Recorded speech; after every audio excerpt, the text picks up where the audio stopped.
So something we were going to do in this playthrough is whenever we get a new character, kind of talk about them a bit. We may as well get Corrin, or in our case, Useless Son, out of the way. What do you have to say about Corrin, Spade? So Corrin, unlike Robin, can't get every single proc skill off of just her base class set of everything, so I think she's kind of like the worst unit in the entire game for that. But I don't think I need to tell anybody how broken an avatar that can get any class in the game, both through their talent and selection, is. Joyens with an incredibly free training arc, so basically Joyens with incredibly high level and bases, and is basically the Jagan with the Dragon Stone. I know that meme gets thrown around a lot, but it doesn't make it not true. Yeah, it's interesting. Like, it's like a Jagan that also just transitions into a different class entirely to not be a Jagan anymore. Yeah, I think like with all the different builds you can do for this character, like, you know, you can make them a 1-2 range enemy phase bot. You can have a more supportive oriented Corrin with like a billion different rallies. You can, you know, capitalize on supportive and different aura effects through different friendship classes. And basically, Corrin is going to be the best at whatever you want them to do. Usually that'll be a combat role, but if you want to, you know, let everybody else shine for once instead of having Corrin kill literally everything, then that's an option too. Yeah, especially with the customizable stats. I mean, most people just pick unlucky, and then you barely even feel it with the Bane. Undoubtedly a top 3 unit in the game, in my opinion. Debatably top 2. I feel like Camilla is so broken that I would still say Camilla is better than Corrin, but whether you prefer Corrin or Azura is kind of up to personal preference, I think. Yeah, oh god, that face.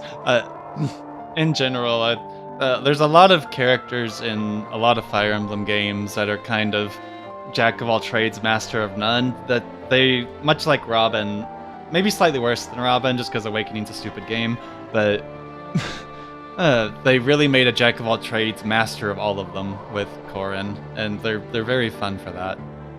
Yeah, I really struggle to think of any area that you could like even dock Corrin points in with perfect availability, an incredibly strong early game, like an incredibly broken end game. Like, starting off the game with enough support can like one-shot every enemy with Dragon Stones, and then is one-rounds everything with whatever build you decide to go with in the end, unless you're, you know, running a support Corrin, like I said earlier, who is undoubtedly the best at support as well as offense. Especially with like their passive, which is really strong. The only downside is you have to get a C support with someone for it to start working, but it's like a Felicia or Jacob passive that just goes to anybody you want it to go to. And, you know, given Corrin supports everyone in the team, like, it's pretty easy to get a C support. That's a couple maps worth of like fighting together once or twice tops. It's like you can always just have Corrin walk up to somebody, be like an incredibly strong dual strike partner, make them have 100% hit, extra 2 damage, and then do great damage on top of that, or be a really good backpack if you want them to. And like the only downside to supportive is that it means you're not using Corrin as your main attacking unit for that turn. Yeah, and they get 20% bonus experience on top of it all. Which isn't actually nearly as broken as it was in Awakening, because the experience curve is really, really rough in this game for over-leveled units, but, you know, I think it was... Yeah, it's just it's better than nothing. And I think even in Awakening it was 50%. Like, something I find kind of funny, you know, Awakening was such a dumb game. They basically just balance things better. A lot of the stuff that's broken in Awakening is nerfed here, but it's like for a good thing, actually. Yeah, you absolutely can still have your Juggernauts walking through the map, but it takes a little bit more effort unless their name is Odin. Kidding, of course, but... Right, and while we're at it, we can also talk about the Servant. The Servants are really cool. We'll have Jacob on this run, just because we have the totally awful female customization options we went with. But you can either have Jacob or Felicia at the start here. You get Felicia if you're a male Corrin, and they kind of break the rules of the game because they're a level 1. They start as a level 1 character, but they're in a promoted class, And it's not like promoted level 1, literally level 1, and they get promoted skills faster due to this kind of breaking the game. What do you have to say about the early servants? Yeah, so you can, like, generally do, like, one of two things with your servant in the early game, either keeping them in butler or maid and having them play more of a supportive role. Felicia emphasized the support role even more because better personal skill for Corrin, as well as, you know, there being more male units than female units to benefit from her aura.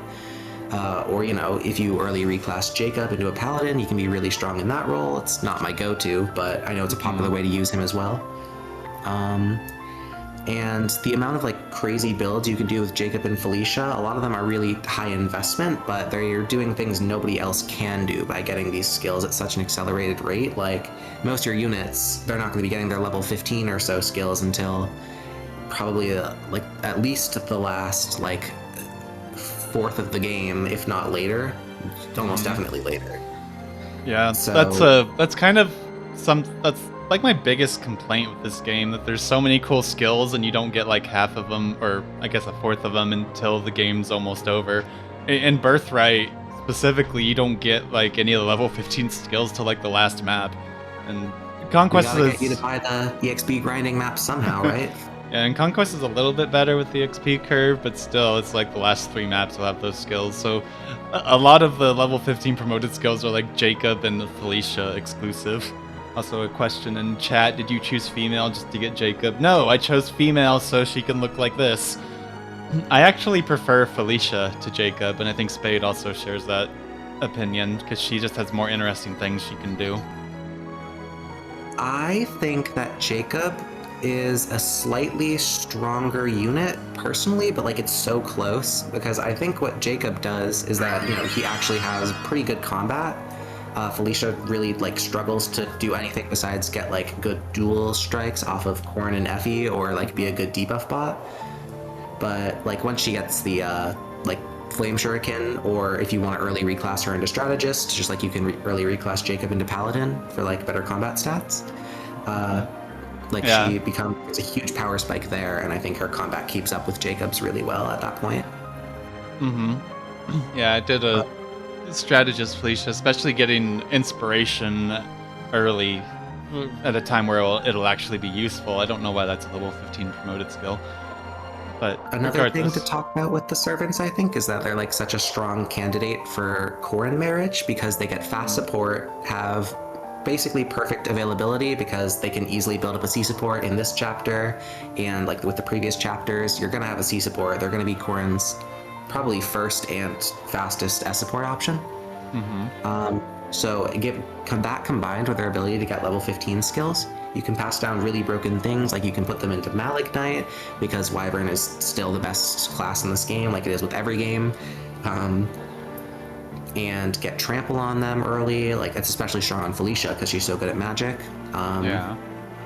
But you know, sometimes people kind of feel pigeonholed into that because it is such a strong option, but Corrin is obviously able to like make them so much better through that early partner seal.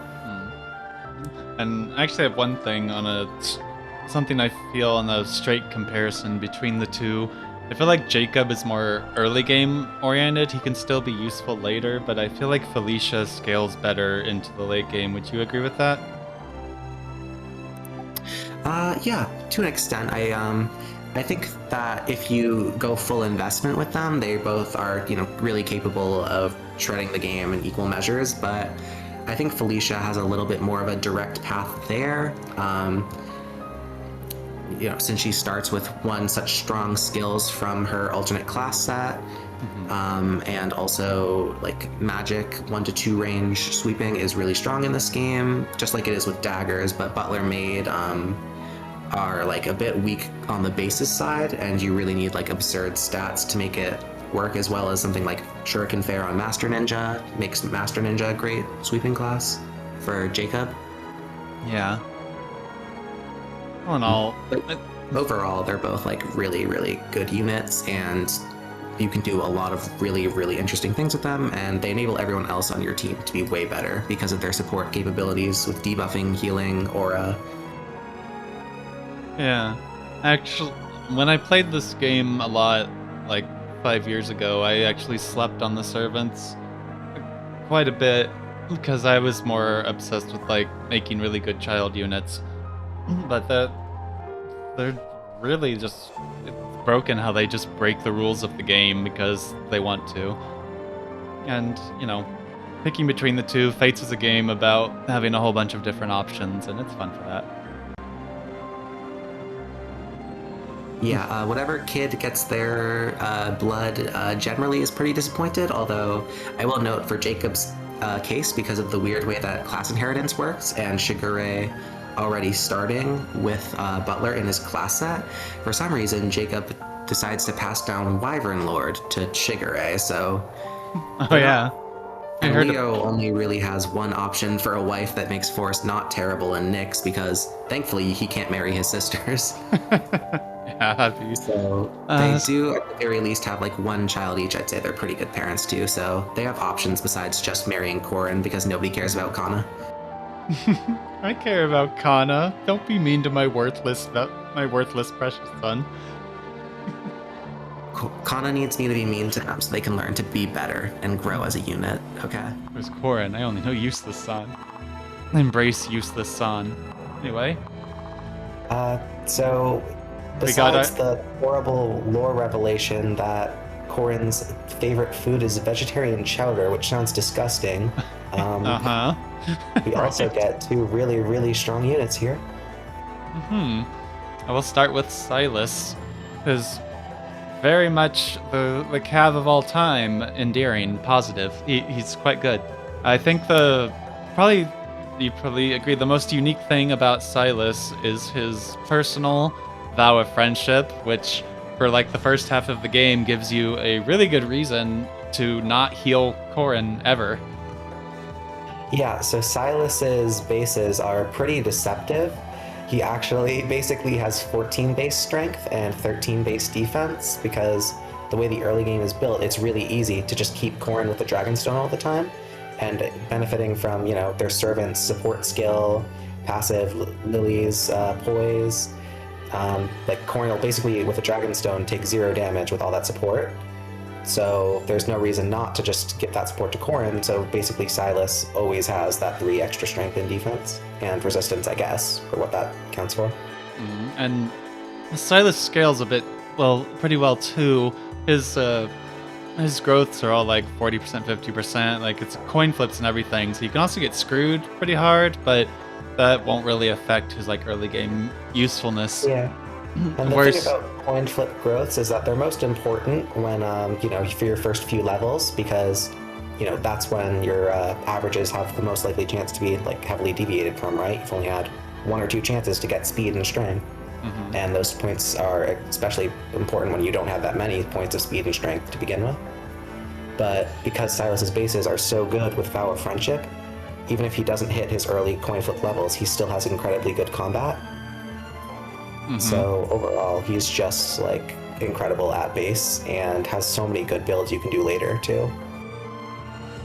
Yeah, lots of variety, and if you invest in him, really the worst case is like if he doesn't get the stats he needs, then you can just bench him or make him a backpack by like chapter 15 or 16. There's basically no world where he won't be useful in early conquest. Yeah, like you'd have to get an extremely screwed Silas for him to still have bad stats at that point, especially because his bases, like even without Vow of Friendship, across the board, they're pretty alright. Like with a tonic, you can hit a lot of important thresholds with Para. And Oz also makes a good point. Shelters are really overpowered as a skill. It's so I find Shelter I find it kind of interesting because it's basically GBA Rescue only mixed with the parrot mechanic, which go figure makes things very broken because there's no downside like Rescue would have. And the way that Rescue interacts with dancing in this game is like a huge part of why Rescue is one of the best skills in the entire game. Or Shelter, sorry, I'm mixing it up with the GBA term now. So when you use Shelter on Azura, and then another unit transfers Azura off the unit who's sheltered, you can basically shelter Azura, transfer her with somebody else, and then switch Azura to the front, and you've basically gotten a second dance for that turn. So it's very negative for your, total amount of actions. Like, you're using 2 units to get another dance, but if you really need an important unit to do something, like you need Xander to kill 2 units that turn, or you need Camilla to move an extra few spaces that turn, you can have that extra flexibility, and like just being able to plan around getting more dances out of Azura is incredible. But yeah, I can't actually show Shelter right here because he learns it at level 10.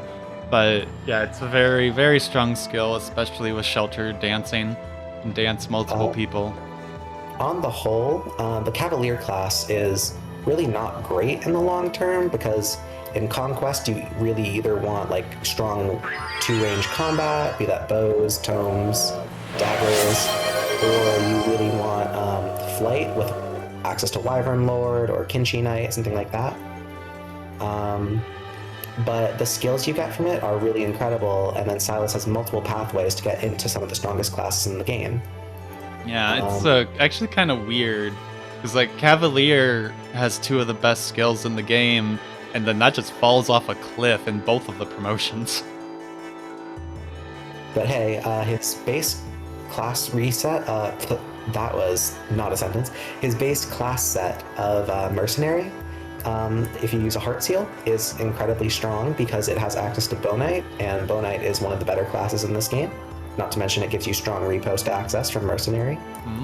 He can go Master Ninja after picking up Soul from Hero as well, from his Kaze friendship. Oh, Soul Ninja mention. Obligatory. He has access to Wyvern, Archer from Mozu, and Wyvern from Beruka and Camilla, and he can just work really well in any class because his stats are not only just like well balanced, but straight up good across the board. Yeah.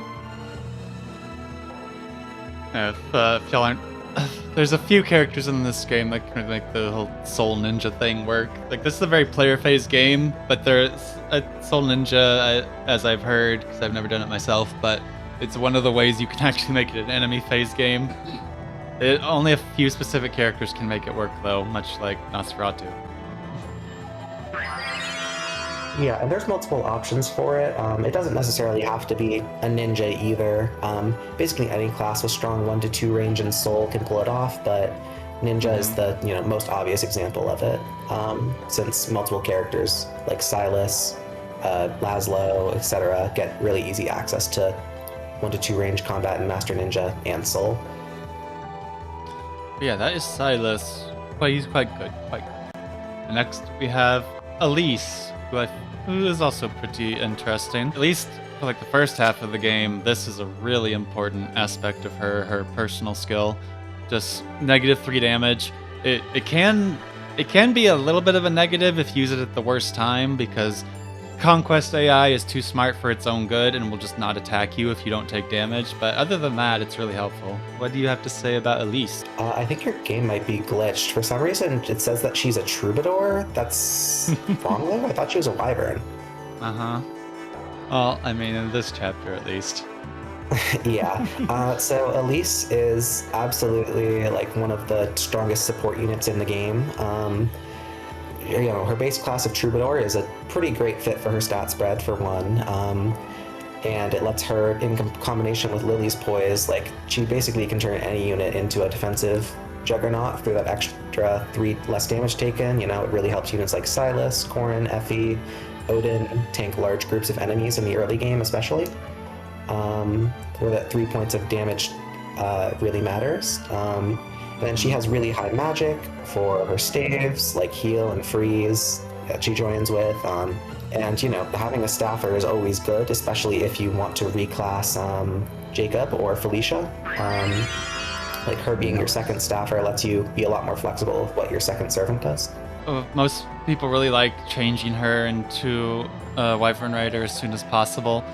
Because even though she has like no strength, Wyvern gives her strength +2 as a skill, and also like +6 strength just as the class base.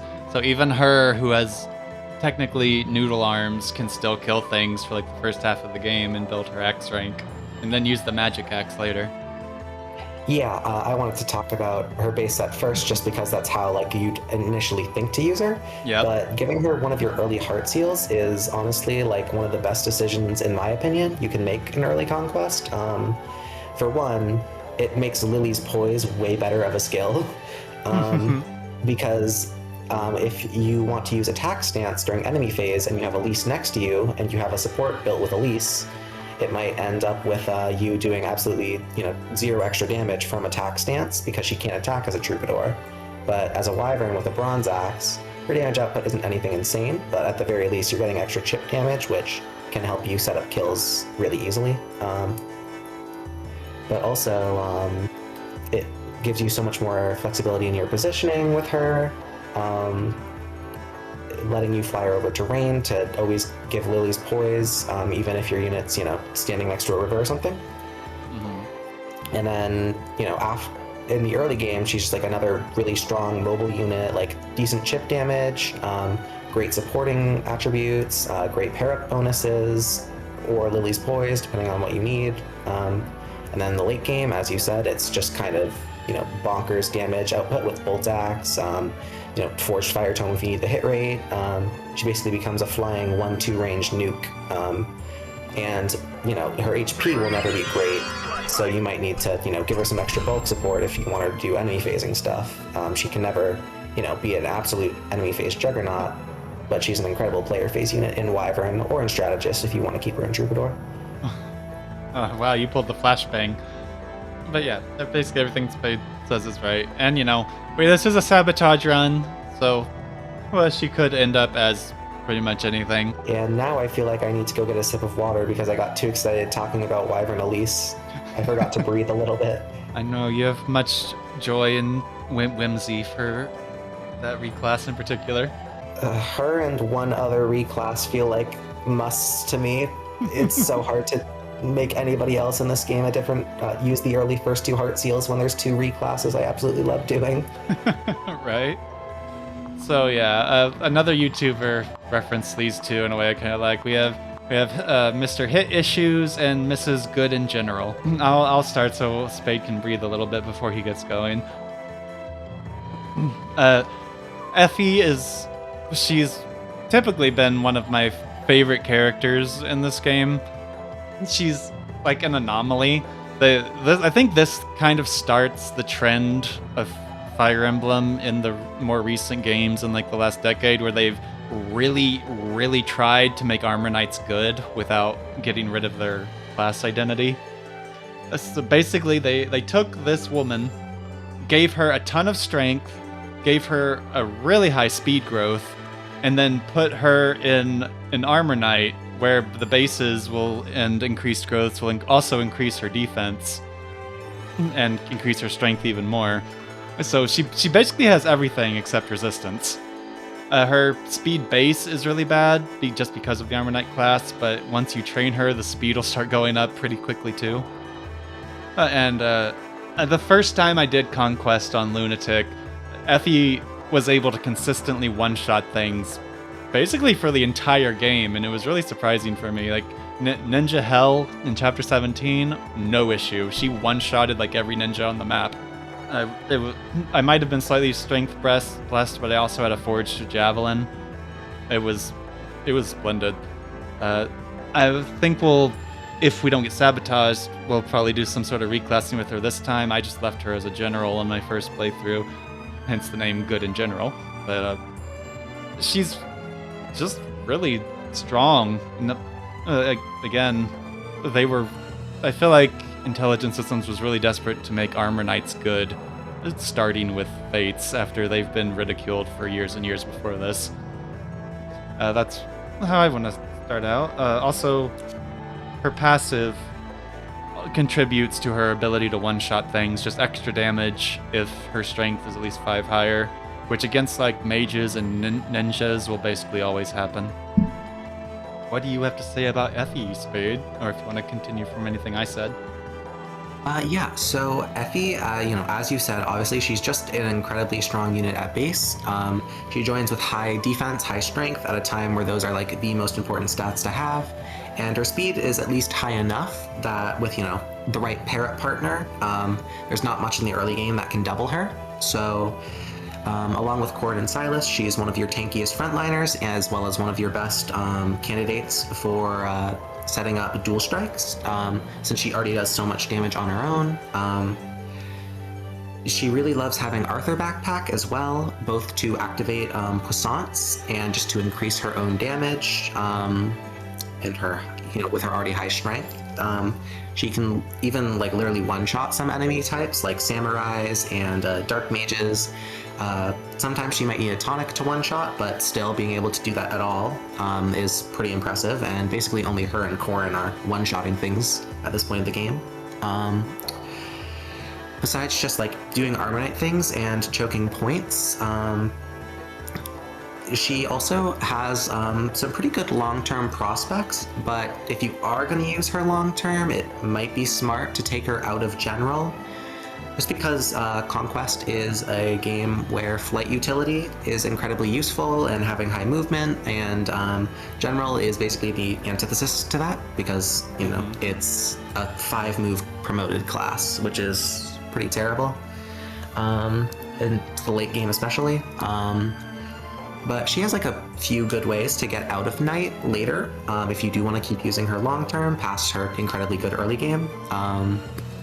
She has her base class of her base Heart Seal class of Maid, which sounds like a joke at first because she has to go into Troubadour to get to it, but if you keep her in Night until you promote her and she doesn't have a friendship class or marriage class ready yet, you can send her into Butler and do really good combat with bronze shurikens and the like, because she just has such a high strength stat at base, even with Maid's slightly below average stats, with her speed, defense from her time in Night, her strength. And that's basically a good point. A lot of people sleep on Maid and Butler. I think it was because the meta of this game's really evolved over the years because of how deep it is. People did not understand the game when it first came out, and Maid and Butler are always kind of slept on. But what people don't realize is that those two classes are basically diet ninjas, and being a diet version of one of the best combat classes is still pretty good. Yeah, you are never going to want to be in Maid and Butler over Master Ninja 9 out of 10 times. But if you have to choose a class to end up in, being a diet Master Ninja is still a really solid place to end up. Well, yeah, Felicia likes the magic shuriken too. Yeah, if Felicia makes great use of that flame shurikens that you get for free. And exacerbating what I said earlier, how they took someone with high strength and speed and put her in Night. It's kind of funny how she kind of, unless she spends a long time in Night to get her base defense points up, she actually turns into a glass cannon if you change her to something else, which I just find kind of cute and funny.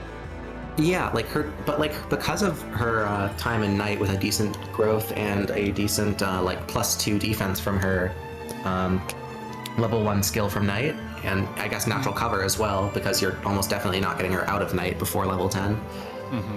She her bulk will keep up for a good while, and she'll at least have average bulk until her lower personal growth catches up to her. And she doesn't only have Butler as an option too. With everybody else in the game, she can marry and get into some really great classes that suit her high strength, high speed well, Niles or Inigo for Bow Knight. Spoilers, guys. Spoilers for a 10-year-old game. Laslow is Inigo. Oh my god. She has a really great friendship option with Mozu. The two just work well together because Mozu can dual strike off of Effie with her bows, and with her giving access to Effie, to have Archer, which is one of the best classes in this game, GBA heads. I know that's gonna sound crazy to you. Swordmaster Effie would be funny, sadly, unless Corrin marries her. That's Revelations exclusive at best. I don't even know if she talks to one of the Swordmasters. I could not tell you because that would require me to play Revelations. Yeah, it would be funny though, one of those things. Let's see. Like her best class, I would say, is probably Kinshi, because despite the bad stats, Effie has incredible stats that can make up for that. Like, she'll still be one-rounding. And Mozu also gives her Quick Draw, which is a great skill for her and to pass down to her kid. She really wishes she had Wyvern access as well to keep her Lance rank, and unlike Kinshi, like, have good defense to back that up. Yeah. Let's see. But yeah, she's, a unit who you can either use in a really low effort way and just keep her in general, which, isn't as great, but, she has a lot of good places to be used, like the Kaden chapter with a Beast Killer. Mm-hmm. Or you can turn her into a great player phase nuke later on, which is like how I like to use her, but, if you want to just have a high defense general, there's still places where she can shine later, I think. And obviously, early game, like one of your best units in your army, so... Yeah, this will obviously come much later, but that Kaden chapter in chapter 19 is like the best use case for both her and Benny in general. Just give them Beast Killers and don't even try. I don't even know if you need Benny to like have any investment. I think you could probably just sit him on a mountain or a forest with a Beast Killer at base level, and he could probably solo that chapter. His defense is so crazy. Her only birthright supports are Hayato and Azuma. I knew about Hayato because that makes Rajat an Armor Knight, which is a Tharja reference, because that was her heart seal or whatever. I didn't know about Azuma, though. I mean, Great Master does have some pretty crazy personal stats. Yeah. Oh, wait, she said she could Prime Maiden, though, so sorry, sexism, I forgot about that. Oh yeah, women can't use lances, despite, we're looking at Effie using a lance right now. That's impossible. But yeah, that's basically everything I have to say about Effie. Anyway, now we got Arthur, who I think is really funny. I know not a lot of people have played it, but he reminds me of Ashton from Star Ocean 2, which is another one of my favorite games. He's it's like the general very unlucky anime character gimmick. And yeah, you might want to check his personal skill too. Yeah, misfortunate. I found it.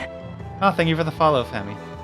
Yeah, misfortunate enemies within 2 spaces get crit more often, while he also gets crit more often. And his amazing luck base of 1, which also just reminds me of Ashton from Star Ocean 2, because Ashton also had like very low luck, and he was the only character where it didn't grow at all when he leveled up. It's arguably not very good game design, but I find it funny when a character's gimmick reflects in their stats and their performance. It's just so funny to me. Well, hey, at least Arthur benefits from the fact that bronze weapons are like the best weapon type in the game. Yeah, bronze weapons help him a lot. He's a fighter, hits things very hard with axe. I've never actually used him long term. I want to. I'm not sure if I'll do it in this run or on my off-stream practice run that I'm doing. But I definitely understand ways to make him more workable now. Why bronze weapons specifically? I think somebody here has one. Yeah, because bronze weapons have higher hit, and they also give you dodge, which dodge is crit avoid. You also can't crit with them, which can help you not suffer from success. Which basically... So if you're just looking at the base bronze weapon, it's pretty confusing why they're the best in the game, but you need to think about the forging system in Fates to get why they're so good. So for starters, a bronze weapon costs 500, and an iron weapon costs 1,000. But a bronze weapon plus 1, which is just, the price of 2 bronze lances, so the same as an iron weapon, has the same might as its iron equivalent, better hit, and gives you dodge, and can't critical or trigger offensive skills, which in my opinion is a good thing, especially on defensive units, where if you crit, you might fight too many enemies on enemy phase. So basically, it's just because of how the forge works, they're always going to just be like incredibly accurate, not low might at all, because they're the same as irons. Basically, they're average might weapons with extra dodge baked into them. So they just do everything. Forged bronze weapons basically is personal. Well, And his Like basically every unit's personal in this game. his luck is so bad, along with the personal that also hurts his crit avoid. Like even with the bronze weapon, he can get crits sometimes. He might be the only case in any route where you'd actually want to use a luck tonic. It depends on the strategy you're doing, obviously, but yeah. I don't think Arthur's bad despite the unlucky gimmick. He's got good strength. I think he probably grows well. What do you have to say about his in-game prospects, since I've not used him past mid? So Arthur's good because he is in Fire Emblem Fates, and that is the only reason he's good, because Fighter gives plus 4 strength, plus 2 speed as a backpack. If he weren't in a game with pair up, he would basically just be doing alright damage, with basically guaranteed to be using a bronze weapon, because his bad luck and his average starting skill makes his hit rates pretty bad using axes anyways. And he just never really turns out to be that impressive of a combat unit, in my opinion. Low luck, crit builds, funny, I guess, but it's not exactly great, especially when you're always also eating a crit if you go something like Berserker, which has extra, chance to get crit. Arthur's the coolest. Love Arthur. Finally, Goob likes a not terrible unit. I don't think he's amazing, but he's not terrible. I think that Arthur is honestly, he's the type of unit where you're going to be using him in a lot of your playthroughs, but it's not for what Arthur does himself as a unit, but because he makes every other unit on your team better, just by being able to be a backpack to his wife or to a friend or just to anybody, because even without, his personal pair-up bonuses from supports, plus 4 strength, plus 2 speed, or even, higher bonuses when he promotes to Berserker, are incredibly useful to have around. And he's still able to do stuff early game too, before he kind of gets relegated to backpack duty, do some decent chip as a dual striker. Nothing amazing like Effie or Silas or Corrin, but better than your Felicia's doing as a dual strike partner, at least. And I just relate to this man as a notoriously unlucky person myself. I really like his supports, where he's I got hit by 2 carriages, and then I was confused for a thief and chased for 10 miles, and then a bird stole my map, but I am feeling great. And really, what else can you look for in a unit besides really funny supports? So basically, he's top 1 unit in the game. Yeah, best unit. All hail Arthur. Our next units are here. Right, new characters. Let's talk about Niles first, because that's probably have slightly less to say. Slightly. Actually, both of these characters are pretty interesting in all the things they can accomplish. Yeah, we should maybe let's start with Niles, because he's kind of the easier person to talk about. Which is ironic, because he has capture, which is a whole different can of worms. Personally, I don't like giving him credit for the capture utility, because I kind of consider that would you really consider a unit better because they recruit a unit? But if you do, then it's, a pretty interesting skill that we can get into after we talk about Niles by himself. Yeah, so Niles is really good. But yes, Niles is an outlaw, basically the high resistance archer, sort of. I find he always kind of has strength issues, but at least, again, for the tightly tuned early game, he's pretty much perfect. He can really accomplish a lot, especially if you need a mage dead. And he's surprisingly, if you don't take capture into account, kind of basic. He can lockpick stuff for you if you need to open a chest.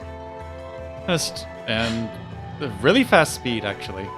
He is the only character this early on that can consistently double everything. And he's pretty good for that early on. Niles is really straightforward. Besides capture, he's really strong. Especially in the early game, with the right pair-ups, he can chunk enemies for most of their HP. An Effie pair-up, or a if he does need at least 1 point of speed from either a meal or a pair-up or something to double the spear fighters. But if he gets that, then he does he has really good matchups into like most of these early maps. He always has something to be doing because bows are like the best weapon type in Conquest, basically, besides daggers and sort of tomes. Tomes are kind of weird because there's not that many units that can use them. Yeah, like you said, his stat spread's really good, like high speed, middling strength, but there's enough ways to augment it with a good pair up. Like he has Arthur friendship that can give him some strength. He can pair up with Effie. He can, drink a tonic, eat a meal. I noticed you talked about him being a mage killer, but I think he's actually pretty bad in the mages, funnily enough. Like, he can kill them, but the thing is, it's never reliable that he'll kill them. He's got like 70-ish% hit rates because his skill isn't that good. And his, he kind of needs a pair-up partner sometimes to hit strength thresholds, but I mean, he can at least one-round mages without it. Also, absolutely. Weapon triangle disadvantage. Yeah, I was gonna say that weapon triangle disadvantage against magic, which is interesting. Also, there's the whole issue of he has to stand on the edge of their range to enemy phase them, which isn't a huge issue, but sometimes it can lead to him not being able to effectively combat mages like in a group. But he's like your earliest bow unit. His starting stats are like incredibly high for this point. He's good across the board too. Like, he's not that frail. He's bulkier than certainly units like Elise and Mozu and Nyx, who you get around the same time as him. But yeah, he's straightforward. He's in one of the better classes in the game. Outlaw gives you +1 move as a skill, and then he can just go straight into Bow Knight, and without like any reclassing, he is just a really effective unit. There's obviously marriages and friendships that can make him better. You can pick up +5 HP from Arthur to help with some bulk issues, although he's a bow unit, so he doesn't necessarily need it all the time. He can marry Mozu for bow fair, quick draw, certain blow. Spending a little bit of time in Adventurer for Lucky 7 could also be helpful, depending on how fast you play the game. Yeah, the hit rate is really nice from Lucky 7. That's got to be one of my personal favorite skills. But just like, he's an outlaw. Outlaw is a good class. His stats are good. But do we want to open the bag of worms that is capture? I mean, we may as well. Let's talk about the elephant in the room. His personal skill, Kidnap, I've always thought it's incredibly strange that this skill is just like locked to one character. I feel like this should have just been like something in general you unlock whenever you make a prison in your little castle town. But yeah, he can kidnap people and it puts them in the prison, and then you can persuade NPCs to join your army. I think there's some funny like side bosses you can recruit in general. But yeah, in general, I don't generally use this mechanic too much. Like, if I see that a boss in a paralog or something is capturable, I'll try to do it, and then I will just never use them because I prefer the main cast who can actually get supports and stuff. But there's a lot of just funny stuff you can do with it. It's definitely the funny. You can do it for the funny. I think capture is like a pretty strong skill, but it's really weird to have it be tied exactly to Niles, like you said, and it makes it so hard to evaluate him. Like, I don't like to factor it into how I think of him as a unit, but it is something only he can do, so if you do, then that's perfectly understandable, and it makes Niles one of the most flexible and complex units in the game in a way, because essentially everyone he captured is something that is, unique to his skill set. But it's primarily useful, like, for one, you can fill any niche in your team that like you're lacking. If you forgot, or if you don't like plan to use a healer, you can always just like capture a shrine maiden or a maid or something. If you don't plan to use a if you don't plan to build a rally person, then Haitaka comes with rally defense really early. In fact, next chapter you can kidnap somebody who has rally defense, which is way earlier than you'd normally get it. Which was funny. I've never used Haitaka in like chapter 10 where people like him, because I like training the cast, like I said. But I actually did have room and lots of helpful shenanigans with Heitaka when I did Kana's paralog super duper early because everything is just overstated on that map. So that's, Yeah. so if you defense that early is not built around at all. So if you just really want to get if you're like me and want to get Corrin's worthless son very early, Hitaka's good for that. But and of course, the other elephant in the room, Rally Man, that everyone always thinks about when they think of capture. I actually think Rally Man's kind of overrated because if you want a rally bot, you'll have one online before that guy even exists. But if you didn't make a rally bot, yeah, he is sure there. Yeah, like, you know, if you want a rally bot, like for most of the game, then you're probably gonna do something like build Laslow or Selena or somebody who's really good at that niche. But or the Percy thing. Yeah, or Percy. But like if you don't have it online, then that's again just another piece of utility you can get later for free, basically, because if you've been using Niles. And like there's a couple decent paralog bosses as well. Like I think Nicole in particular in Sophie's paralog is just a free Wyvern Lord, which is always nice. There's some decently statted units like Kumagera in the Leo chapter, but like I personally don't play around with Kidnap a lot, but I do acknowledge it is like a pretty strong tool.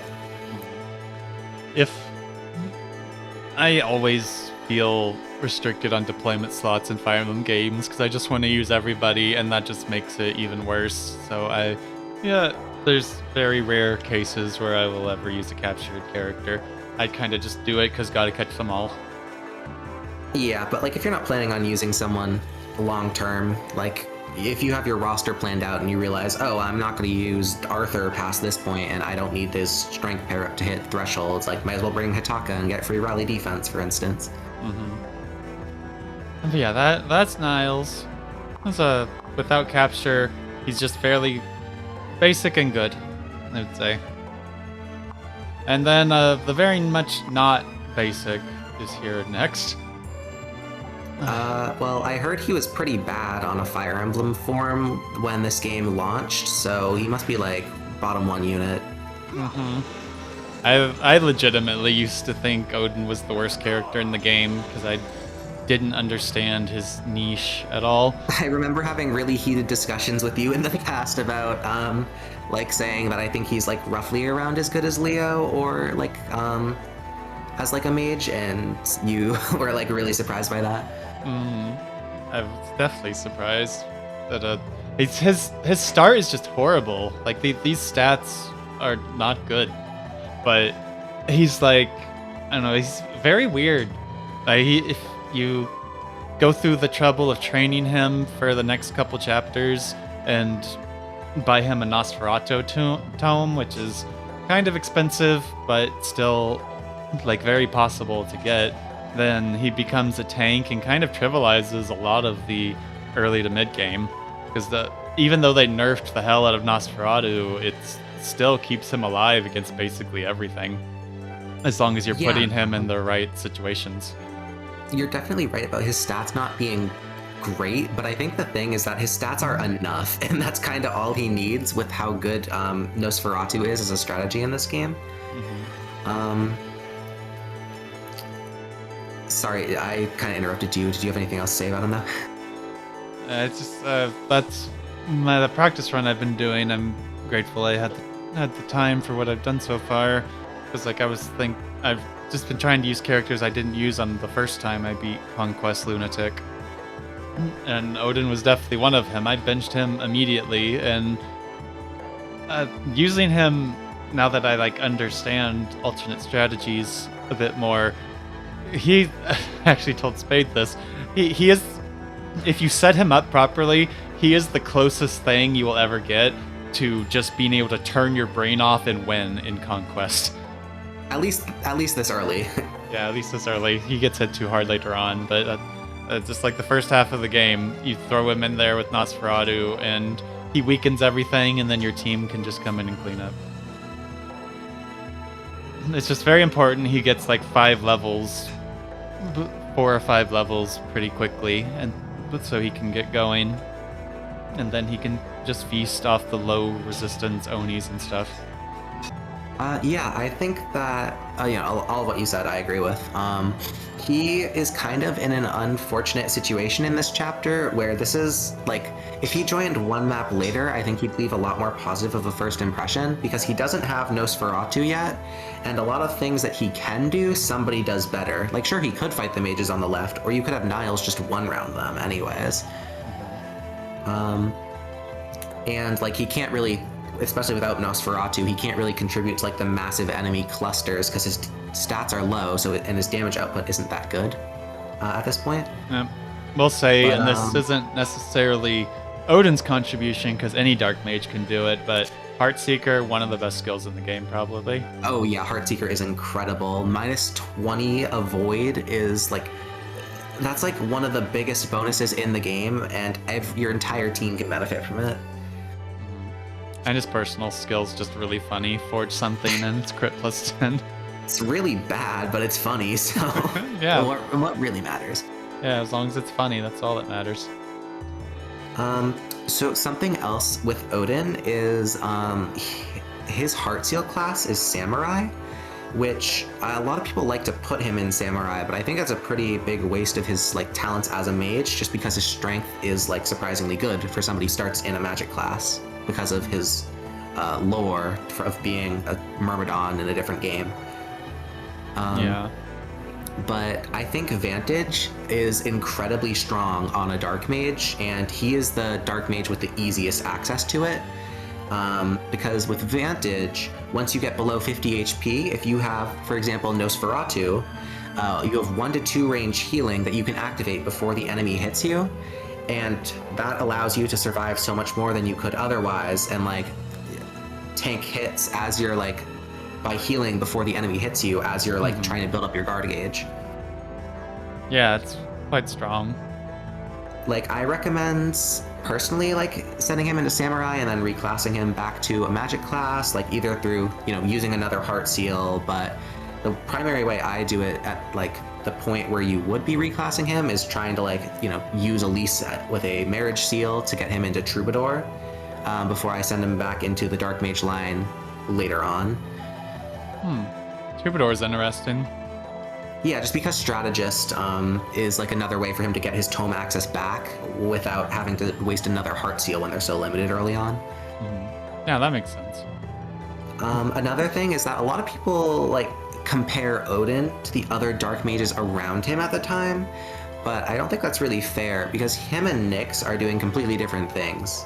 Like, yeah. Odin is an enemy phase tank with like good accuracy, and Nyx is a player phase nuke with really poor accuracy and like paper thin bones, but she actually does like good damage, unlike Odin, whose damage is more mediocre. So it's kind of like, I don't think it's fair that people compare Odin and Nyx. One, because Odin is better, even if it doesn't look that way, but just look at their stat spread. But also because they do completely different things. Nyx is terrible at using Nosferatu. No, it's kind of stereotypical to like compare people to Jagans.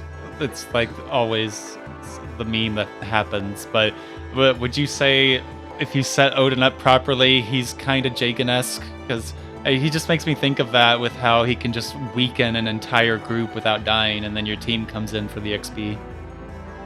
Yeah, he's kind of like Corrin in the way where they can both fulfill the role of being somebody who comes in and weakens enemies for others to kill. I know people hate like saying like the Dragonstone is a Jagan, but like there's not like a true Jagan in Fates because of the way Jacob and Felicia are kind of average statted.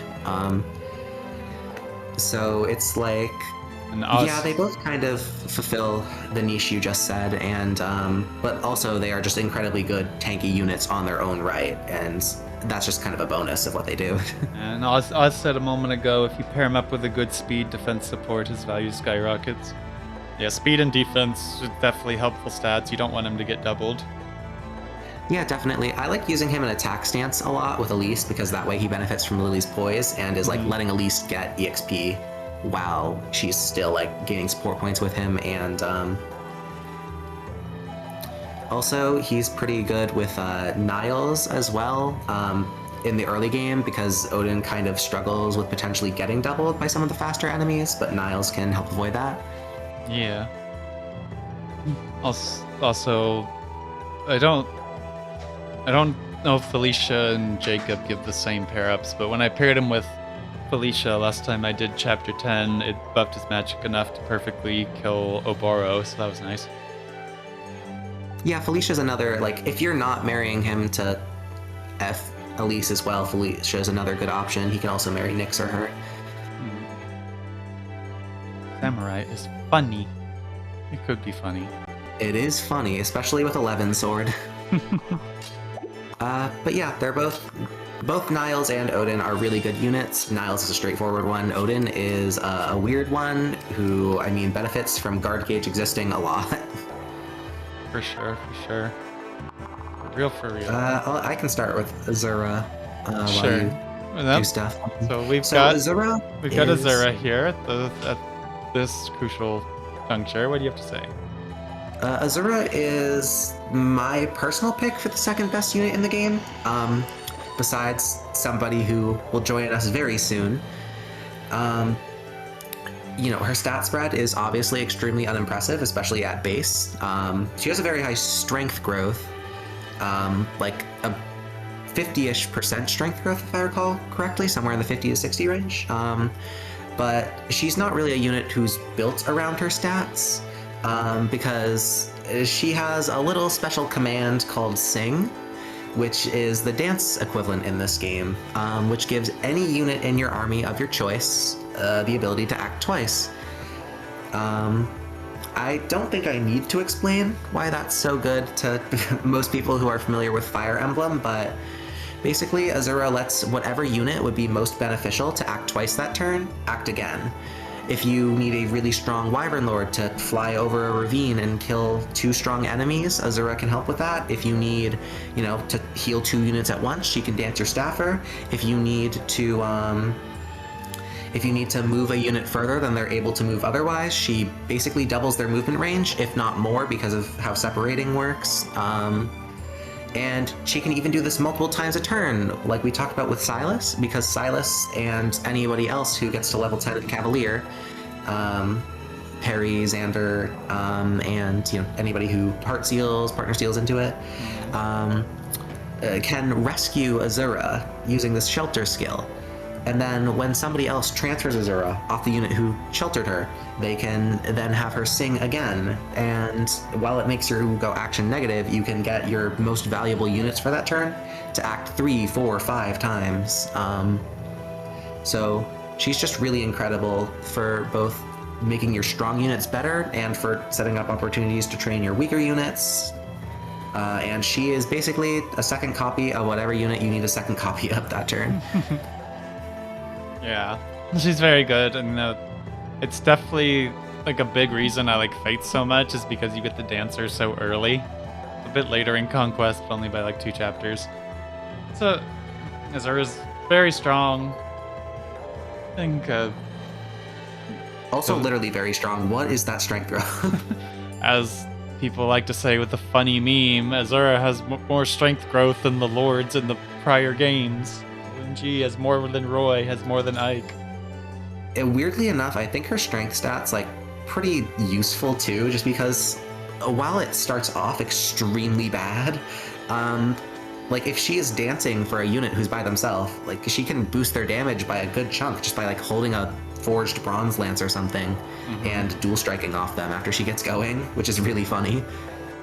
Yeah, her only negative is she gets one-shotted by everything pretty quickly, but so do a lot of characters. Oh, something else to bring up too is that she also acts as a stackable speed buff when she hits level 10. Her other skills, like there's some other okay skills from Dancer, like Voice of Peace, you know, it has very niche uses, but it's hard to activate, which is -2 damage to enemies within 2 tiles. Good luck activating that on your Dancer.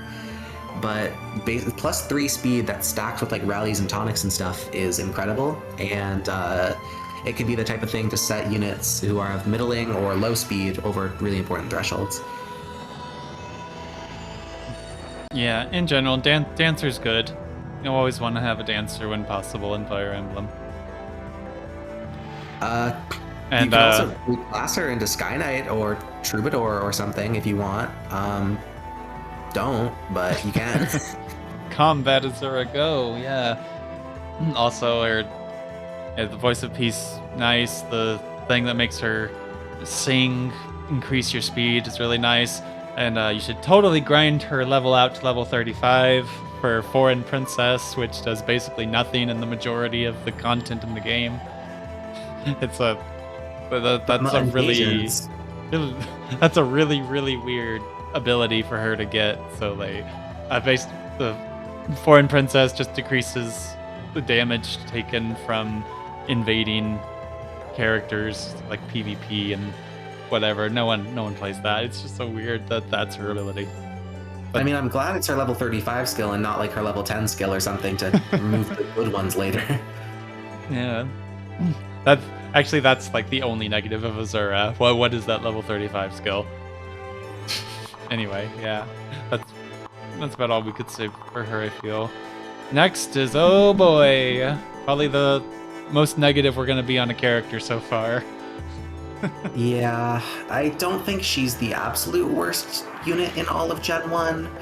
Like, there's some porn sexuals like Flora for one, and I personally think she's a stronger unit than someone like Peri, maybe Benny too, even though he has like a niche even at base.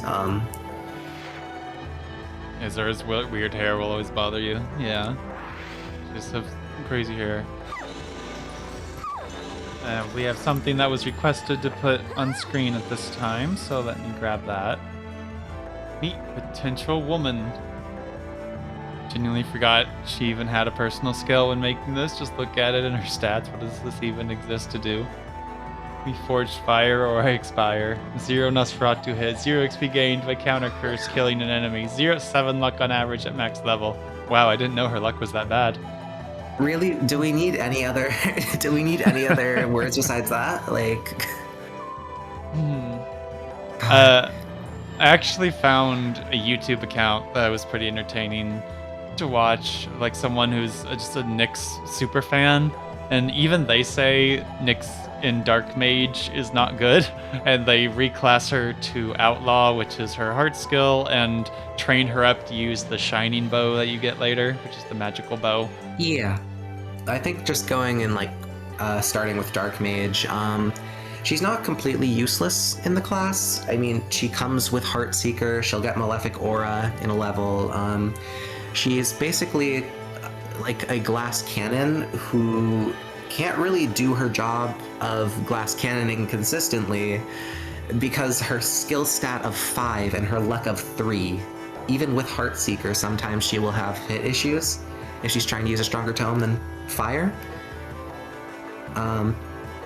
And if she's not adjacent to them, then she will never have like 100 hit at base unless it's like a fighter. Even it's just 99 hits, so even like against anything, she's not at 100 technically.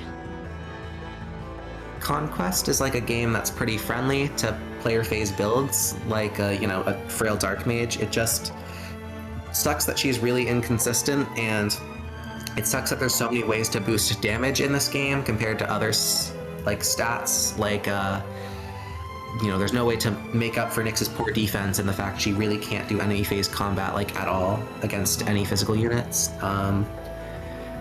The meme also mentions that her personal skill is useless, and counter curse is terrible. Look at that. You could get rid of counter curse and it would not change the unit at all. But she's not unusable in Dark Mage.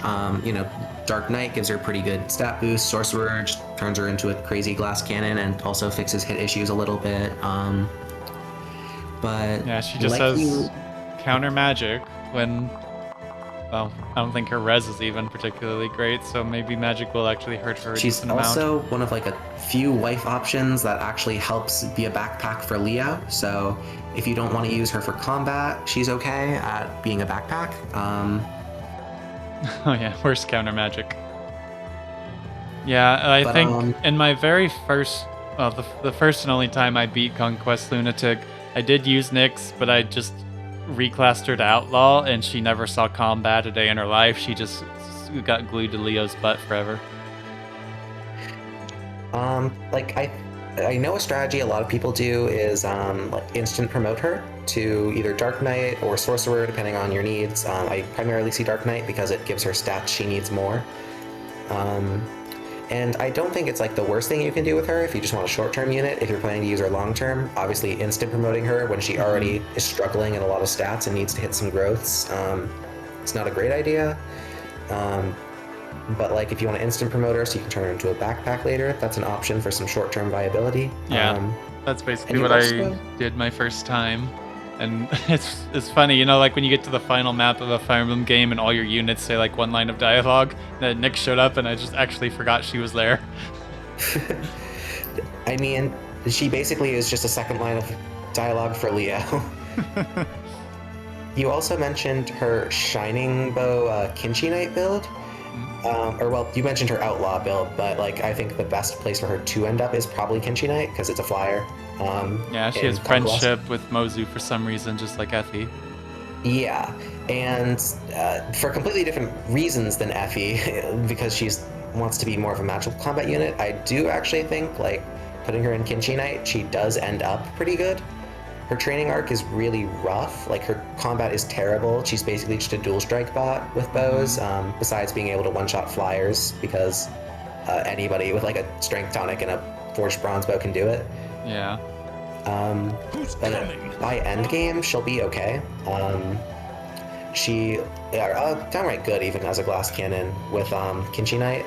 Like she gets quick draw from Archer, she gets Lucky 7 from Outlaw, she gets Certain Blow and Bowfare from Sniper.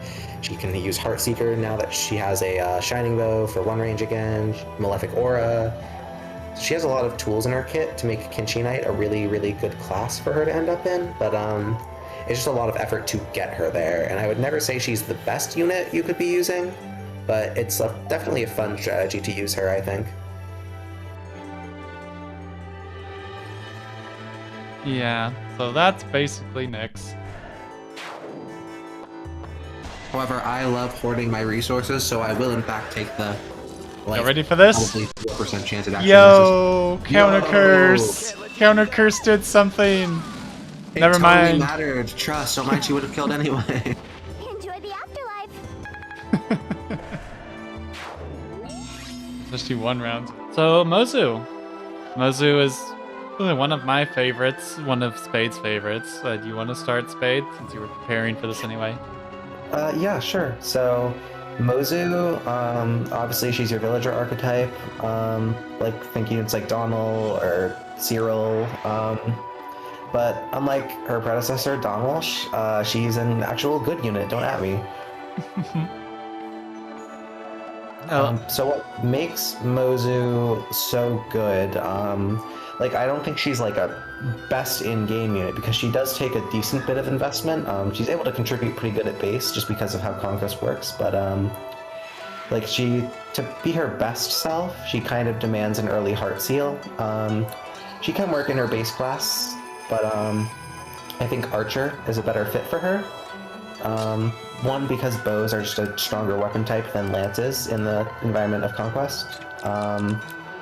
Also, the skills she gets from Archer make up for her, somewhat shaky start. She gets skill +2 doesn't matter that much, but quick draw from Archer, and then when she promotes, she gets Certain Blow, Bowfare, and then on top of that, after she gets like a good amount of levels to get going, like once she reaches the level, she gets skills like quick draw, her crazy high growths from aptitude and already good personal bases will kick in, and she'll easily be one of your best offensive combat units. Her defense won't be like crazy, she's not like an enemy phase juggernaut, but she can handle herself really well. Ultimately, I think her best class is just to stick her in Kinchi. All you really need is a Heart Seal and a Master Seal. You might do some skill dipping later in Sniper or something else, but if you don't want to give her the early Heart Seal, I think Villager gives her a lot shakier of a start, just because she doesn't have the ability to attack at 2 range without using a weak weapon like a Javelin.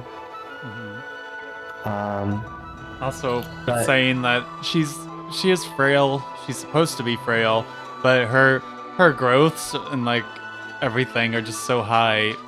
Like even before aptitude, her growths are good. Because aptitude's just 10%. But when I was using her in Birthright, she legitimately got to like 25 defense just all on her own. That's obviously a blessed rare case, but like it can happen. Even her defense can grow really well. It's crazy.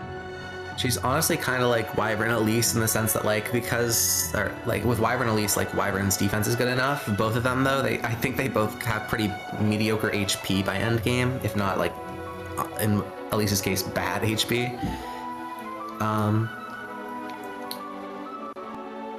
Let's see. If you are gonna keep her in her base class, I would probably recommend putting her in Merchant.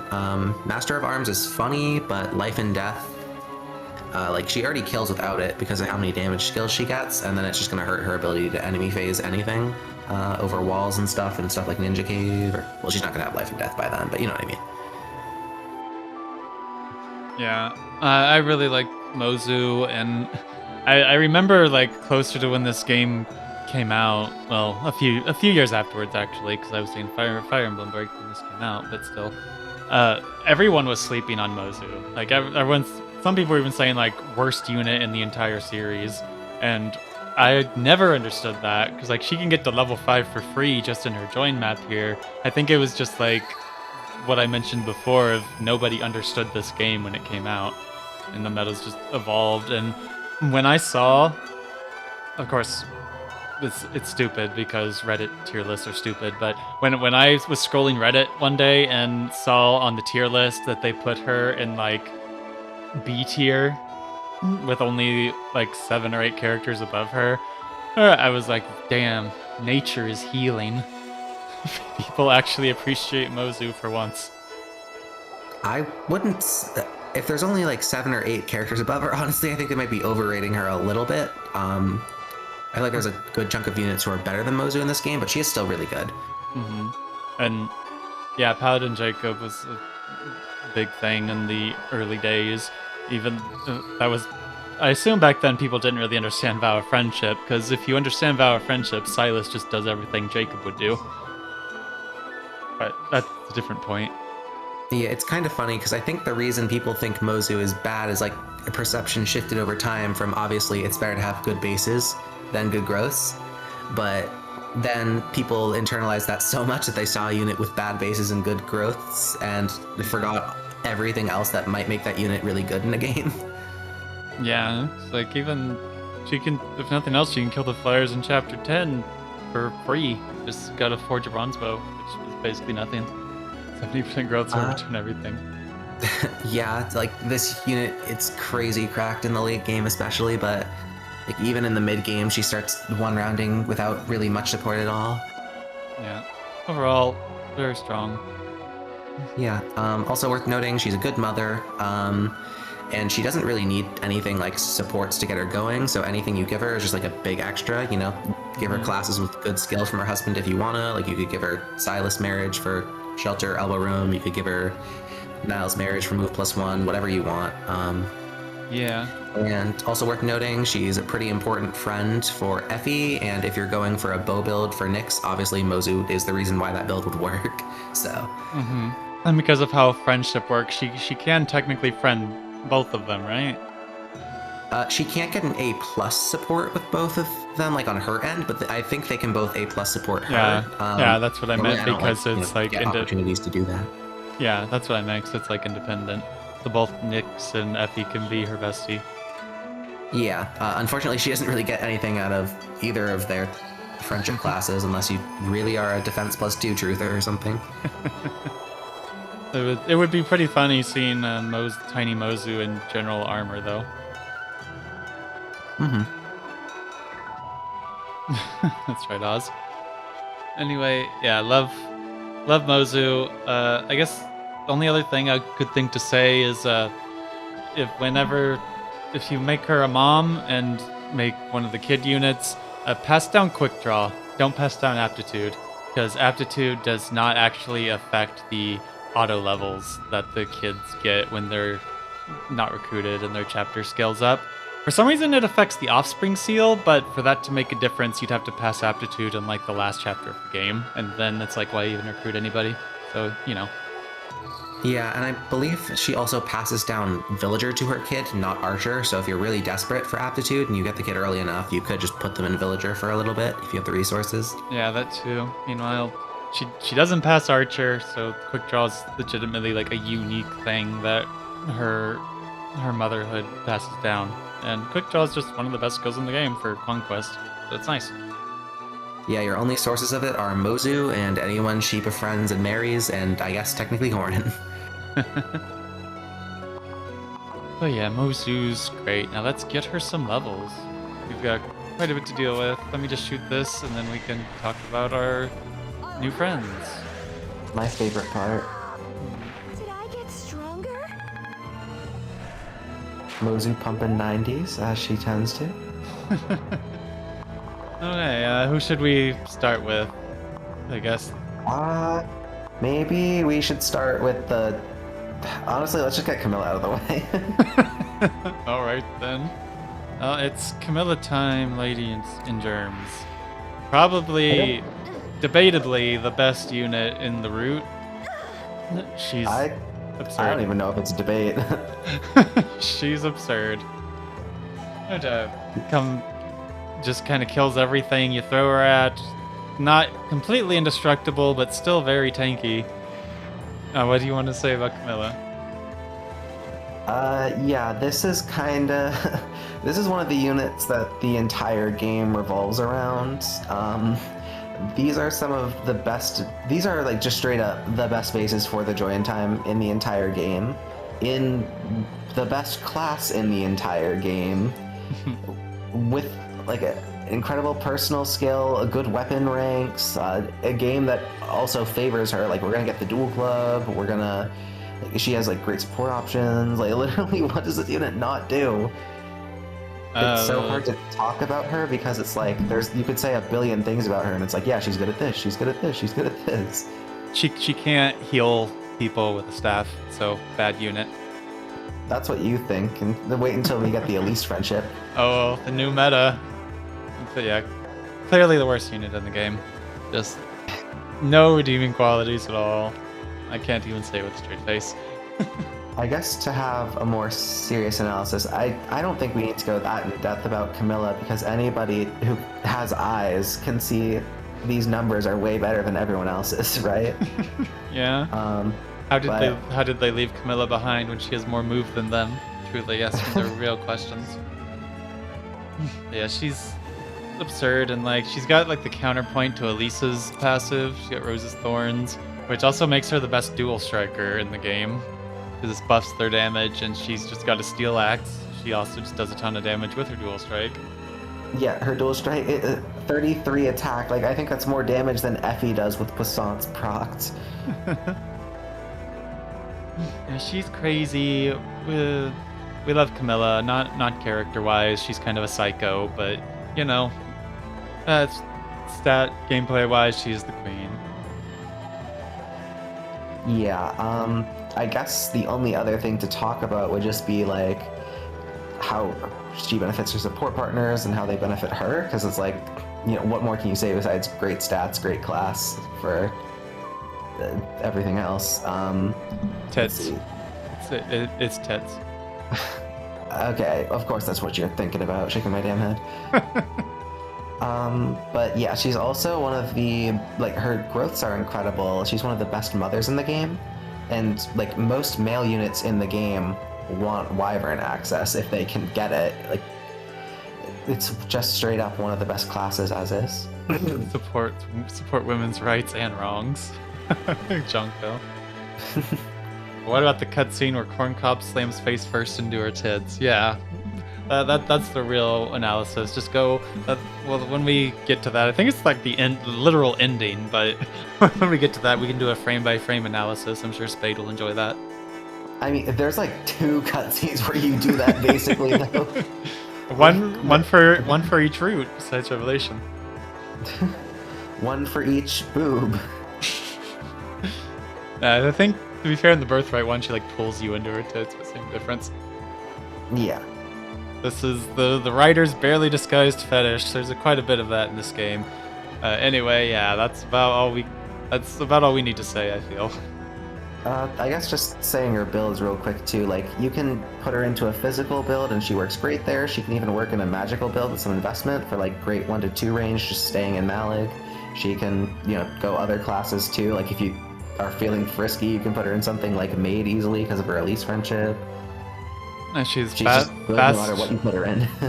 She has fast supports with both of her retainers, which gives her some extra skill access. I think Beruka gives her like fighter. She gets fighter from Beruka and mercenary from Selena, which are both great options for skills. Yep, she's strong, very very strong. Yeah, one of the best units in the entire franchise. Next, as Spade put it one time off stream, we have this completely broken Wyvern, and then we have Beruka. The most balanced Wyvern next to the most imbalanced. But they clearly knew Wyverns were really good when they were designing Beruka, and then they gave Camilla all the favoritism in the world because she sells copies. Big booba lady. Her biggest downsides is her below average magic and her skill not playing too well into axes. It's like, do you need any more on Camilla? Oh yeah, that's actually a downside for Camilla, her luck.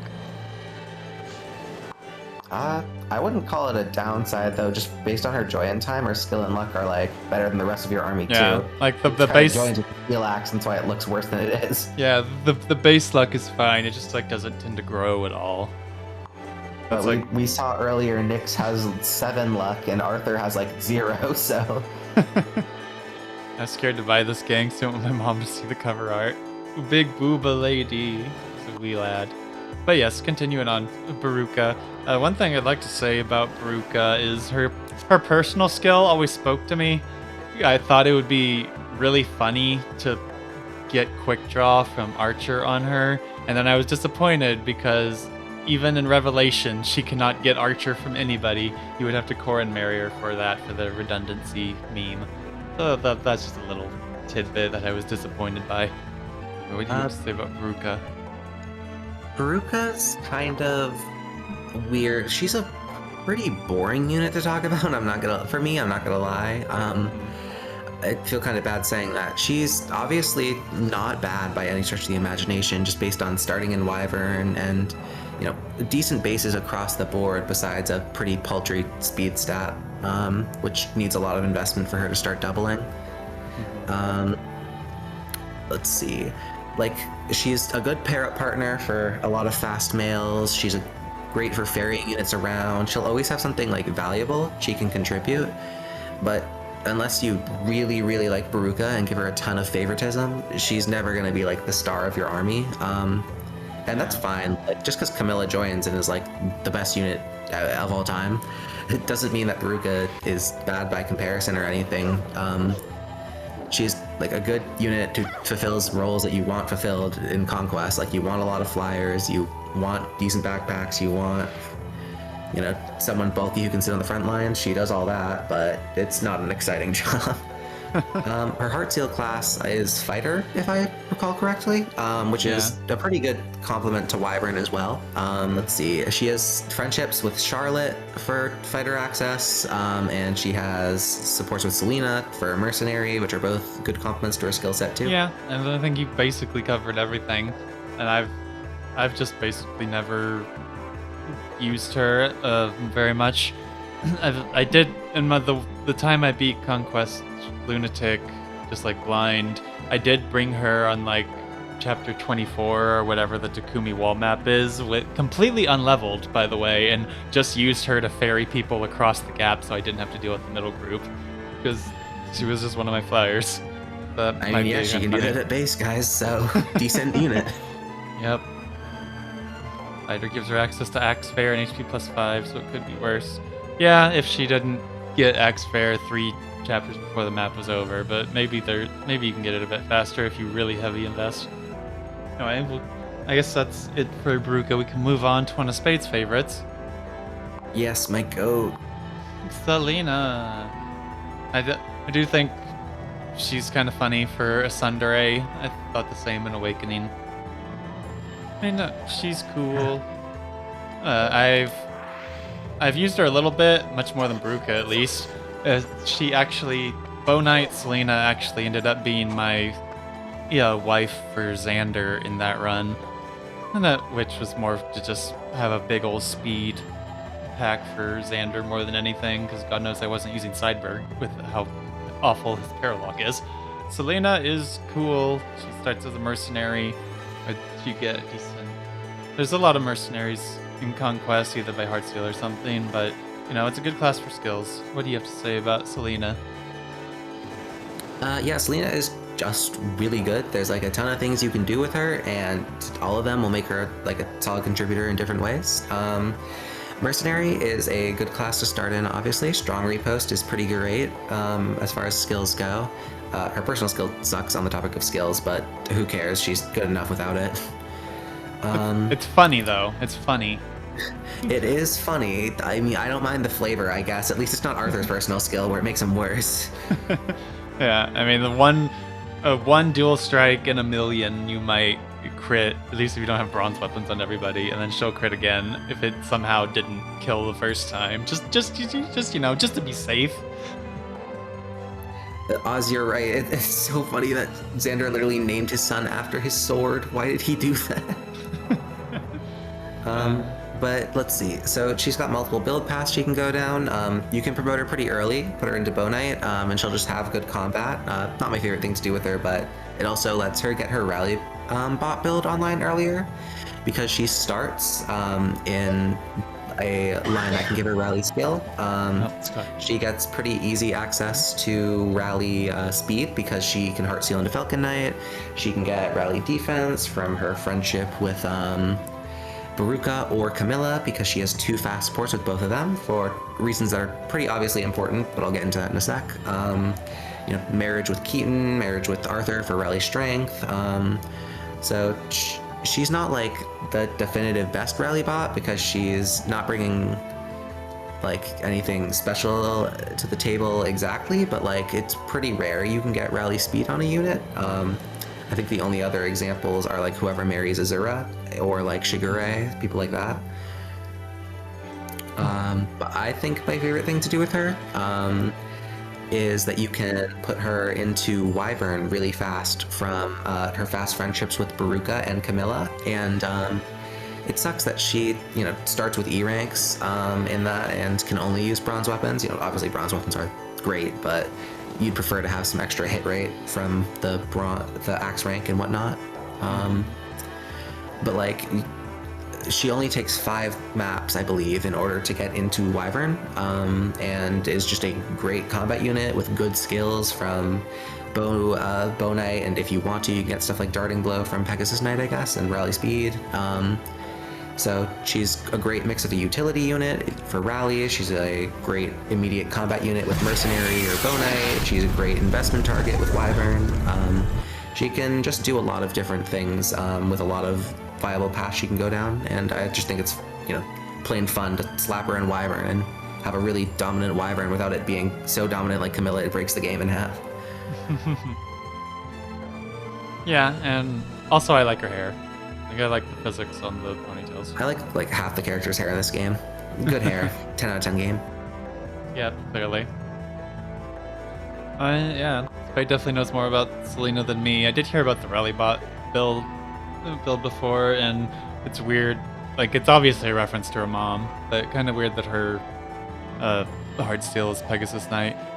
There's like kind of like an imbalance. I'm sure. I know I'm like one of 3 people on the planet that care about Birthright, but it feels imbalanced that you can get so many Hashiden classes in roundabout ways in Conquest, but you can get like barely any Norian classes on the other side. I just find that kind of funny.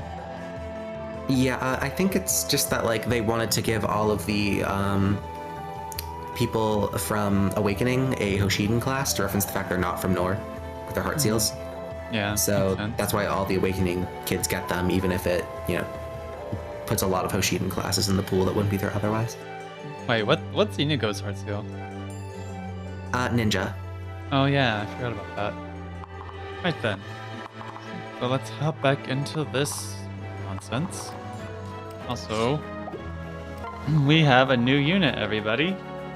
Oh, I'm so used to playing the pot map right after this one. I totally forgot to even talk about him. So now it's time for Kaze, who's Kaze kind of meh in the other routes, but in Conquest he joins much later, and thus the game decides to buff his stats. And he also gets the bonus. He still gets the bonus from Branch of Fate, whatever he gained there, and he ends up being pretty strong, especially with the Steel Shuriken. He has so much speed, he doesn't even feel the loss from the Steel Shuriken. He's just Ninja's a great class, and he basically doubles everything for some decent damage. His biggest issue is he has such problems growing strength, but the game buffed his strength due to his later join time. So at least when he first joins, it's not as much of an issue. What do you have to say about Kaze? So I think a lot of the best units in Conquest are generally ones who can kind of just like, when you put enough effort into them, mow down hordes of enemies on their own. And I don't think Kaze will ever do that, but I still think he's like a really, really strong contender in this game. And I think that's because he's able to really effectively handle mages with how his stat spread is built up. So he just has really good matchups into specific types of enemies. Like his incredibly high resistance and speed makes him basically able to one-round mages while taking very little in return. And because of how good his speed is, he's also pretty good at leveraging effective weaponry like the Beast Killer as well, or not the Beast Killer, sorry, the Hunter's Knife. Able to get multiple strikes off of that every time. And even though he's pretty frail, like his 2-range axis with shurikens, makes him a pretty potent player phase option. Especially if you can get a high might dagger onto him like the steel shuriken he comes with, and since he's basically guaranteed to double almost every enemy in the game. So just really good into mages, really good base class, and he requires like so little investment to get going and do his job of taking out mages and taking out cavaliers with Hunter's Knife, etc. Yeah, I agree with also just a really good backpack too, even if he's not seeing combat, because Master Ninja and Ninja giving speed and movement is really good. Yeah, speed backpacks are pretty rare. He's just always a pretty useful asset to the team, and on my Branch of Fate file I used for this, I gave him like 7 levels in the first, in those chapters. So he's basically a higher level than our Corrin even right now. Kind of yeah, and crazy. Like the Branch of Fate is really just made to feed Kaze, especially in Conquest, because your other options to feed is Azura. In Birthright, you might want to give some levels to Rinka or Sakura.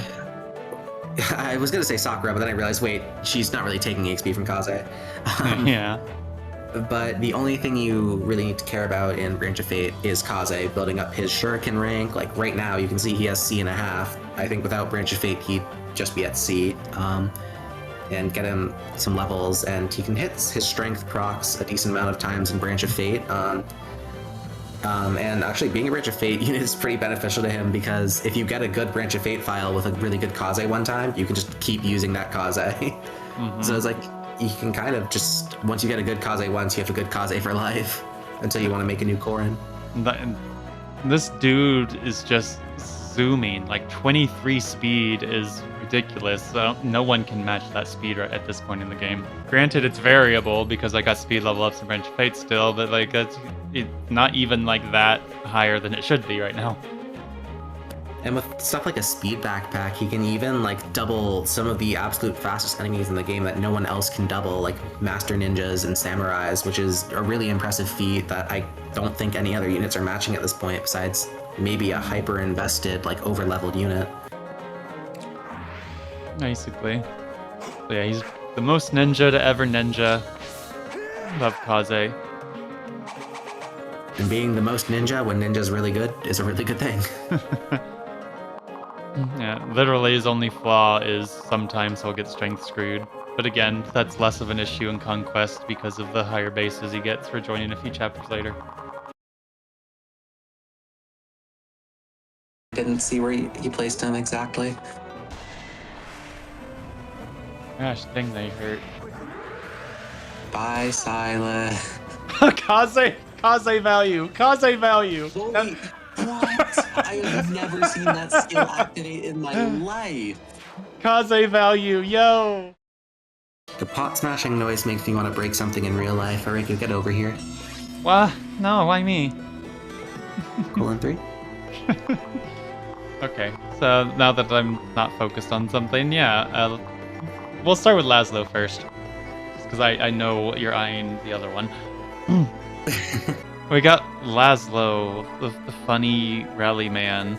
I like his personal swing speed +1, and if you can do his friendships and all that to get other rallies, it stacks, which is nice.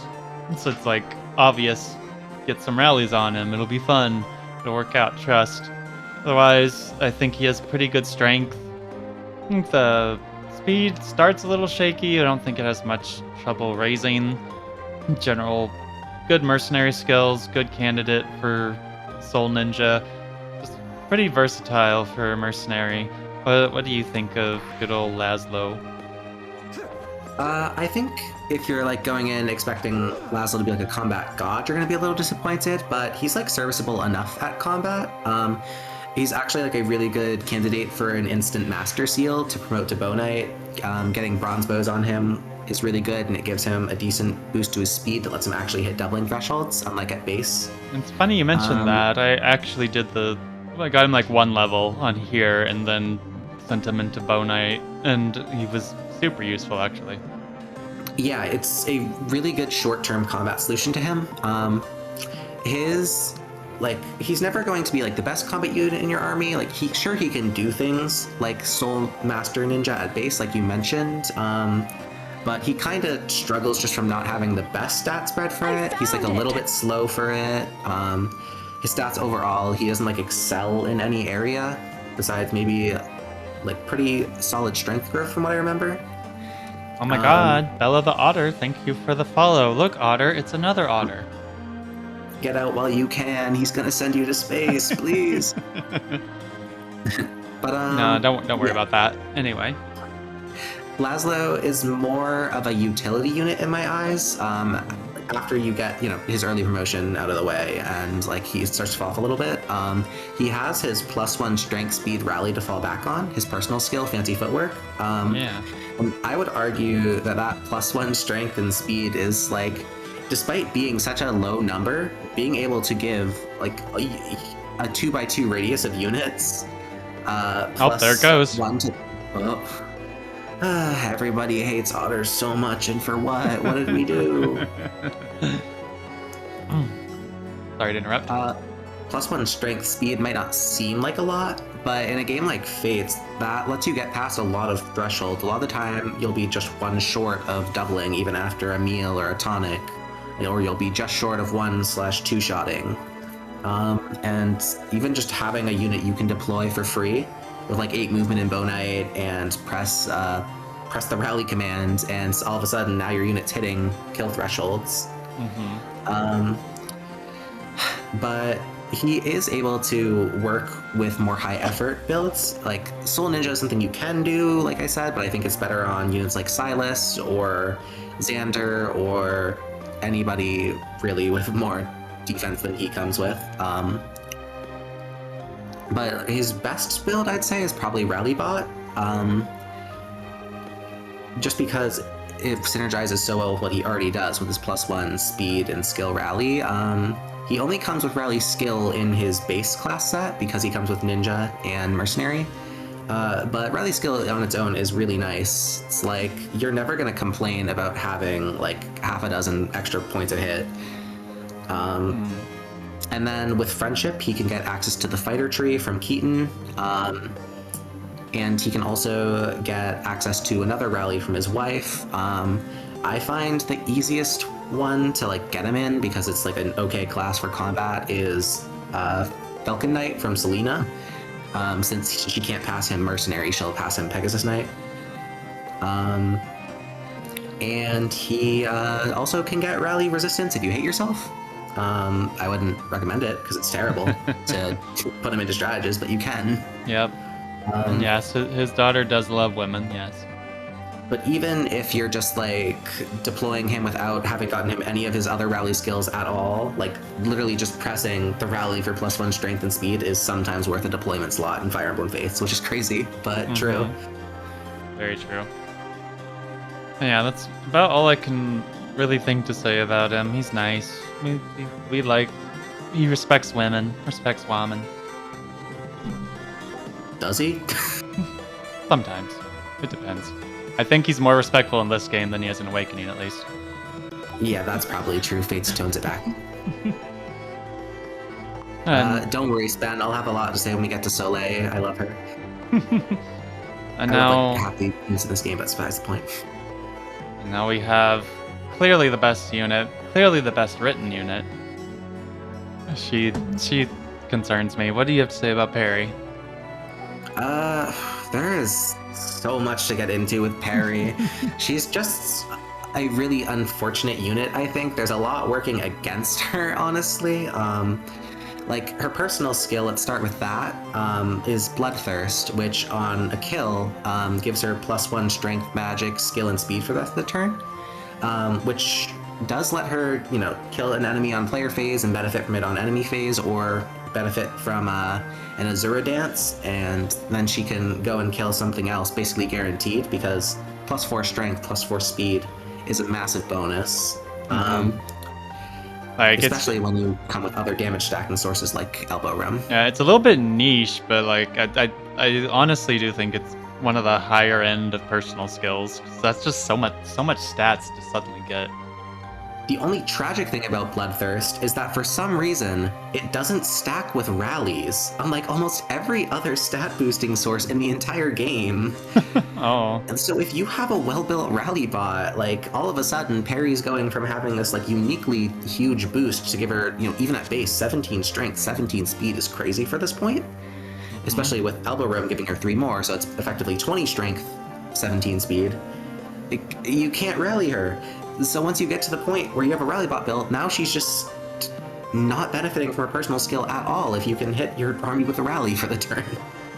I actually didn't know that. That's funny. So it's basically it's coded so she's rallying herself. Oh, okay, Fates. But there's still things she can do. She comes with Shelter and Elbow Room at base, so, even if Cavalier is a class that's gonna fall off pretty soon because you really want 1-2 range, or just 2 range in the case of bows, or flight, she can contribute for a little while, be a good Shelter Dancer who you can deploy for free.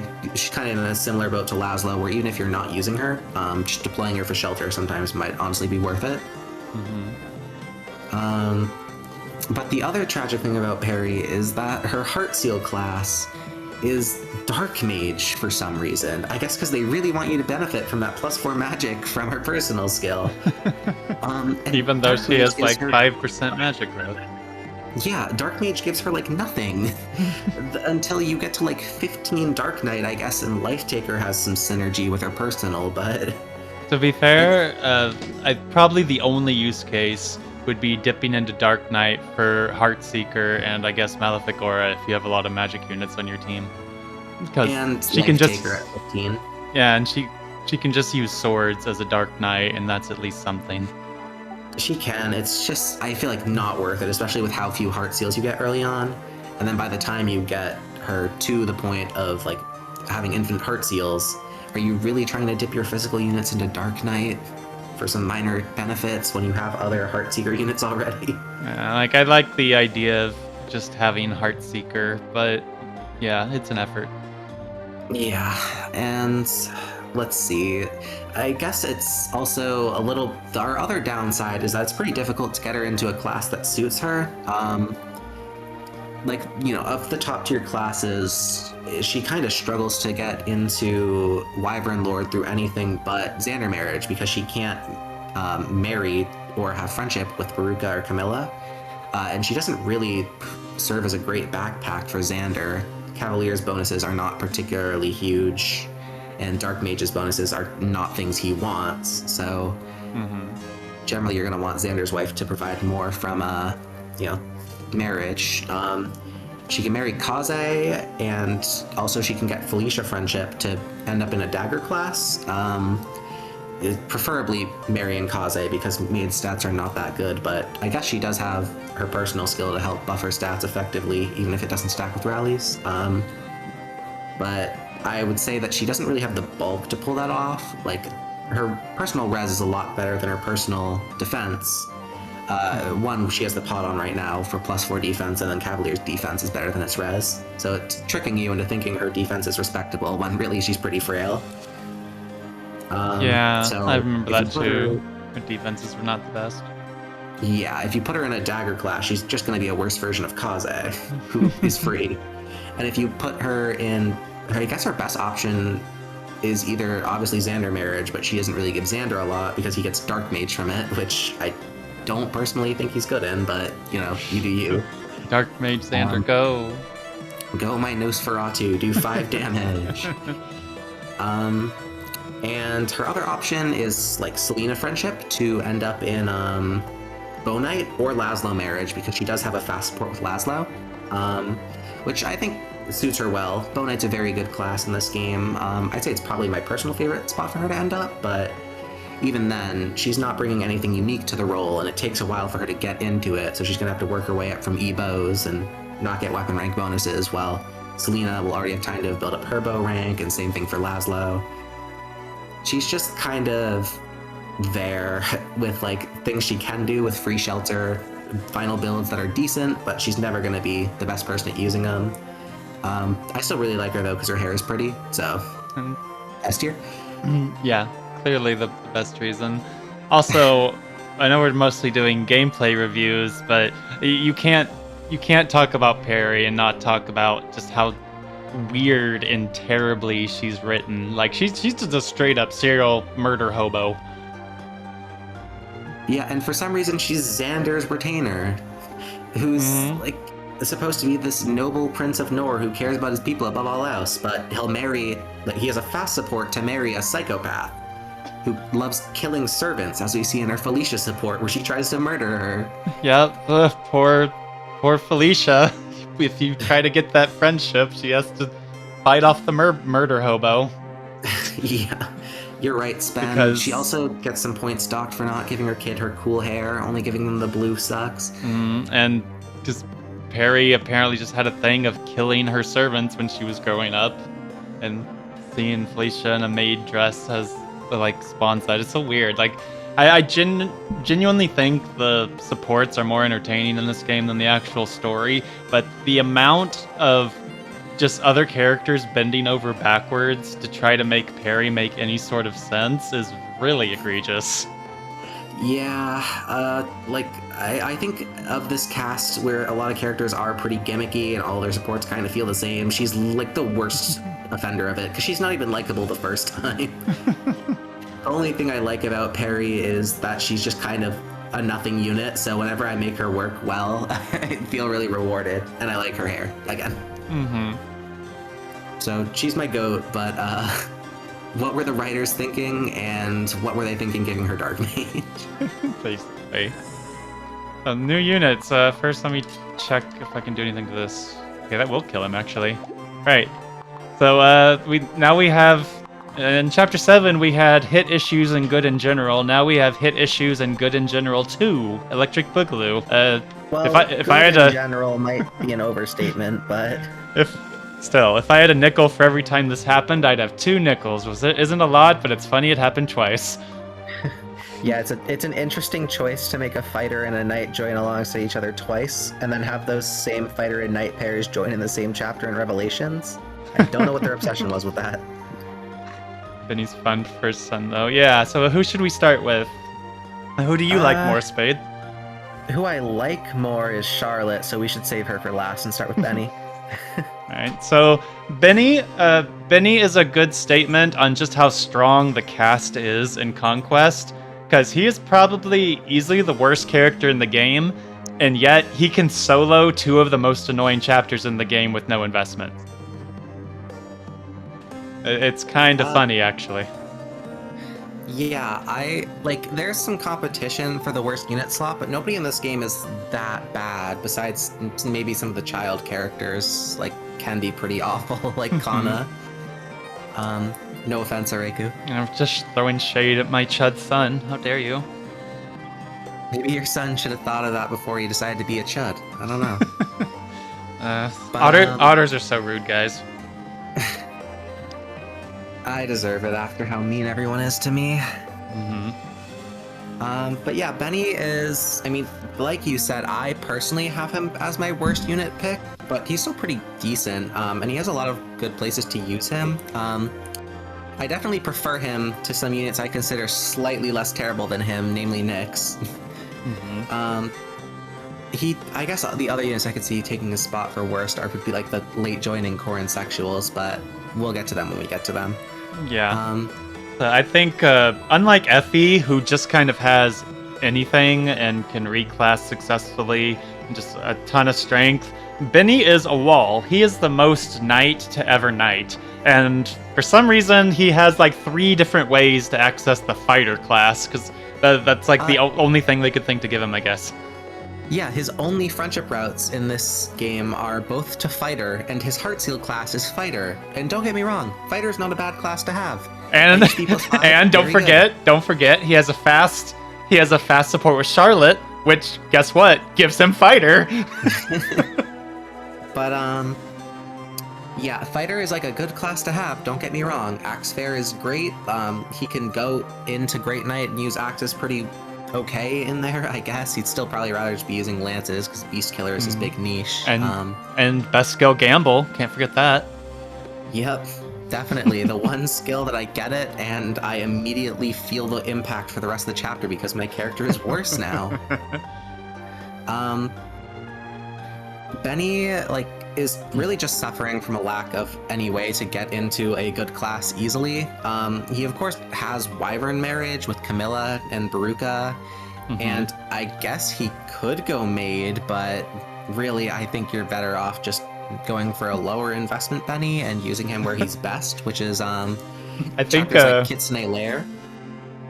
This is completely unrelated, but I think your clothing preferences for genders are showing, because this is the second time I've noticed you've referred to butler on a female and maid on a male. Okay, well, if this game were awesome, everybody would have maid, not butler. So, have you considered that one? But yeah, being able to marry Camilla and Beruka to go into Wyvern isn't exactly a good thing, but that's your best class option because everybody wants to do that. I'd probably say his best partner is Peri, ironically, just because he can go into Great Knight, be a low investment unit, who just gets shelter, elbow room, and can contribute that way, as well as his very good personal skill, Fierce Mien, which is, would you mind clicking on it real quick? Yeah, -10 avoid to enemies within 2 spaces, so it's similar to Heartseeker. Yeah, just a little worse, but you get it for free. Yeah, it's free. It's pretty good utility, which is just how I describe Benny if you want to use him long term. He's not going to be a huge juggernaut. He can sit there, he can take hits, but he's not doing much back. He's kind of just a worse version of Xander, who joins pretty shortly after him, unfortunately for Benny. Yeah, but something I'm definitely gonna do, because one of the later chapters is annoying.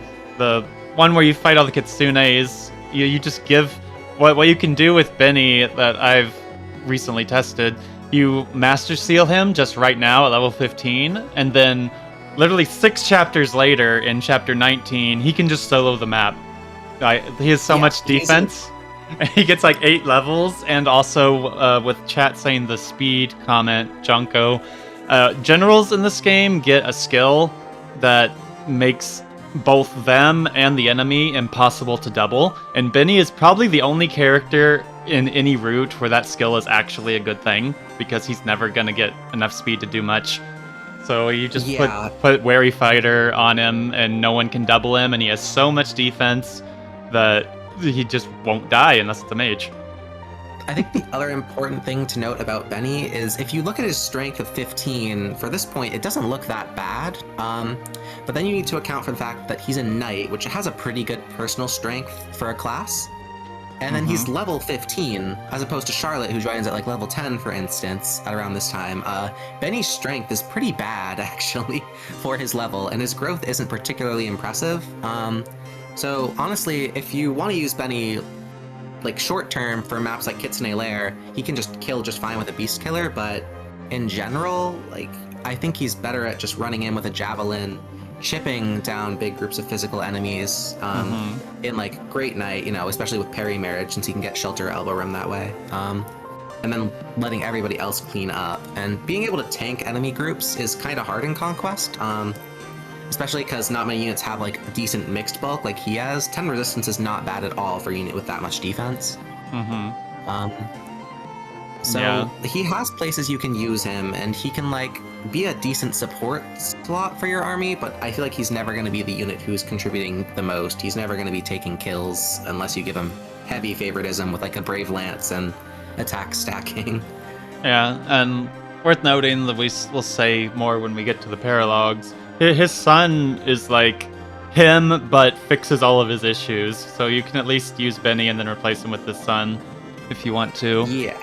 And I wouldn't call Ignatius necessarily a great unit either, so that's not really speaking great for Benny. But yeah, basically just decent utility unit, pretty good at base at doing a few specific jobs, but for the most part, he's one of the worst units in the cast, outside of where he really shines. Yeah, it's very interesting. And then even like chapter 17, that's the other map. He can just kind of solo if he wants to. I don't do it on that one. I just save him for Kitsune Lair. And yeah, Wary Fighter exists purely for Benny. Not even Effie wants to put on Wary Fighter most of the time. Yeah, and it's funny because a lot of the time Benny doesn't even need Wary Fighter. It's just nice to have. Like, he's still taking so little from physical enemies. It means instead of taking 4 damage, he'll take 2 damage, which can add up. Yeah, overall, pretty simple unit. Not good, but at least unlike some other units who I'd say he's worse than, he has really places where he really shines at the end. So late, Nerm. SMH. You missed the Benny review, the most exciting unit in Conquest. He's definitely a man. Just big old bulky wall. He's a lot of man, that's true. Next is Charlotte. I want to start with Charlotte with the notion that a lot of people always thought of her, where she only exists to be a backpack for Xander, and like she's good at that. She's a good wife for him, I guess, but I feel like she can do a lot more than that. She's definitely a training project, but I think people underrate her own contribution when she's not just taped to Xander's butt. What do you think? I don't know. Charlotte's, I think she's kind of like Benny, where she's not ever going to be your best unit, right? She doesn't really have the stats to be a combat carry. Her defense and resistance are both really bad, so she's got great HP, but she's not like a great enemy phase unit. She can't really dismantle big groups of enemies like units like Xander or Leo or Odin can. But her strength, her speed are good. And, you know, her utility is very good, like you said, sitting in somebody's backpack, giving +5, +3 to strength and speed, because she can instant promote to Berserker, and then in the future getting Rally Strength, which is, you know, always incredibly good to have at least on one unit in your army. Those are pretty valuable traits for a unit to have. And if you want to make her good, like I said before, I don't think she's the best combat unit because she's so frail, but she's like usable enough, especially because her good HP can make up for how bad her defenses are. Yeah, and like I don't think she's top 5 or anything, but she's definitely like, I've had more luck with her than I have with Arthur as actually fighting. I honestly think her combat's better than Arthur. Arthur just joins earlier, so he's kind of better at combat by necessity from having free chapters to do it, I guess. But if you want to use Charlotte long term, she has a couple good routes she can go. Her Beruka friendship is pretty good. Like, she already starts with Fighter, so similarly to Beruka, she has access to HP +5 and Axe Fair, Rally Strength, and Wyvern, so she can have extra support with rallies, because she'll get rally defense too, and she'll have pretty great damage, and I feel like she can one-round most enemies that you're going to face with her good strength, good speed, and then Wyvern's good stats. Yeah, I will say coming in with Gamble and a Steel Axe definitely gives her a bad first impression, though. Yeah, this map feels tailor-made to give you a really bad Charlotte experience. The other funny thing to do with her is to give her a heart seal and kind of play with her like you play with a maid Effie, since she can just go into maid at base kind of and throw daggers, and that's always at least good. She can take like a couple hits per turn because she has good HP and do some good 1 to 2 range combat with high strength. Yeah, the maid's pretty fun. I should do that at some point. And Yeah, she's got a but, rather interesting personal where she just does extra damage to female enemies, which oddly aren't the most common enemy types, but like it's definitely better than those personals that may as well not exist. Or the personals like Arthur's that are actively detrimental. It's not a good personal because there's so few classes it activates against, but I guess if you want her to do better against Pegasus Knights or something, I don't know, if you're struggling with Pegasus Knights, maybe you need to work on your builds a little bit. Yeah, the maid soul discount master ninja, she kind of like lacks the bulk needed, but it can definitely help her take a couple more enemies than usual. Yeah, I didn't think to bring up Soul just because she's like not a good user of it, because preferably you'd rather have more of your bulk in defense and res if you're using Soul, so you can fight more enemies and get more chances to proc it, versus having like all our bulk be invested in HP. It's definitely discount, but like I said, I think with Soul she could definitely take a few more enemies than normal. Yeah, overall I'd say she's not like a completely lost cause for combat or anything. I do think her utility is probably her best aspect, but she's like a fun unit to use if you want to just like give her a bronze axe so she doesn't have this abysmal hit rate and take gamble off her. She can get into Wyvern eventually or Maid, and you know, high strength, high speed, good. Also, she can be a player face delete button. She's also one of my favorite personalities. I love that if you actually do marry her to Xander, because like her goal is to just nab her a rich husband for her family, and she just like literally opens the window and shouts "woohoo" when she marries Xander. It's really funny, and This is gameplay story integration because she's also his best wife statistically speaking. And I appreciate that they like gave her a unique animation. That's pretty rare. Like when she's in fight or when she throws her axe back. I don't feel like very many characters have just a unique win animation like that. It's usually the class animation. Which is really weird because she's kind of a nobody in the game. She's just a random border guard who joins you with like no connections to any cast member, but yeah. I mean, hey, clearly she's popular for a reason. You're looking at her. This game would never put more priority on fan service. I don't know what you're talking about. You're right. I really should have more faith in the writers of Fire Emblem Fates. Yeah, I know Keaton is like Spade's ultra super boyfriend so much that he plus 10'd him in Heroes, so we'll do Leo first. Okay, I get it. You hate me. So Leo is very good as royals not named like Hanoka tend to be. Actually, Hanoka's really good in Birthright too. And I would just mean like she's lesser compared to the others. I guess when your competition is Ryoma, but I'd say the worst royal in any of these games, excluding Revelations Elise, is probably Birthright Takumi. Yeah, I could see that too. Anyway, not the point. We've got Leo. Leo's very strong. He tends to have a bit of speed issues, but you can, of course, it's Fates. You can patch that up with a good pair up and some tonics and stuff. He's got a very good tome. It grows trees up your butt, you know, the usual. And it's okay that Corrin was ordered to execute Kaze and Rinka because Leo stepped in and did it instead. But it's okay because he was just pretending to kill them with magic tomes. Somehow he managed to hold himself back. And he just gets some free damage when enemies aren't at full health. And I don't like the Leo loves tomatoes thing because he mentions it in like one support in the entire game, and somehow that became his main character trait in all side media. It doesn't really make it's weird sort of flanderizing. Yeah. Somehow the Fire Emblem Heroes writers were a step down from the Fates writers, which is really impressive. Yeah. Yeah, I don't have like a ton to say about Leo personally, but that's because he's just like plain really good.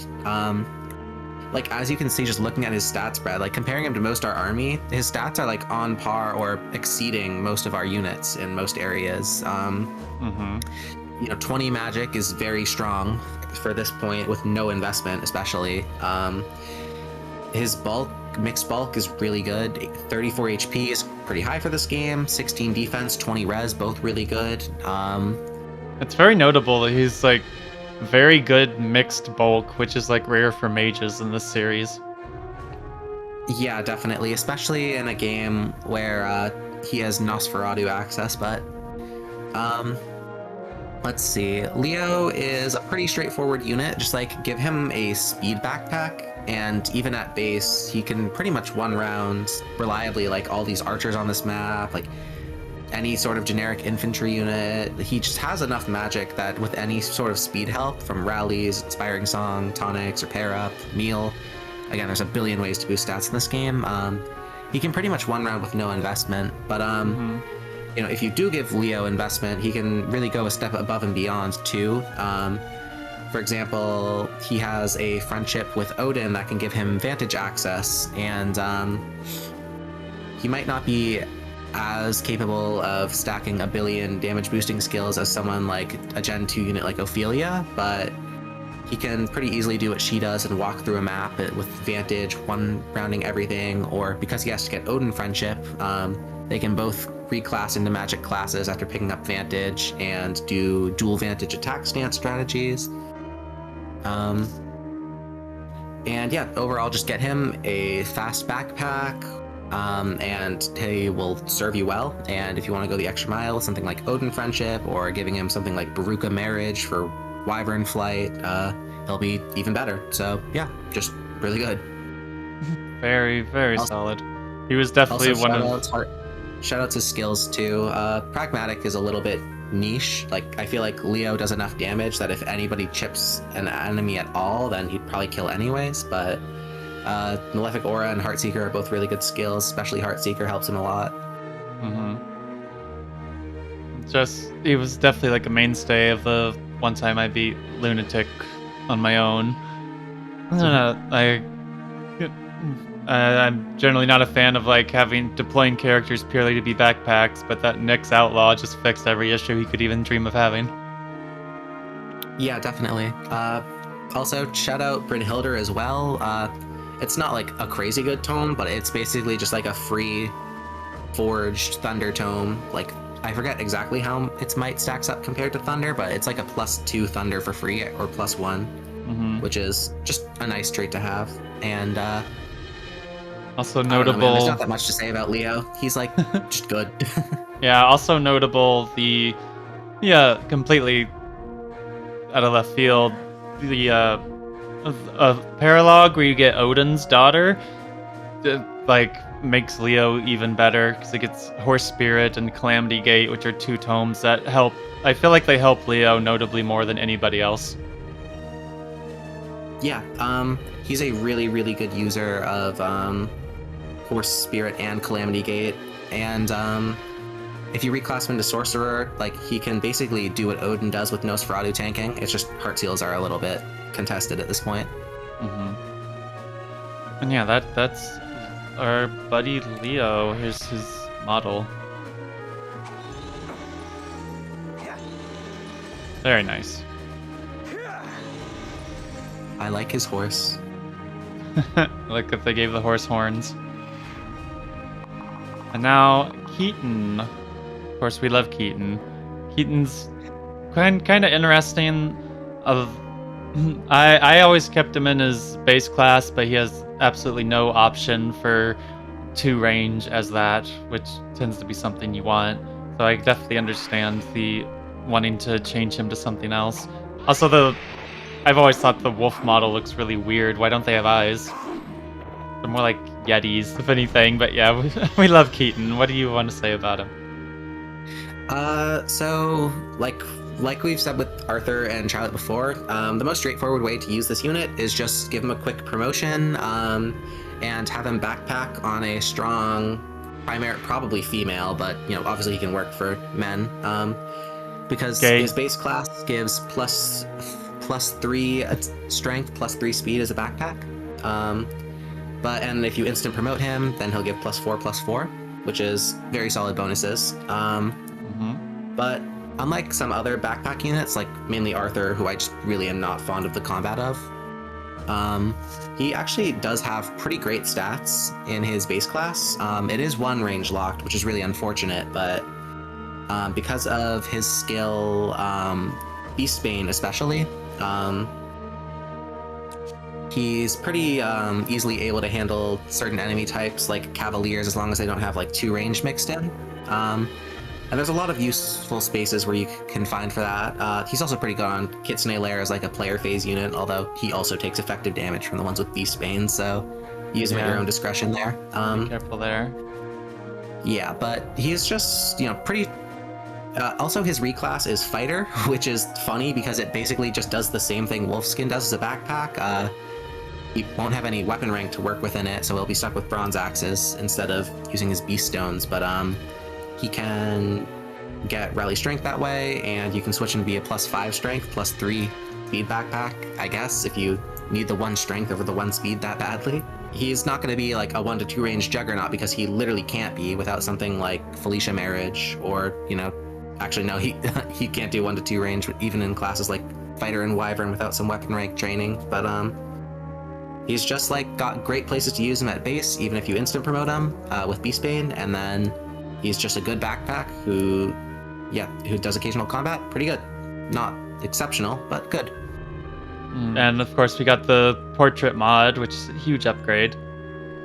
Gotta love it. Yeah. I love how like droopy his mouth turns with the snout. Like this is such a droopy frown right there. It's so cute. He kind of reminds me of a certain character of mine. Oh, you want to go ahead and do it now? Let's wrap up the stream with this. It's Gunter, the sort of not really a Jagan. He doesn't really function like a Jagan at all, but he's definitely like aesthetically matching the archetype. It's weird because in Conquest you get to use him for all of 2 chapters, and then he comes back way later. And in Revelations, he gets doubled by everything, so he doesn't function like a Jagan there either. Gunting all over the place. So true. Yeah, Gunter's strength is in the classes available to him and in his passive, which is probably the best Corrin passive. +15 hit and +3 damage dealt when supporting Corrin is very good for Corrin. And even in Revelation, where Gunter can't get supports because funny, Gunter is still one of the best pair-up bots. Great knight stats in pair-up is also really good. And he gets a bunch of extra stats here for no reason. Just because he'd be useless otherwise, basically. Yeah, so he can kill some stuff on this map where it's just him, Corrin, and Azura. And of course, the most notable thing people will point out is looking at him is his horrible growths. He has basically nothing in his growths. He has like a 5% speed growth, I'm pretty sure. So he's not going to be a juggernaut. He's like as much of a support character you can be without actually healing people. I think that's the most fair way to put it. And to be fair, staves are not that good in this game outside of the obvious of rescue. Like, staves are really inefficient, so... I mean, still, healing people is helpful. I'd say you still want to have at least one healer. Oh yeah, definitely. I'm just saying that, like, it's not the end-all be-all of support like it is in a lot of other games. And he just isn't in Birthright, which is really funny because Azura tells you, like, after this chapter, that Azura found him here and, like, helped him survive. So that implies in Birthright, Azura just decided to say F you, Gunter, and left him here to his own devices. And he just lives here now. Or he got murdered by an Enkos, either way. It doesn't matter, it's Gunter, who really cares? And he's also... One more thing, since he's a Corrin sexual, he has 2 classes he can go into with a heart seal instead of 1, and one of them is Wyvern, so he can be a shelter Wyvern if you really want to invest in him, but I don't think spending seals and stuff on Gunter is a great idea. He can support as a great knight. What do you say, Otter? I don't necessarily agree with that last part. I actually think Gunter's not a terrible user of seals. He's not going to be a combat carry with them, but like you said earlier, he is one of the best Corrin backpacks in the game.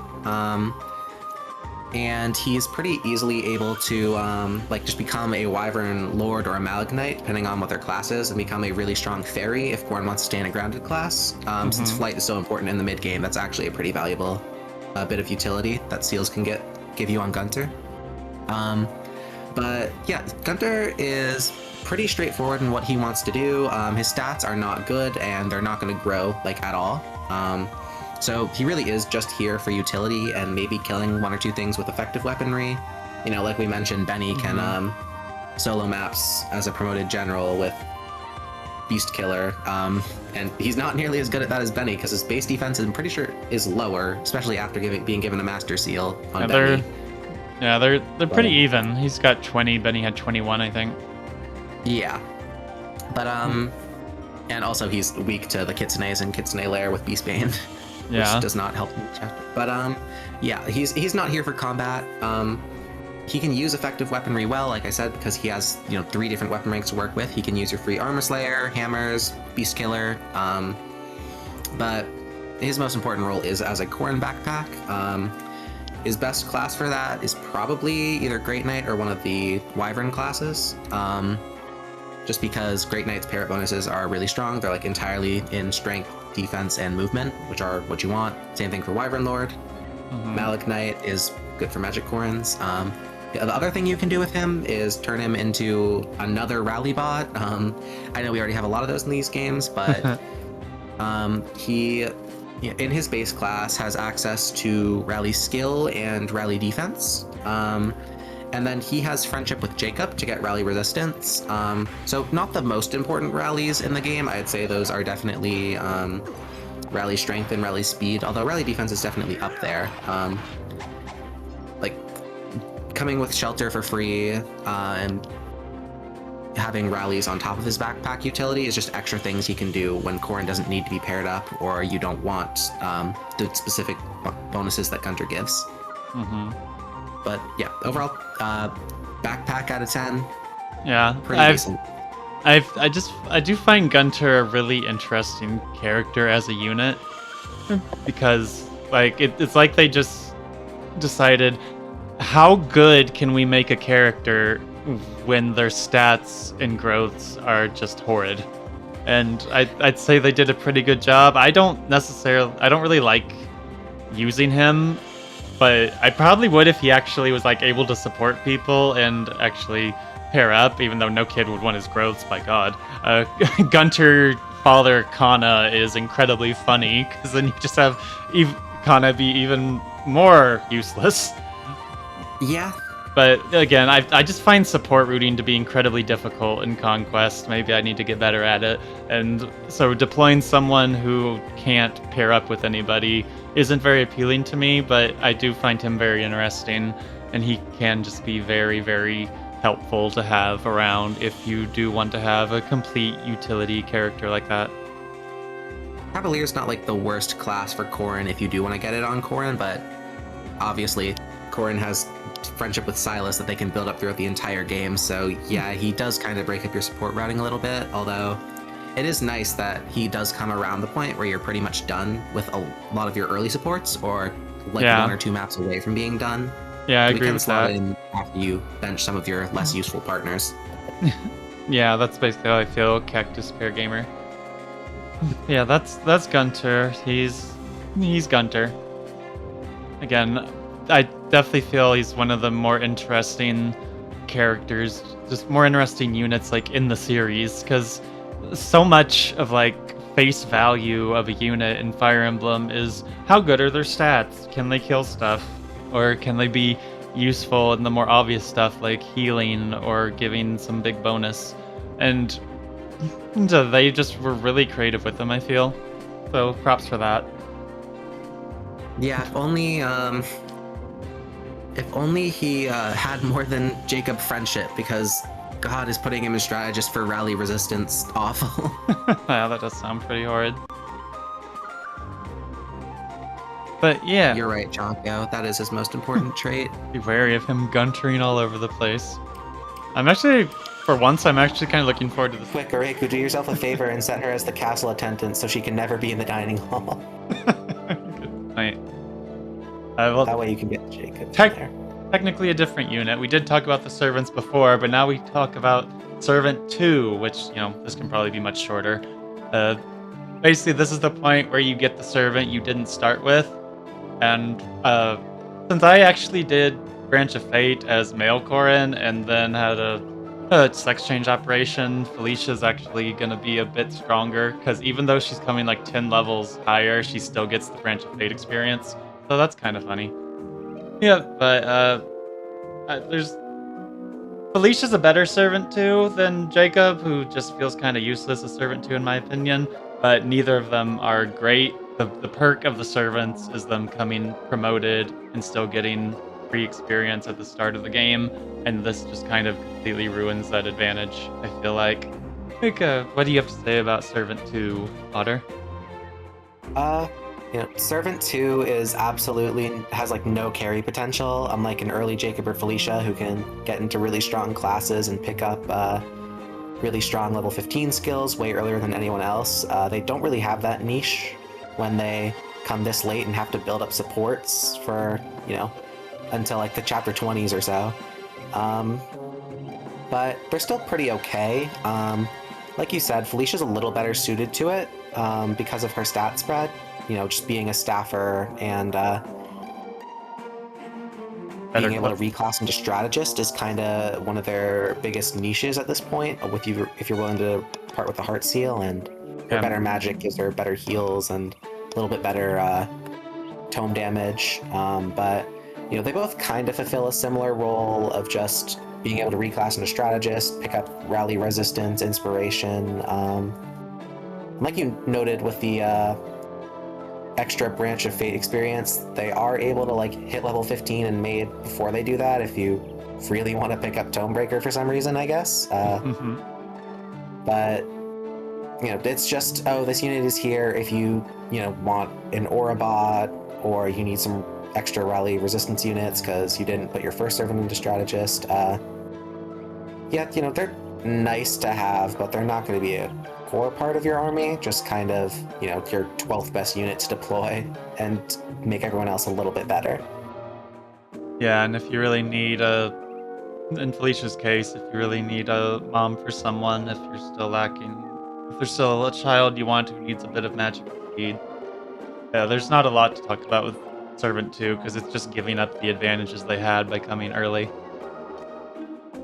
Yeah, she's like a decent pair up for units like Leo or Odin if you didn't build up an early support for him for some reason. But I guess Jacob's Butler also pair up isn't also that bad, because Butler pair up is speed focused, which some units do appreciate.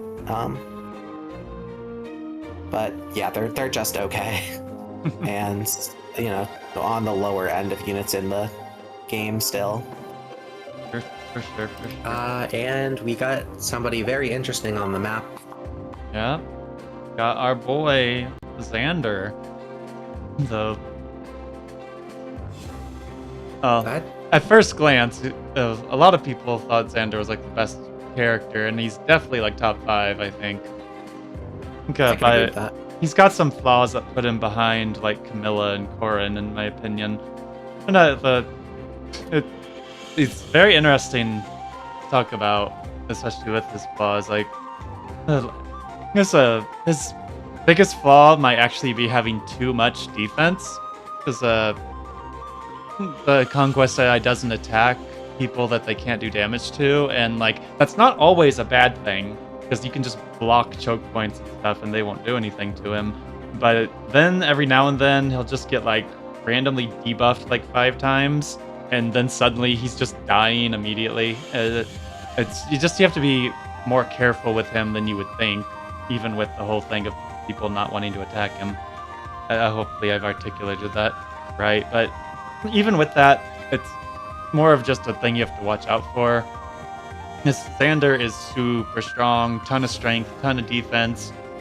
His speed can be shaky, but it's fixable. Also his resistance. he's got access to Wyvern, and he can access the mercenary line as well very easily to get things like Soul. Just in general, he's goated. He's also got the 1-2 range sword, which is one of a kind for this route, only really matched by Ryoma and the other routes. What do you want to say about Xander?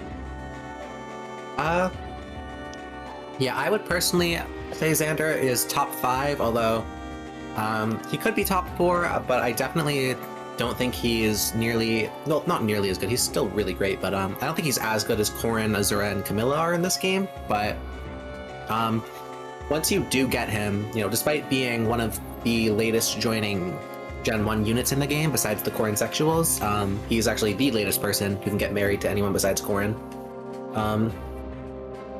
He's like absolutely incredible at what he does, and what he does is solo entire hordes of physical enemies, which is pretty broadly applicable. Like his biggest claim to fame, besides just his crazy good stats, is definitely Siegfried.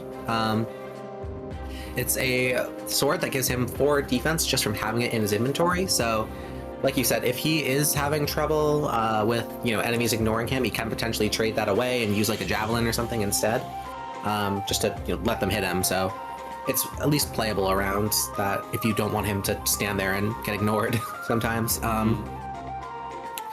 The only real downside to this unit is that he can't take Siegfried into any flying classes.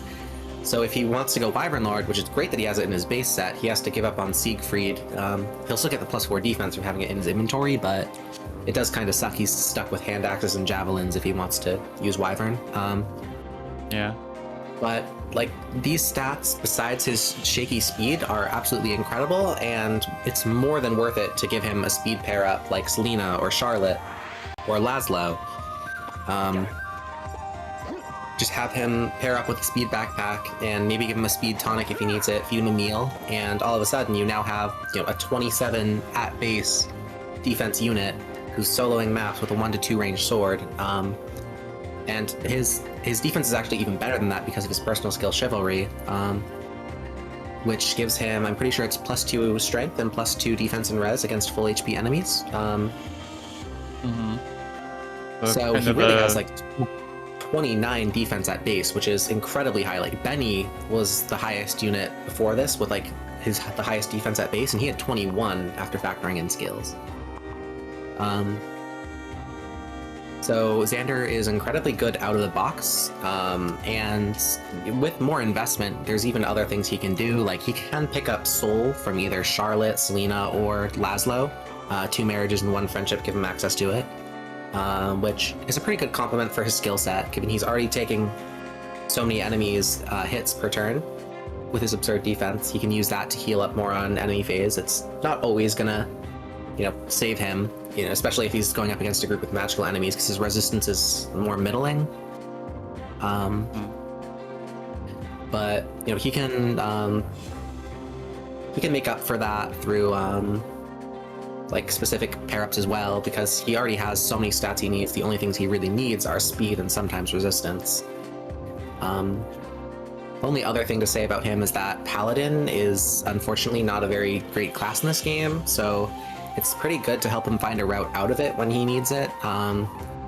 Through friendship or marriage, he can go classes like Bow Knight is great, and I think it's an underrated class on him, honestly. Even if it doesn't complement what he does super well, it keeps his high movement and gives him access to bows as well. But Hero is a really popular reclass from him, from Charlotte or Selena, both to pick up Soul and for late game, so that he doesn't take effective damage and gets slightly better stats. Yeah, Soul's really good. I'm a big lover of Hero Xander. Just if you can get it quickly somehow. He is just, even if you do keep him in Paladin the whole game, he's so good that he can make that work too. He's just the best defensive unit in the game, probably. Besides some situations where Benny's a little bit better from not taking beast effective damage and Kitsune Lair.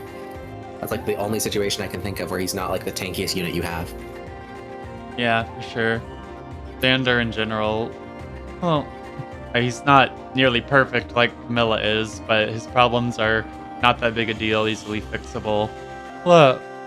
And His biggest flaw is literally just that he is the latest joining unit, besides Corrin sexuals and whatever children you pick up later. yep. He loves Xander. He definitely makes the game a lot easier. Just throw him at whatever you want and he'll just wreck. Yeah, he's very intuitive to use. Just throw him at the enemy, and the enemy will die in 1 turn if he doubles, or 2 turns if he doesn't. Now we have this. Even if he doesn't want to stay in it by like end game, I will add that the Cavalier skills are great. He's 1 level away from Defender if you want to pick that up before reclassing him, but Elbow Room, effectively his skills at base give him +5 attack, +2 defense and res against all enemies. And then Shelter utility as well. Well, he might not be the person you want doing Shelter because he's one of the best units at combat, so you want him to be the one getting danced a lot of the time. It's still great to have at base.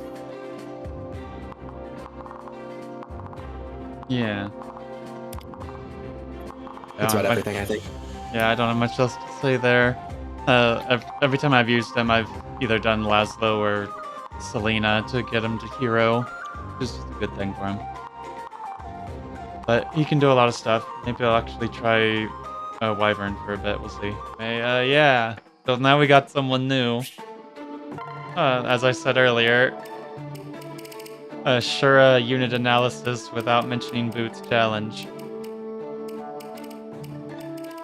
Where even is he actually? There he is. Well, I don't know about you, but I'm definitely mentioning the boots because you can't separate the unit from the Aaron versus Damson. But you can go first. So I know Shura's pretty nice. He's got a neat debuff on his personal. Again, he's one of those really underutilized characters due to being a Corrin sexual. Like I really wish he actually had supports because he's kind of a cool character. His stats are good, though I find they don't like he's got a lot of speed. But a lot of your other bow units will probably be better at this point. So he's like the 3rd or 4th best bow user, which is why so many people kill him for the item that will not be named. What do you have to say about him?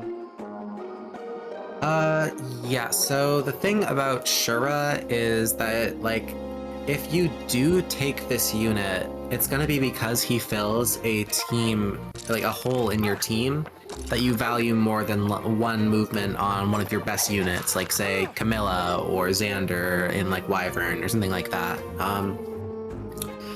I generally find that there's enough good bow users in the game that'll, start off roughly on par with him when he joins. Like, for example, if you compare him to a like level 2 Bow Knight Niles, they're basically the same units. His stat leads are like very insignificant in most areas or non-existent.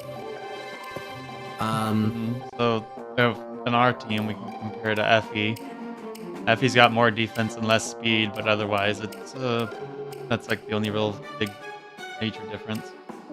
Yeah, and Shura's growths are not particularly impressive by any stretch of the imagination. The only growths like in Adventurer he has that are above 50% are speed and resistance, and his personals for those are like 35 each from what I remember.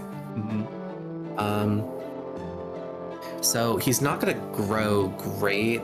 His best use, like out of the box, is that he counters an upcoming map pretty well. The map after he joins having so many ninjas that he can check over walls or like behind a defensive unit the ninjas will ignore.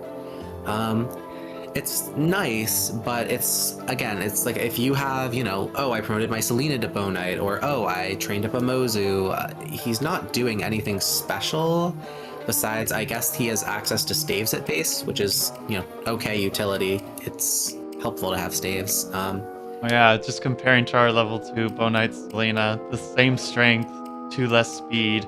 Otherwise, like whatever. Yeah, it's just that he doesn't really compare super favorably to other bow units, so I feel like unless you haven't trained up another bow unit, it's generally worth it to kill him personally. But there's still things he can do. Besides just being a decent bow unit, his other class options are Berserker and Master Ninja. Master Ninja is a good class, but he's a little bit frail for it, so I feel like his best bet is just to reclass into Bow Knight. or if you really value the staff utility with his mediocre magic, but like, you know, better than somebody going into adventure with literally 0 magic. Like, he can also reclass into Berserker and become a rally strength bot, but you do have other units who can do that.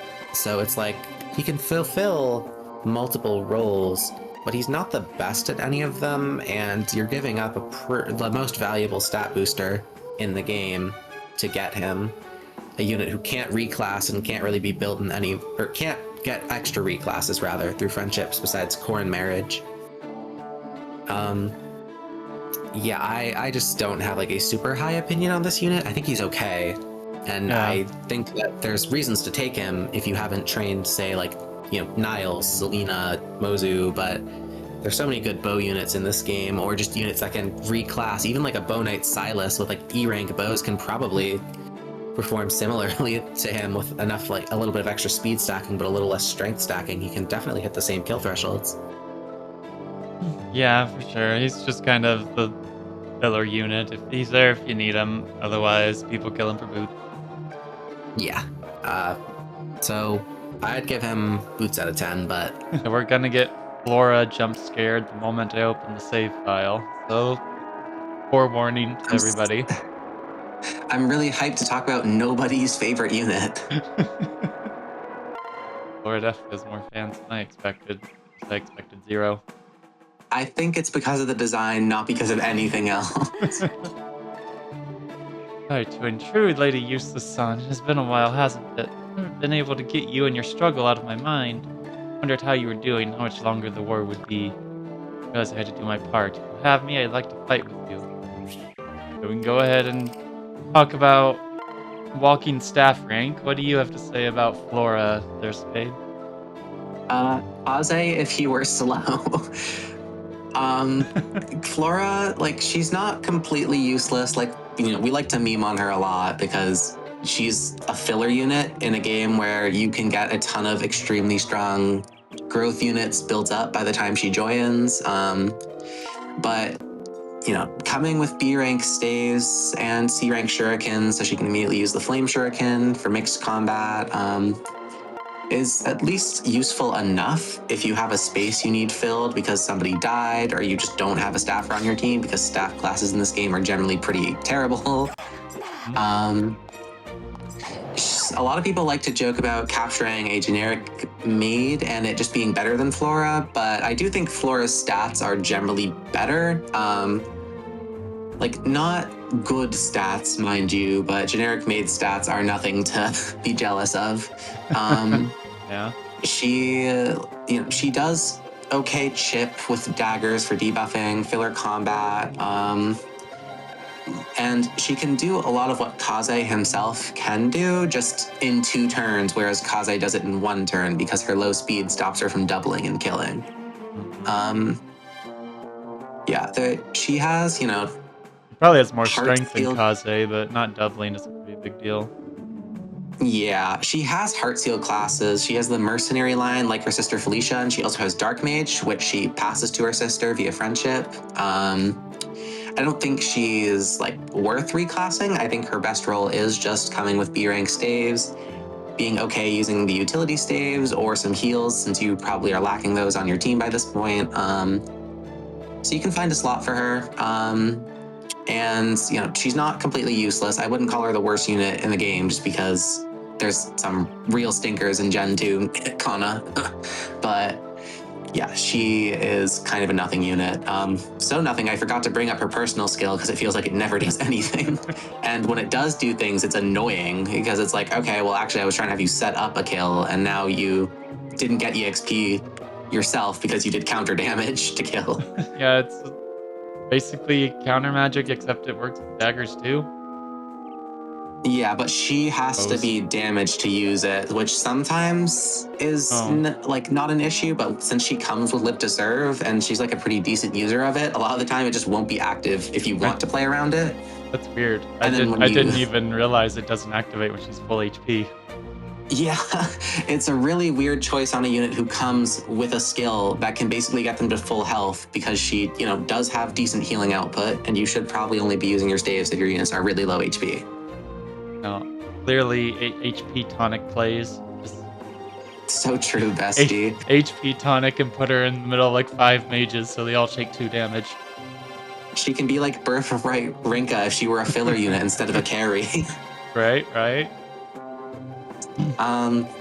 Yeah, she's just a utility unit. She is not going to be a combat carry. If you really want to heavily invest into her, she has to take Corrin Marriage too to get access to other classes. Her only options are Corrin Marriage, and she gets Felicia Friendship, but Felicia has the same classes as her. So she gives Felicia Dark Mage, but Felicia gives her nothing because she just gets into Mercenary again. Yeah, love it. Another character. You're not realistically getting that friendship before you get infinite seals anyways. Another character that's just hurt by being a Corrin sexual. And it is with the issue of playing a male avatar, which can make you just miss out on a kid, it wouldn't even have been a problem if she had access to supporting other characters. Yeah, that would honestly open up your flexibility in marriages way more if you want to get every kid, but nope, we need her to not talk to anybody and be forgettable as hell. It's crazy. She's just kind of boring. She's just utility. And just a staff rank. That's basically it, with okay stats. Yeah, the staff rank is the biggest appeal, I would say. I've never liked Flora too much. But yeah, as people tend to say in chat, she has nice hair. Yeah, but by that logic, we should just be giving Peri Felicia Friendship and putting her in maid because she has the best hair. So eat that, Flora fans. Oh. I like Felicia too much to subject her to Peri support. Yeah. To see the mod I made in action. And we get to, yeah. You thought I was dead, right? Nope. Acted kinda stupid back there, so I came to make it up to you. You join your group, I promise you won't regret it. Now we have Kaden. That did read like it was Fate's dialogue. That's what I tried to do.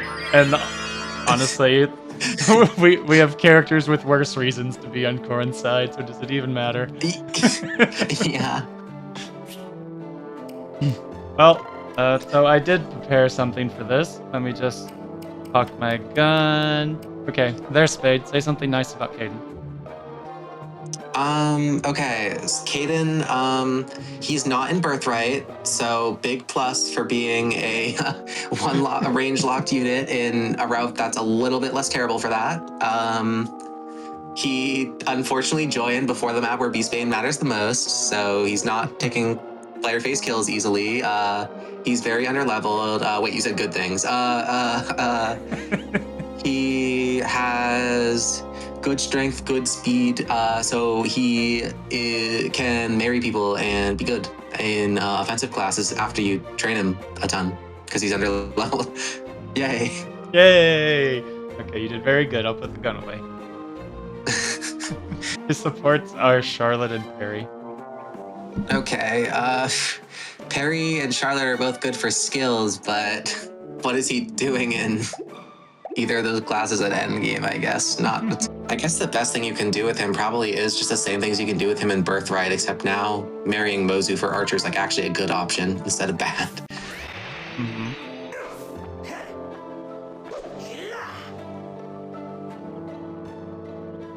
Yeah, I like Kaden. It's just kind of a joke unit review because he's not here normally, but yeah, Kaden nice. He looks cute with the mod that I have.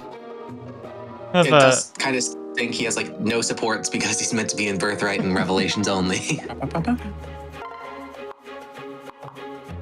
Yeah, I find this is a really cool mod. It has some unfinished issues, like supports for the child that's not supposed to be here. They don't work half the time, so that's kind of disappointing. But I keep it mostly just because I find the way they've actually altered the cutscene in the chapter and stuff to be really cool. Also, sometimes I prefer male Kana, so using that with male Corrin is kind of nice. But yeah, on the actual not modded aspects, I'll start. Kana is basically Corrin 2, but worse, unfortunately. I really like them, but as I said way back in chapter the first chapter in our Corrin review, if Corrin's a jack of all trades, master of all of them, Kana's a jack of all trades, master of none. It's kind of unfortunate. I feel like they're a result of them really over nerfing things that were overpowered in Awakening. But yeah, Kana, again, they're not super amazing, but they are more than usable. You can make them do whatever you want, modify their stats with any parent in the game. And you might see these crazy stats they're starting with. This is not their actual base stats. Imagine if they actually joined these stats. Yeah, if this were Kana's starting stats, no matter what class they were in, I would literally call this like the best unit in the game. Because you can get them so early with Servant 1, but yeah, it's unfortunate, but they do have use. They can marry a Gen 2 to pass on Corrin's start of the game selected talent, and they can just fill literally any hole in your army that you want them to fill, even if they won't necessarily be the best at it. What do you have to add on Kana, Spade? Yeah. So, like you said, Kana kind of feels like them seeing how good Morgan was and overcorrecting for it. Their stats are the main thing holding them back because their class access is incredible since they have access to every single class in the game, both because Corrin can have any talent and their partner can be any person. Male and female Kana are virtually the same. The only thing that differs is what support partners they have access to. Male Kana and female Kana, unlike Corrin, don't have access to friendship with all the units of their same gender. Yeah, but ultimately, this is one of the most disappointing units in the game. Just because, like you said, they're a jack of all trades in a game where that's not good enough because they don't really excel in any stat enough to be the best at any one thing, which is where you want to be in Conquest. You want to either be the best or be good enough in all areas, and Kana falls short. Yeah, and I feel like Corrin can usually make it work, especially with the Boon and Bane thing. And that's another thing. Your Boon and Bane selection doesn't even affect Kana. Like, no matter which gender you are, Corrin's stats do not affect Kana. It's the variable parent that decides that, which we had Kaze for this run because of the dumb build we had to do with our main character. So yeah, at least this Kana will be very fast, maybe, because Kaze's very fast. The weirdest part about Kana is that, Kana is there to fill any role in your team, but that's not unique to them because for them to exist, Corrin has to get married. So you already have Corrin, another unit, and if you're male Corrin and you marry Azura, or if you're female Corrin and you marry a Gen 1 unit, like you have another child who can get it too. Mm-hmm. So it's like Kana is just going to be worse at it than whoever you're marrying or, potentially whoever your other kid is because their growth are so low. I believe it's one of the lowest, if not the lowest among the children. And it's not even min-maxed, it's spread out. So they're not good at anything and it just sucks, but they're not completely useless because, having any access to any class, even if they'll be like your fourth best user of it, is really nice. And they're child units, so they can really easily do stuff like get a rally bot build going, especially because of, again, Corrin. Mm-hmm. Or they can inherit good skills if you get them later, from Corrin having access to every skill in the game, basically. So not a good unit, in my opinion, because they're way too short of what you want to do, but you can do niche stuff with them, I guess. And for the rally bot build specifically, I don't remember the specifics, but I did see someone saying that female Kana, which you would get by being male Corrin, was slightly better, like they can get rallies easier. But that's really the only big variable between the two.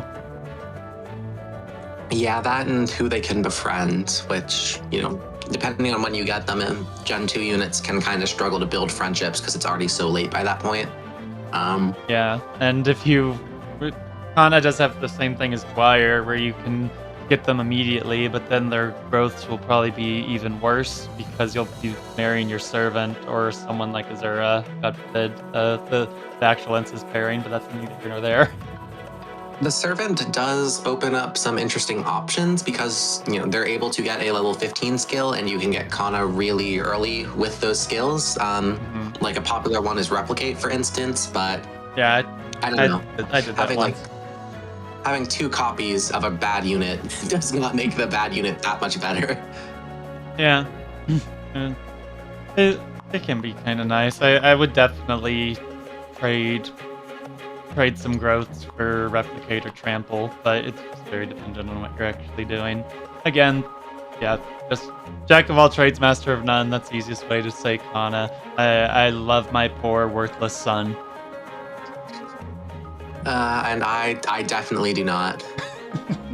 Spade bad Call father. me Garen. Call me Garen, because I want to lock this thing away and never look at it again. Wow. The evil McDoobad was Spade all along. Also, something I didn't say in the review, Kana does have a personal skill, but it only actually does anything if you stay in the base class and use Dragon Stones, which usually by the time you actually recruit Kana, you're probably not going to be doing. So similar to Dwyer, they kind of don't have a personal skill.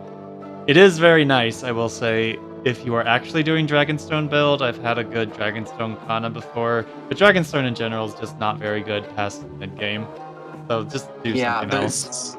There's very niche situations where a Dragonstone Plus is really nice to have, but they're pretty few and far between. I think it's just Kana can be surprisingly tanky if you give them a defensive parent and then hold a Dragonstone. Like, you can use them to bait things. That might be like the closest thing to a niche Kana has that I'm thinking about it, but even then there's better things. I just wanted to talk about the personal a little bit.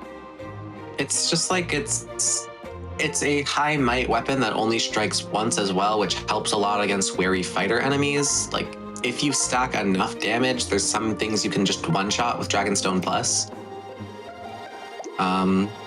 It's really high investment, and you should probably find a different way around it, but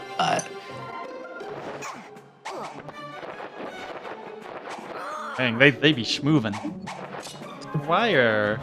He is the one character in this game who does not have a personal skill. You might think there's a personal skill, there's definitely an icon here, but no, he doesn't have a personal skill.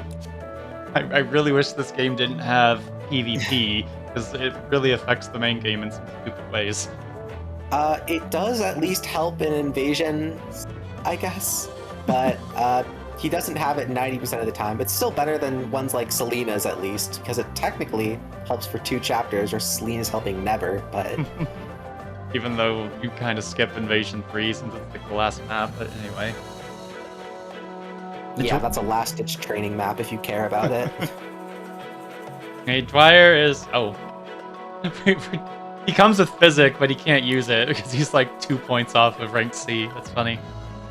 I mean, that's kind of, honestly, a good thing, because he might just waste it healing the knights in this chapter and rob you of the Physic, which you could either sell or use yourself. Yeah, for sure. He's definitely done that before, but... Anyway. But yeah. Dwyer... He's kind of like... Honestly, he's similar to Kana. He can just do whatever you want. I don't think there's a single class that he is just will not be able to perform well as long as his mother's stats match it. And he's one of those characters, also like Kana, where if you want to spice up the early game, you can recruit him very fast. And just if you don't feel like using Odin or Niles or whatever, even if it's suboptimal, you can just swap them out for Kana and Dwyer and have different characters early on. And you'll get a bit of experience from their maps as well, even if they're going to be kind of hard that early, because some of the promoted enemies don't unpromote. But neither here nor there. What do you have to say about Dwyer? Dwyer's definitely a pretty interesting kid. The most interesting thing about him is that his non-variable parent is Jacob. So having Jacob as a father isn't exactly nerfing his stats. You know, if his stats are subpar in any area, that's his own personal growth in the area. But Jacob being his father lets Dwyer get access to level 15 promoted skills. way earlier than any unit who isn't, your promoted servants would be able to, or, whoever Jacob marries, if he marries female Corrin or Felicia, Kana, and Shigure can also get access to those skills early. Which opens up a lot of different avenues for what you can do with Dwyer. You marry female Corrin early. Oh, now I have a really good combat unit because he has trample, and he can go into Butler and do strong 1-2 range stuff. You can pick up, any sort of level 15 skill that you really want. Like you can pick up, I guess you can pick up more breaker skills because you picked up Tome Breaker and do a funny breaker build that way. Or, get Jacob to get a rally early from one of his partners, or get Jacob to, since Dwyer comes with rally resistance, and then his alternate class option of Cavalier gives him access to shelter, he can be a pretty good utility unit. Yeah, and he's even on strength and magic, so it's really up to the mom on what kind of offensive role he'll take. Nyx was chosen for ours, so he's gonna have a lot of magic. So we'll be doing something with that, especially since he'll get Dark Mage and Sorcerer and everything. Yeah, he's just a really flexible kid who has access to a lot of unique builds and a lot of skills early. He can do what Jacob does, but with better stats generally. Since our Jacob is so blessed, that might not necessarily hold true, but I think he definitely has better magic than Jacob does right now because of Nyx's mom. Yeah, definitely. 14, Jacob's over here with the... Oh. The Dark Knight increased it a bit. He's promoted and Dwyer isn't. For magic he's got... I think, does he have magic from like a Surge or a Meal? Is that why his magic's so much higher? He did get a Surge, I think. Yeah, so he's kind of cheating right now. They have the same magic. Yeah, same when Jacob's promoted, so Dwyer would have more. He's pretty flexible. So yeah, he does have a lot of high investment builds for what you want to do with Jacob, or he can just be a low investment strategist. With any magical mom, he'll have decent output on heals. The staff formula in this game kind of sucks, so having high magic only makes those a little better, but just being a free staffer on its own is pretty decent, especially if you pick him up late with an offspring seal. He can learn skills like Rally Res or Live to Serve free of charge, basically, without any EXP investment. Yeah. I don't know, I felt like this was kind of rambly, but one of my reviews aren't rambly. Well, that makes him fun. He's interesting. You can build him any way you want thanks to Jacob's flexibility, and any mother, since his stat spread is pretty evenly distributed, can really influence what he does. Yeah, he comes with both a Mend and a Sun Festal, which is good. One of the only Festals you get. Actually, is this the only Festal you get in the entire game? Probably. I've don't never seen it anywhere else. But he will probably waste a couple uses of some of his staves if you don't rush to him, which can be annoying, because I do not care. I do not care about the lives of these armor knights. If you don't light enough for him to use his physic, he'll physic your characters too, which uses up those uses. But yeah, we kept our Jacob in Butler the whole time, so he's got Tome Breaker, which might be useful. He's got resistance, and we'll see if we do stuff with him. Could be fun. Can we make him a maid? I mean, we do have the hex editor. Can we make him a maid? I don't really want to because that's physical attacking, but yeah, we could. Yeah, no, I wasn't saying we would. I was just saying, is it possible to make male units maids with your editor? I believe yes. Don't know how well it would work, but probably. We can always put him in the maid outfit with the accessory shop, right? So. Also, he's obviously L from Death Note. Because this design just screams that to me. I'm not even that much of a Death Note fan, I just think of that. It doesn't help that Nyx was his mom, yeah. Oh shoot, I'm realizing I forgot to bring up something that's actually pretty interesting about late Dwyer in his unit review, which is that if you recruit him late, the Offspring Seal lets him get a really high staff rank, which basically none of your units are going to have, because nobody wants to be staffing every turn in this game. Oh. So it's like high rank staves are pretty much exclusive to units like him and Forrest, unless you really want to grind up like Flora's staff rank or capture a generic maid. That is pretty interesting, yeah.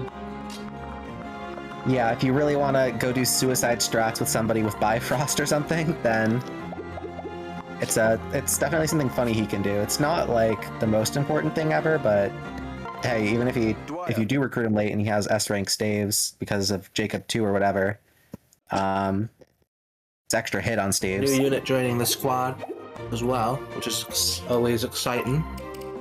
Yeah, we've got Shigure, who I've save edited what we're kind of going to do with him, but don't mind that part. Yeah, Shigure, he is John Rallybot, basically. If you look at his personal skill, it's an HP rally, basically. He restores some health to allies whenever he uses the rally command. It's like Azura's ability, but you have control over when it activates. Mm-hmm. And yeah.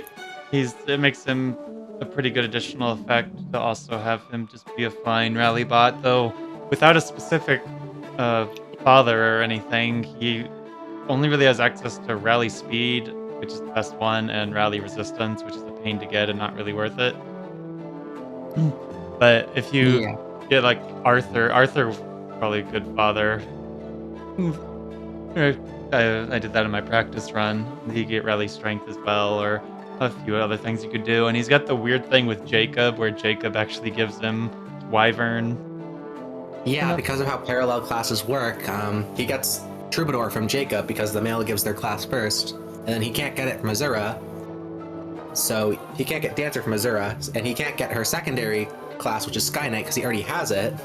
And he can't get the parallel class of Dancer either, because that's Troubadour, which Jacob already gives him. So the last resort is to give him the parallel of Sky Knight, which is Wyvern. Yeah, a bunch of really weird interactions there. But while Jacob's... I would think Jacob wouldn't be a fantastic parent. He's actually like one of his best ones because of those shenanigans. Yeah, and also because, Shigure's main role, you can always use him for combat. His stats aren't terrible or anything, but is to be a rally bot. And besides passing down rally defense by giving him Wyvern through parallel class shenanigans, Jacob is one of the units who can reclass into something else and get a level 5 rally, so if you don't want to give him rally resistance from shrugging through strategists with Shigure, you can always do it on Jacob, or find another way to get him a rally through... well, actually, I don't know if any of... Yeah, his friendships are both Cavalier, so I don't think he can get it that way, but... I think in Birthright might be another rally. Shigure could have been a second singer. No, he couldn't have. I really don't think... IS is never going to give you two singers / dancers in the same game. That's too broken of a concept. Gotta play fan games or mods for that. But yeah, combat wise, I don't think he's bad. Maybe a little bit low on the strength side, but of course parent dependent. He always seems to have plenty of speed and is decently tanky at least. So he's got a lot of things going for him. I would say despite Jacob's growth not being great, Jacob actually makes his combat a lot better by passing Wyvern 2. Since one axes are, the strongest of the melee weapons for his damage output, increases his strength over Sky Knight, and he keeps Darting Blow from Pegasus Knight, so he's never struggling for speed even after losing some of Sky Knight's natural speed. Yeah, and Knight starting with Darting Blow is always a nice thing. And yeah, Veer, that's exactly what I'm saying. You don't ever have two singers at the same time. Shigure's not going to go to a different army. Since we gave Shigure Silas as his dad, he also has Shelter now, so in addition to the rally utility he'll inevitably get from Falcon Knight if we use him long term, he also can just rescue and sort of be a second dancer by letting his mom dance again through Shelter. Mm-hmm. Yeah, I thought Shelter was definitely the best thing to pass down for Div. But yeah, Shigure can, if you don't want to just rally with Shigure, he can also go Kenshi very easily, which is always a great combat class, even if you have to work on his bow rank. I don't know. It might depend a little bit on his father, since his strength isn't incredible or anything, and Kenshi really benefits from having really high strength since his personal stats are pretty bad for a bow class, but it is an option if you're desperate for a bow user, although not my personal pick. Yeah, I adjust that prime, which makes it not relevant here because what reason would they have for Shigure not be on the same army as Azura? That's what I'm saying. He could not be a dancer. There's no gameplay logic to it. Yeah, only time they could justify making him a dancer is if for some reason they made a custom class for him for Branch of Fate. Which would Not Branch of Fate. What's the child paralog called? Heirs of Fate. It would be cool. It would be cool if he was a dancer there. I actually, well, that's a completely different tangent. He is basically the main character of Heirs of Fate, and I vehemently believe that Heirs of Fate is the only part of any part of Fates that actually has good writing. I actually adore that little side story. Maybe I'll play that at some point. I'm not too familiar with the DLC content for Fates personally, but it's I do remember liking it at least. Yeah, I mean it's actually decently written and like surprisingly well written, even if it's like multiverse shenanigans. And it's like you have specific units, so they can actually like tailor the maps to what you have instead of it being sandboxy, which is usually pretty fun, I find. Mm-hmm. It like is able to balance things a lot tighter. But that's not really related to Shigure here in the main game. I just went on a bit of a tangent. Yeah, love Shigure. He's very solid. I think probably a middle ground unit. Not amazing. Definitely not terrible by any means. He can just do whatever you want him to do with a little bit of a niche on having an extra thing to do with rallies. Yeah, he's pretty good. Just for being, free rally utility, especially if you recruit him a little bit later than we did, which, it's hard for Azura to build support sometimes, so that kind of ends up happening for me most of the time naturally. Mm-hmm. Since he can get rally speed basically for free just by using an offspring seal. And yeah, he's a decent utility part of your army, but if you want to make him work in combat, he can, especially with, access to slightly better combat classes from his father, but not ever going to be like the combat carry of your run, I feel. Yeah, except he might in this one, but here he is in his model. He's very pretty.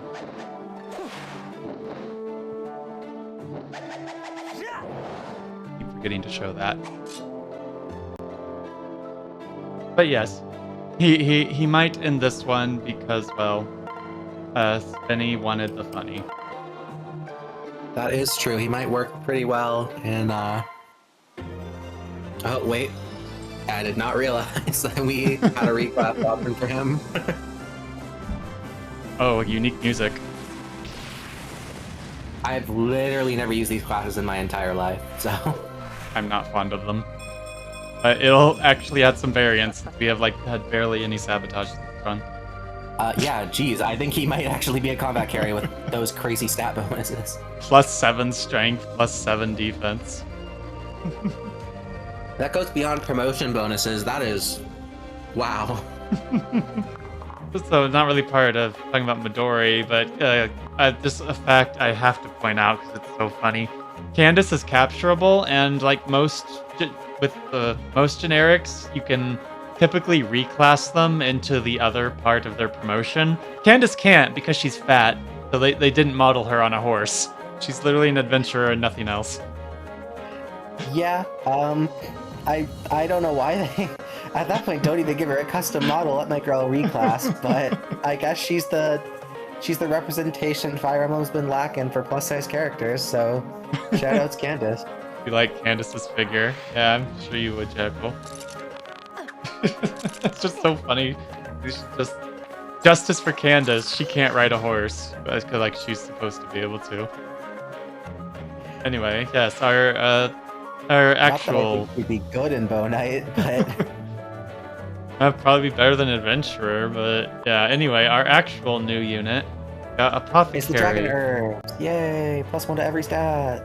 Oh yes, the Dragon Herbs. And we got Midori.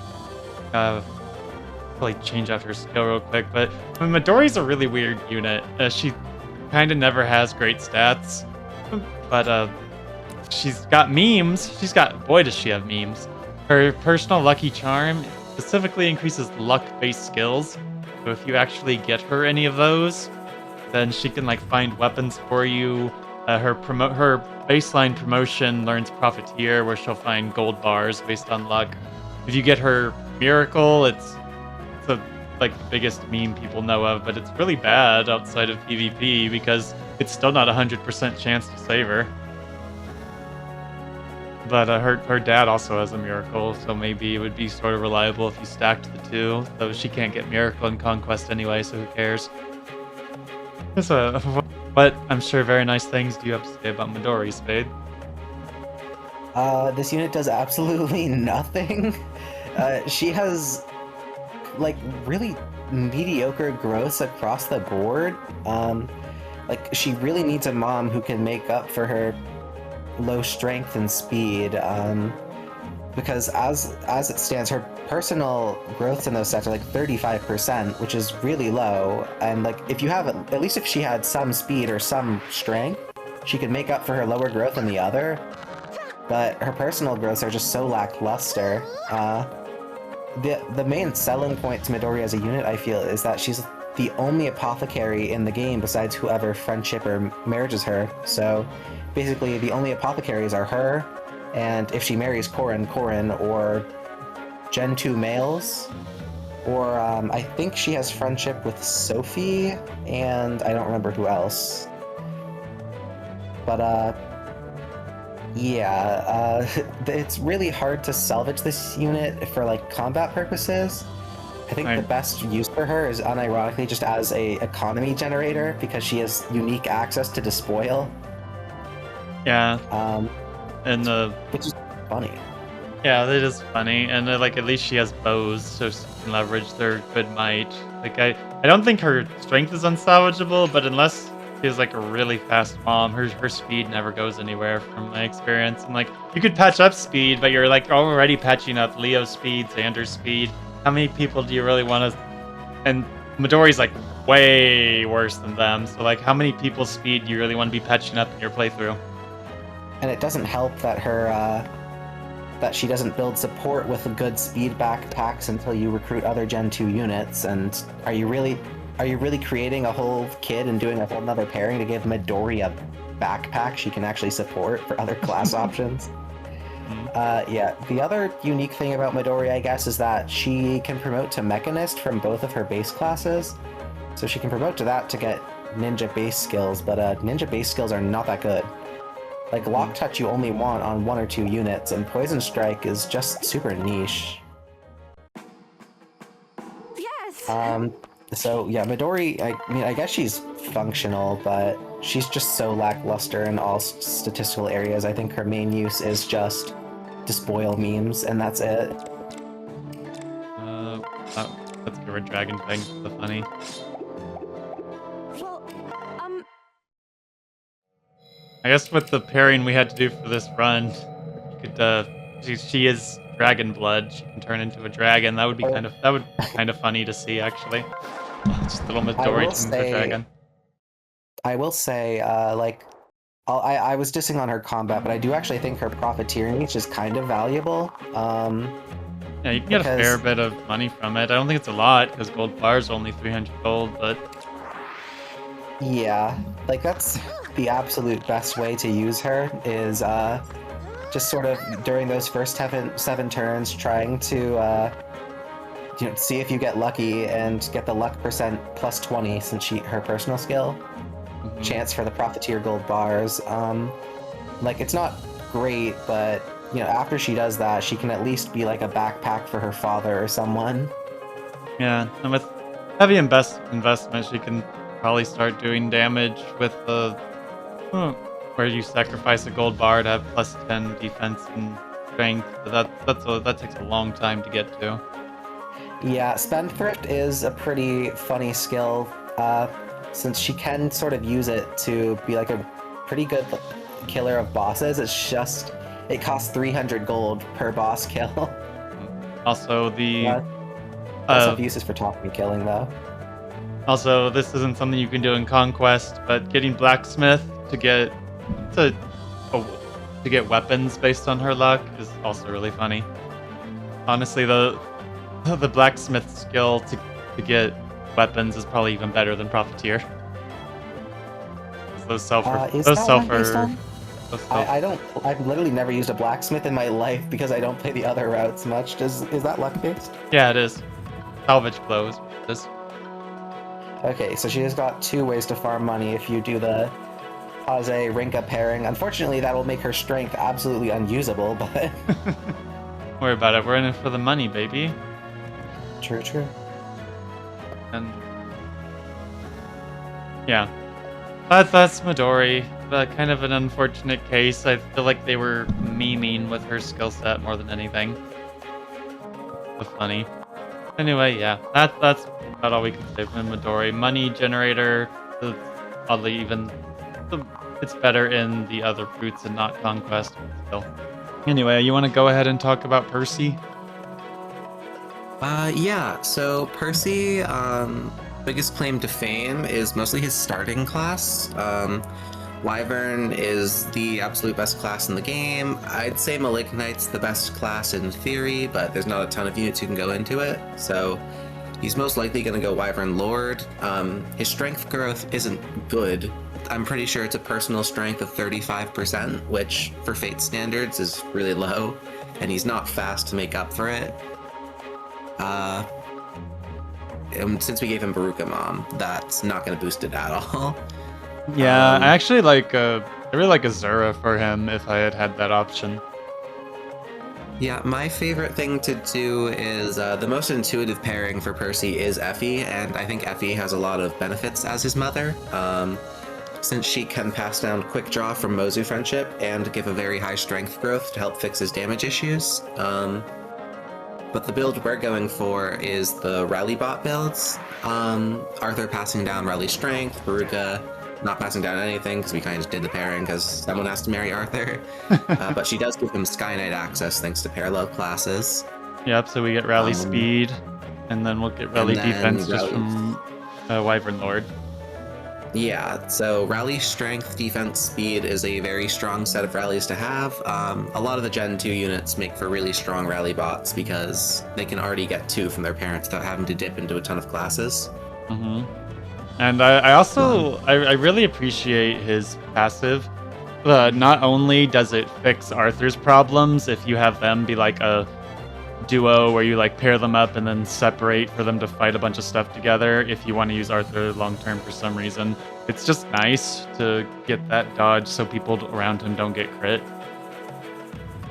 Yeah, I'm never going to complain about having a personal aura, and dodge 15, it's like most of your combats, most of your units aren't going to be facing crit, but when they do, that extra bit of reliability against things like Sword Masters or Master Ninjas is going to be the difference between a reset or not a reset, like that 1% of the time, so...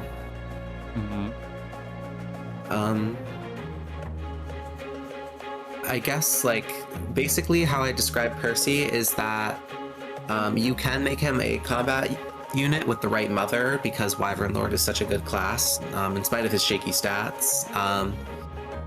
He has great defense as is, 20 is insane, and Beruka Mom obviously is going to help his growth a ton with that too. But like passing down mothers who are good at strength and speed and can potentially give him some damage stack skills really helps. You can also get a damage stack skill on Arthur, like Elbow Room, or alternatively Movement +1. But if you don't want to do that and you don't want to have a combat Percy as like your 5th best Wyvern, Rally Bot build is also really well suited for him because of his starting class, Father, and or Heart Healed Seal option. Both giving him both Azura and Beruka give Sky Knight. This is another reason I like Azura on him typically, but we had Azura go somewhere else this time. Also, I've never done it myself, but I did see in a video of someone using Berserker Percy at endgame, and it was really strong, especially since his passive counteracts the Berserker penalty to get crit more often. So that was kind of nice. He got a ton. He had like the highest strength on the person whose video I watched team. So that seems like it could be pretty good for him if you don't want to stick in Wyvern. Berserker on Percy actually has a lot of applications by endgame because Berserkers can make for really easy ways to kill Takumi. like giving him Axe Fair really helps with his strength, self-imposed strength issues, and then other damage stacking skills on top of that and a Brave Axe are just let him delete anything in the later maps. Yeah. I guess that's about all we can say about him. Yeah, easily goes into Rally Bot, has ways to fix any stat issues pretty handily. I will add, as I've said many times, I hate this map. The only map I might hate more than this is Siegbert, which is why we're doing it early and just taking the hit to our Master Seal economy instead of waiting for an Offspring Seal. But maybe with Spade here, it won't be so bad. I hate my least favorite map in the game, honestly, is probably Kitsune Lair. Just because I hate not being able to do anything half the time. I said my favorite character is Odin and also Odin. Odin, but girl. Despite that, we have one of the more interesting units, I would say. Ophelia's really strong. She's kind of a project that you recruit her sometime in the mid game and you kind of build her up to just be unstoppable in the end game. She is kind of vantage sweep the character if you do it right, which it takes a bit of effort, but it can really trivialize a lot of the later maps. I do know that much. I was never successfully able to get it off the ground, but I was also not as knowledgeable in this game way back when I first played it. I did give her Elise Mom, which is the best one for such a build, and I'm gonna try to do it this playthrough, so we'll see how it works. What do you have to say about Ophelia, Potter? Yeah, Ophelia, her most famous trait is her father giving her vantage access, and with that, and with a lot of investment, she can sweep a ton of endgame maps. Not all of them completely reliably. Sometimes she's going to face like 80% hit rates on her end, just because some enemies late game, like ninjas and sword masters, are so bulky and, or rather, so dodgy. But even if you don't do the Super Ophelia builds, like you just recruit a very solid Glass Cannon Mage with good class access. Normally she's gonna have Dark Mage as her like only real option from her mothers, because Nyx passes down Outlaw, which she doesn't want, and Elise passes down Troubadour, which is strategist stats, ew. So it's kind of just she's really good as just a turn your brain off unit who can like use something, she can use Nosferatu like her father. She sacrifices some of his bulk for more magical power, which does in a way translate to more bulk, since she is able to deal more damage and heal back with Nosferatu. I'd say Odin's a little bit better at the role than her. Like if you compare their defenses, he is in a physical class right now, but like he does have a significant lead, and if he went back into Dark Mage, he'd probably be at least a couple points over her. Hard to say, because again, he has a meal going for him, and two, he has he has like a completely different class line. But Ophelia could be using a Heart Seal right now. Still. Yeah, she let's see. So she's kind of like Odin, who gives up a little bit of accuracy and a little bit of bulk for a lot of magical damage. She's even if you don't want to like fully invest into her, she can still pretty reliably vantage sweep maps by befriending her father, and just kind of they walk together in attack stance. So instead of having to one-shot units, you have to basically do 75% of their HP or so, and then your partner finishes them off. So like if you do around 66% of an enemy's HP, and then your partner follows up with their own attack, which would do 66%, half that to 33%. Yeah, you do not need to reach as high of benchmarks, although it is a little bit more limited in how you could use it. And then if you do invest into her, the only downside to the Super Ophelia build is that her levels in Master of Arms are absolutely miserable. If she doesn't have good sword rank to use Levin Sword or use like effective weaponry, she's going to be doing so little damage in that class. Sometimes it will be 0, especially against bulky enemies. It will almost always be 0. But once you pick up, Life and Death, you can pick up Tome Fair from either marriage with a Corrin or Kana Dark Mage. Actually, I don't think you can do it with Kana Dark Mage because Kana has their other parents class, but you can pick it up from like Dark Mage Corrin or on the OG Corrin or Kana, which is what we did.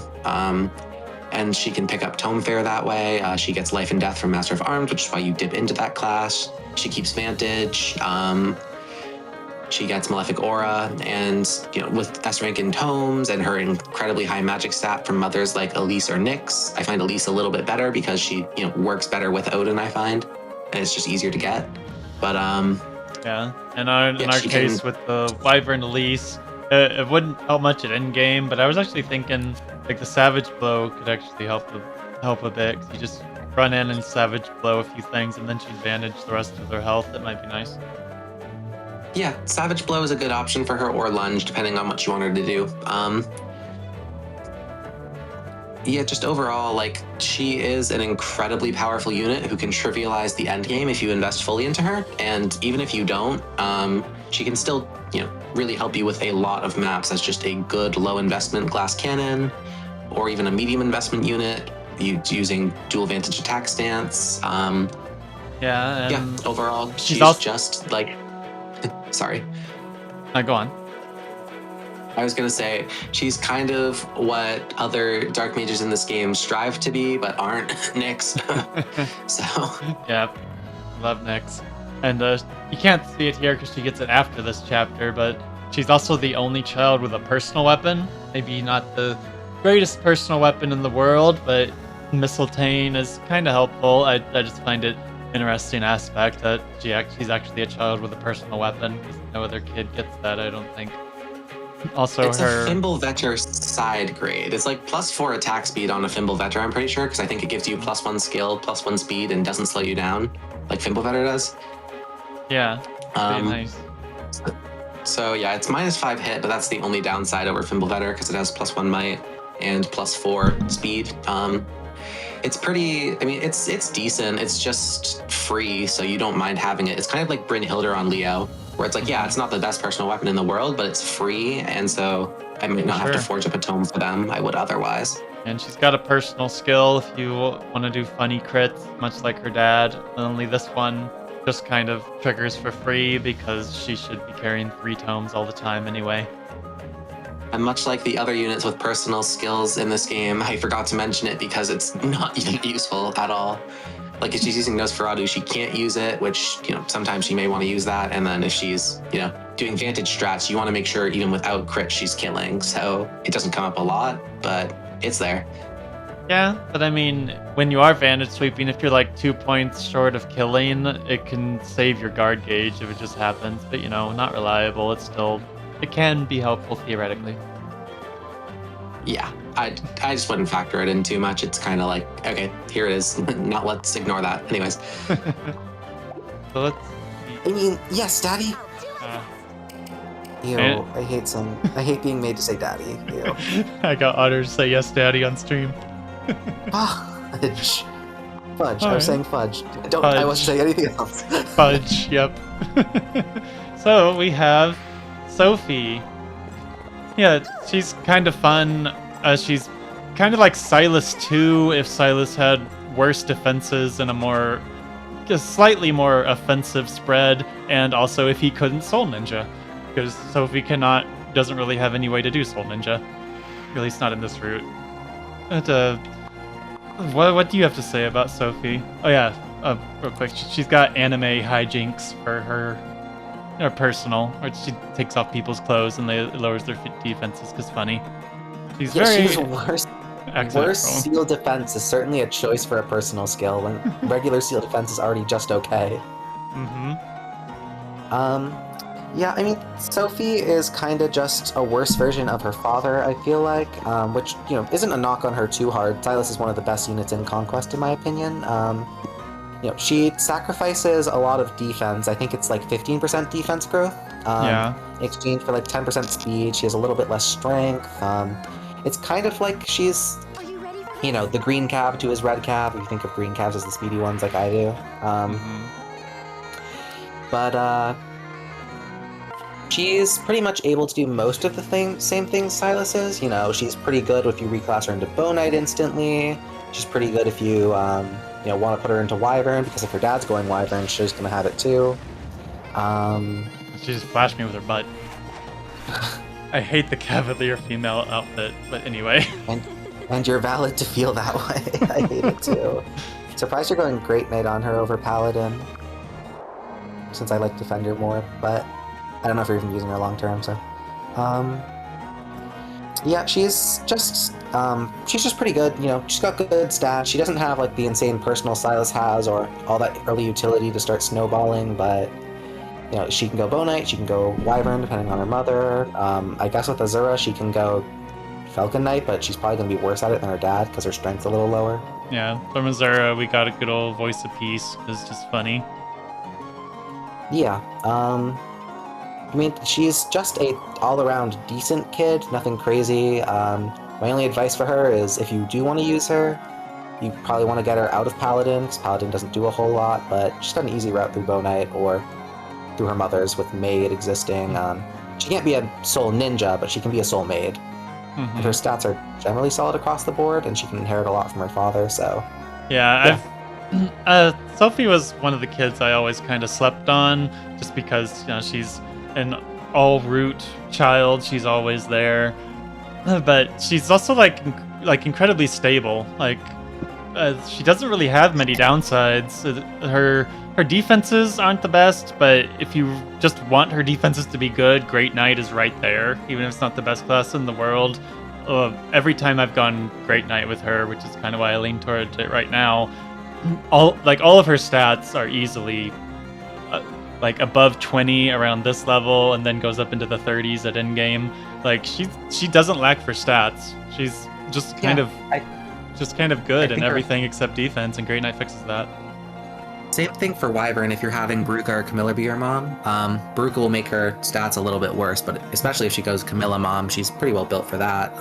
Just being a physical Wyvern lord who, it doubles pretty consistently because of her good innate speed. And yeah, I don't know. She's just like one of the simple, straightforward kids. Good combat unit. Just put her in a better class once you get later in the game. Yeah. She's available early too. One of the earliest kids because there's no way to get anybody earlier besides Kana with a Servant 1. So yeah, it's hard to really find anything negative to say about Sophie other than just kind of being worse than her dad, but that's never really an issue. You can use both, and she will definitely serve you well most of the time. Almost everyone's worse than her dad, so that's not too big an insult. Yeah, just in general, she's good. And the only way she can really be screwed up is if her defense, you put her in something with just even worse defense and she gets one-shotted. That's the only thing I could think of that would make her really bad. I think her HP is fine enough that she's we have Azura mom, so these aren't going to be her best defensive spread because Azura is more lean toward offense growth-wise. And her defense and HP is still high enough for her to probably tank 1 or 2 enemies, so even in a slightly squishier class like Bow Knight, she'll probably be fine. Yeah. Yeah, I think that's about all we can really say. She's just good all around. You can't go wrong with her unless you're putting her in a magic class. Yeah, basically, I was going to say that too. I won't let you die. Alright, so there's a dude up there.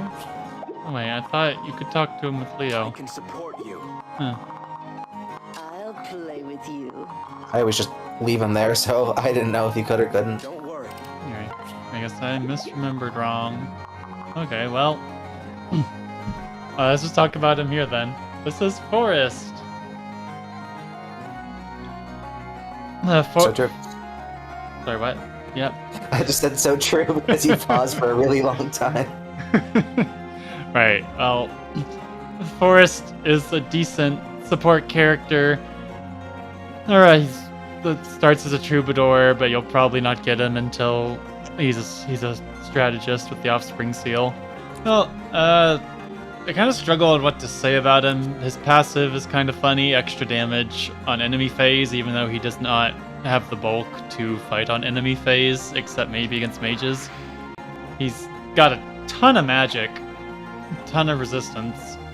Kind of funny, his magic is so high that there is not a single mother in the game that he can access that would not lower his magic.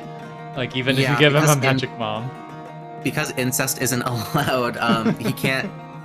Leo can't marry Elise, who has the same magic growth as Forrest, so his magic will never actually be 65%. Leo's so homophobic he doesn't want to talk to his feminine son. Aw, so true. Yeah, what do you have to say about Forrest, daughter? Yeah, Forrest is, he's alright. He's kinda just a staff bot, I feel.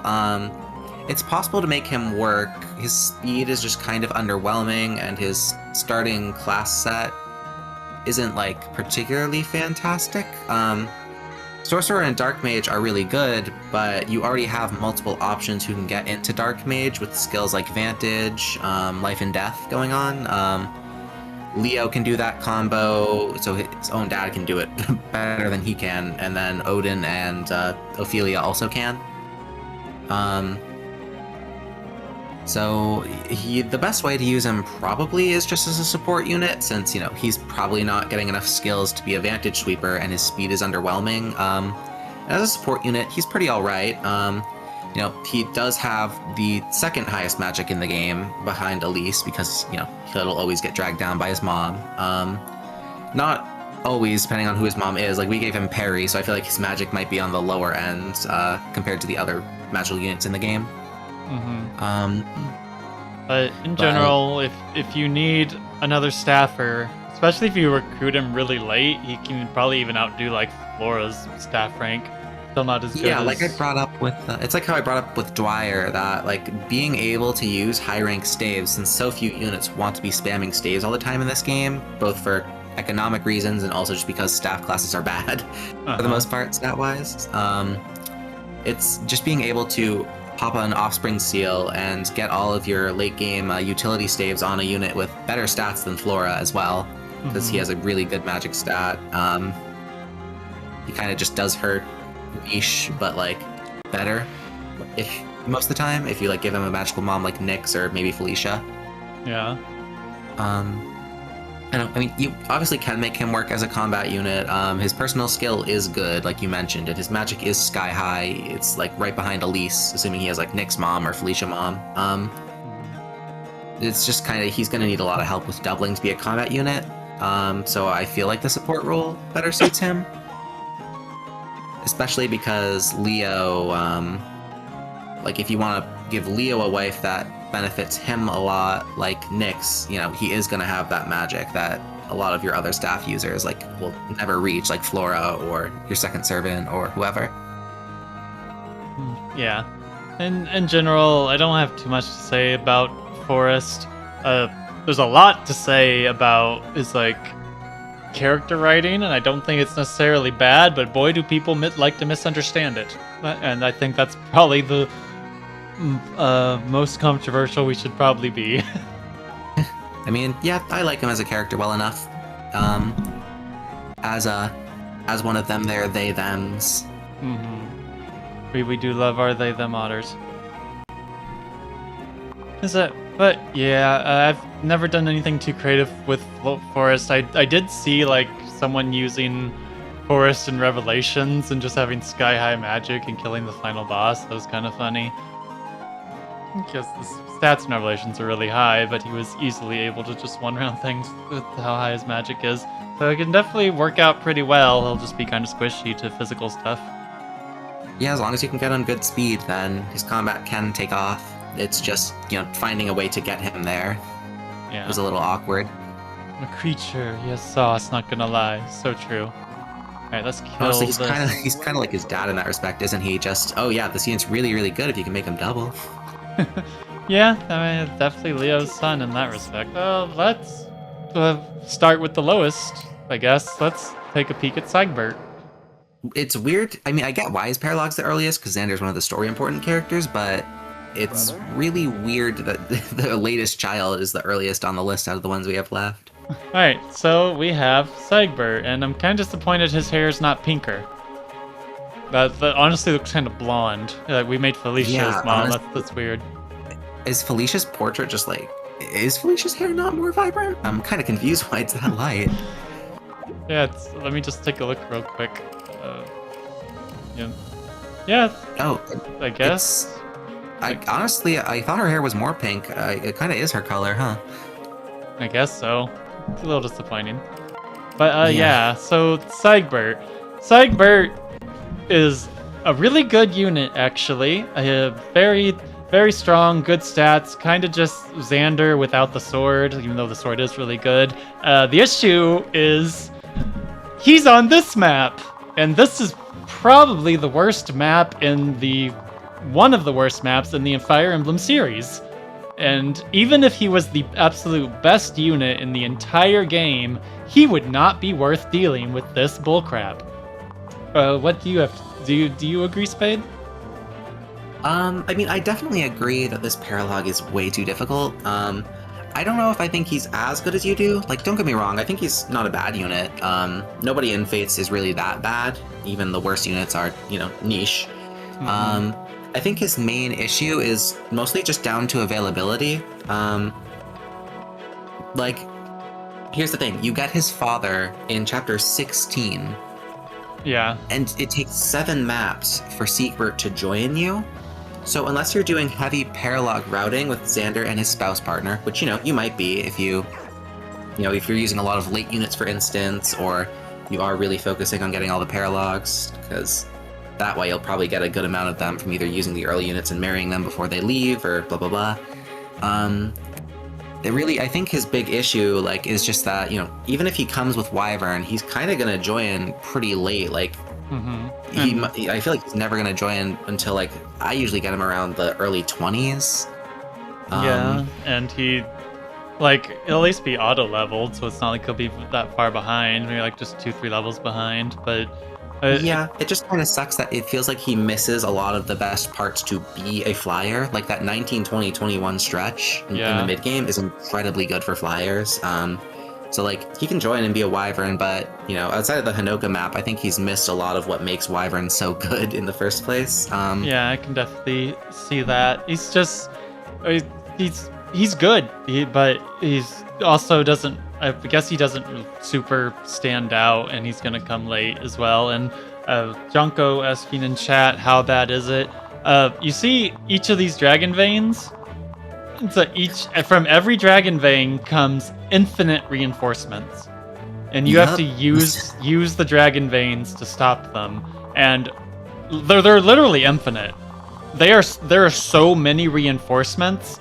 They literally give the reinforcements a skill to make them stop giving you experience after a point. Yeah, if they didn't have that, this would be basically a DLC map, in the sense you could just infinitely grind EXP on it, but... If they don't kill you, which they can easily on Lunatic, I find. Yeah, this map really feels like it's here to punish you if you're not using a team of all the best royals, which kind of sucks. Yep. Siegbert just runs off and gets surrounded by infinitely spawning Valites, and it is just the worst thing ever.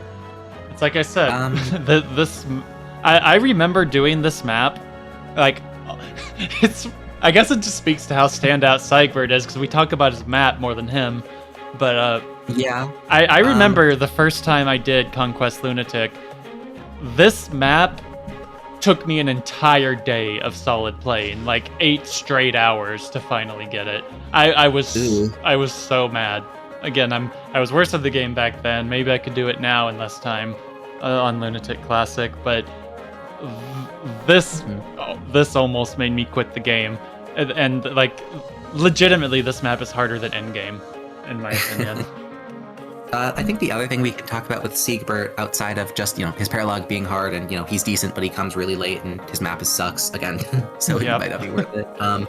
He does have a pretty interesting personal skill. It's not quite as good as Corrin's personal skill, but if you want to click on it, +2 damage to a female ally is the same damage bonus that supportive gives, and Siegbert is not as in demand as, Corrin is, so... With the right mom, he can give really good personal pair-up stats with whatever woman he marries, and then the only Gen 2 units are Corrin, but again, he's pretty much the best backpack for any Gen 2 female, which is not a bad niche to have.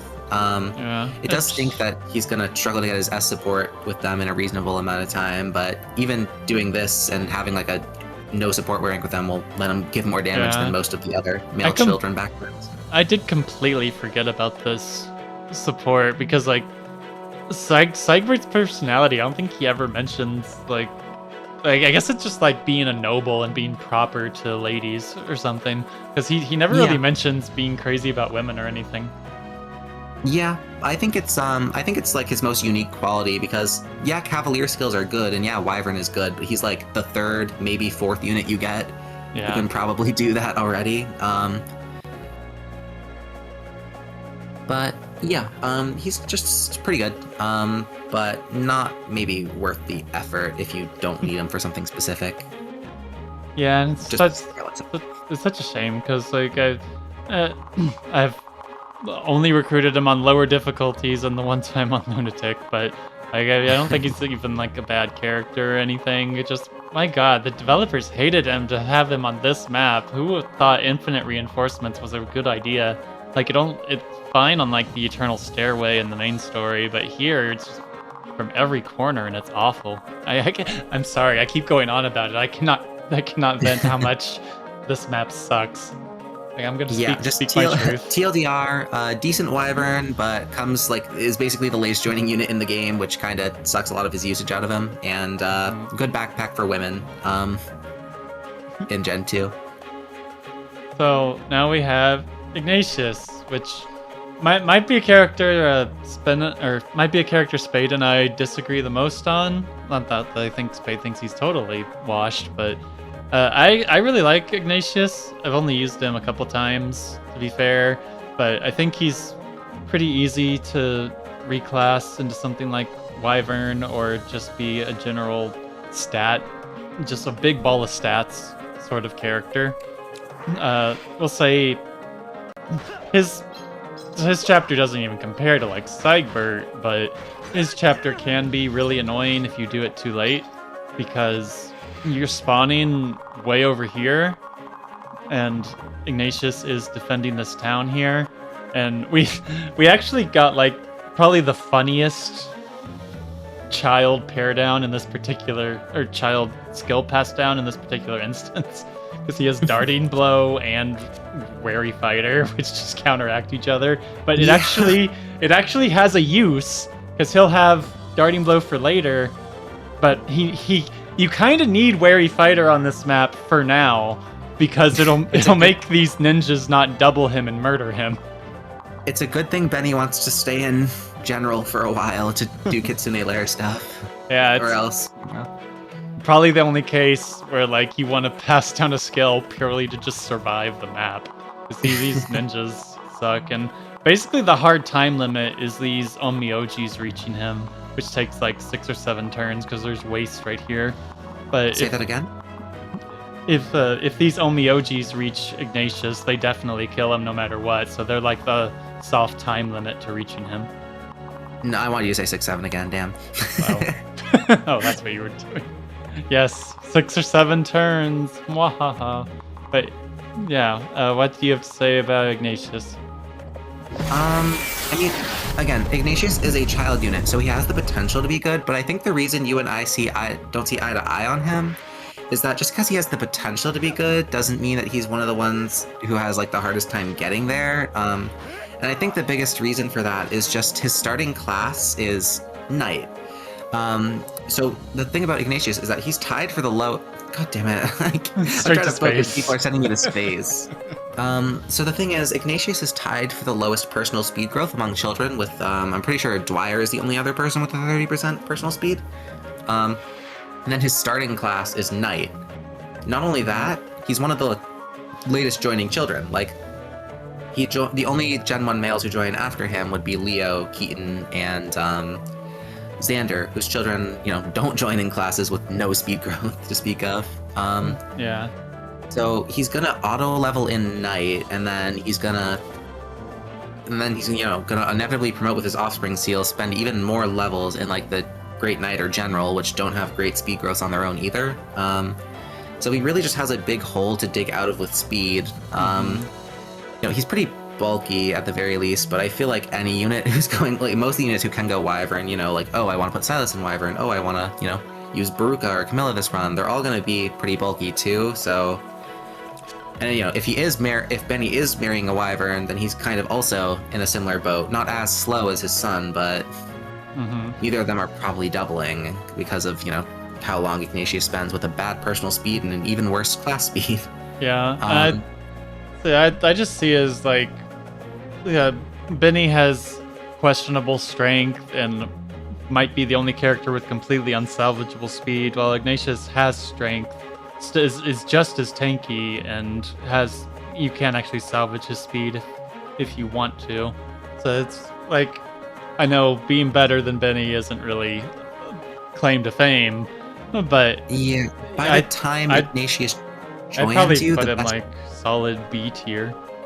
No, he's C tier. Sorry, he's whatever the lowest tier is for units in this game, because I feel like nobody goes in like F tier. So it's either he's C or D, depending on where you think the bar falls. Because by the time you recruit him, Benny has done his job. Like you're getting a Benny, like a slightly better Benny, past the point where Benny is doing his thing.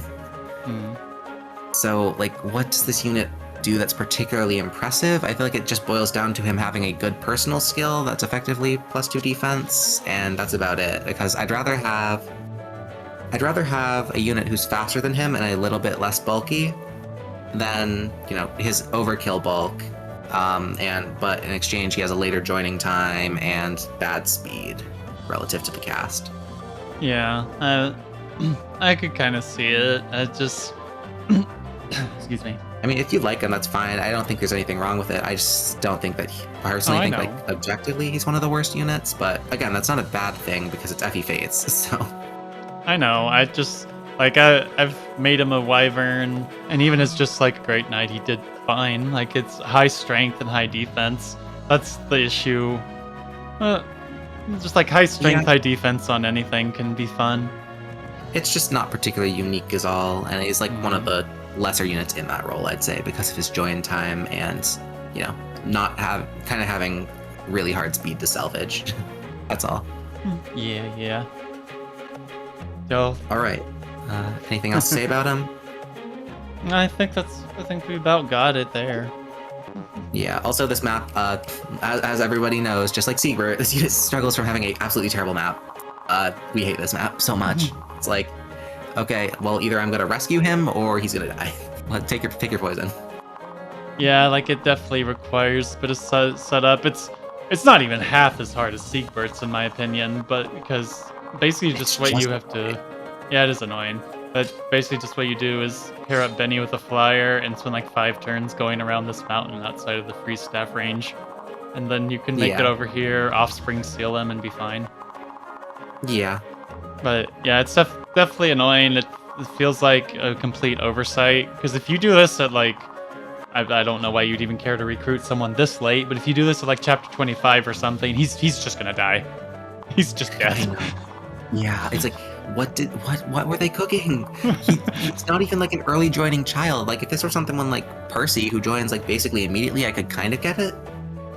But Ignatius is like your 4th latest child, maybe even like 3rd, because Leo doesn't have fast supports with a female he can marry, besides Corrin. So yeah, like what were they cooking? It's the worst burger you could possibly imagine.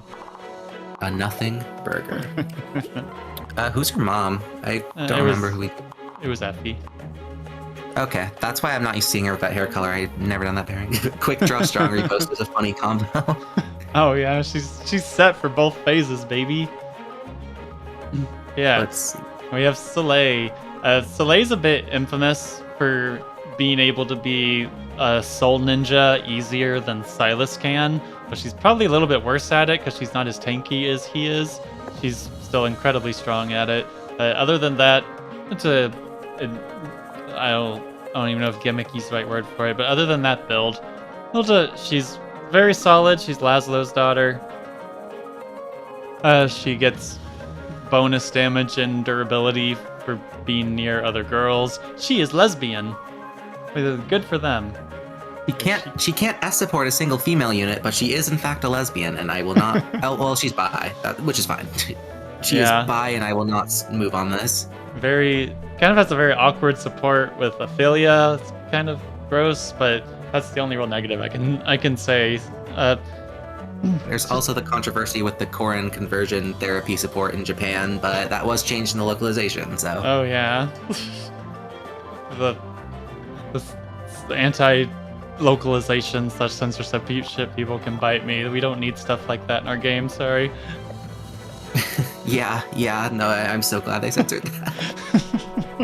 Alright, well, I think I can give my piece on Soleil, which is, this unit is, like, honestly pretty incredible. Like, a lot of child units struggle because, you know, they're good, but it's like you already have their parents built, a lot of them joining the same class, but in Soleil's case, that kind of works in her favor, because she takes her father's stat spread and just optimizes the hell out of it. She has a 60% strength growth. That is the highest strength growth in the game. I think the only other unit who matches it is her mother in this case, Effie. And that's without class, right? Yeah, So so she you had could a also put her in a really high strength class. We'll go General Soleil, so she has 80% strength. That'll be worth it. I think I threw up in my mouth a little. But yeah, like look at these stats. Even these are really high stats for a level 20 unpromoted. Yeah, like her speed is a little bit more shaky at 35, but she does start in a fast class. She'll get a lot of auto levels in the mercenary tree probably by the time you get her. Or, like I'd say, you know, like you already mentioned, she is really good in Soul Master Ninja. A big part of that is her personal skill. If you want to click on that. Yeah. +2 damage, -2 damage taken, so it's a little bit worse than supportive, but you know, it's basically without any setup because all she needs is a female backpack. So a unit like her mother, you know, Effie would actually be like a really good backpack for her, for instance, because General would give strength defense, which are stats Soleil really wants for Soul Master Ninja tanking. And her overkill strength lets her two-shot basically everything.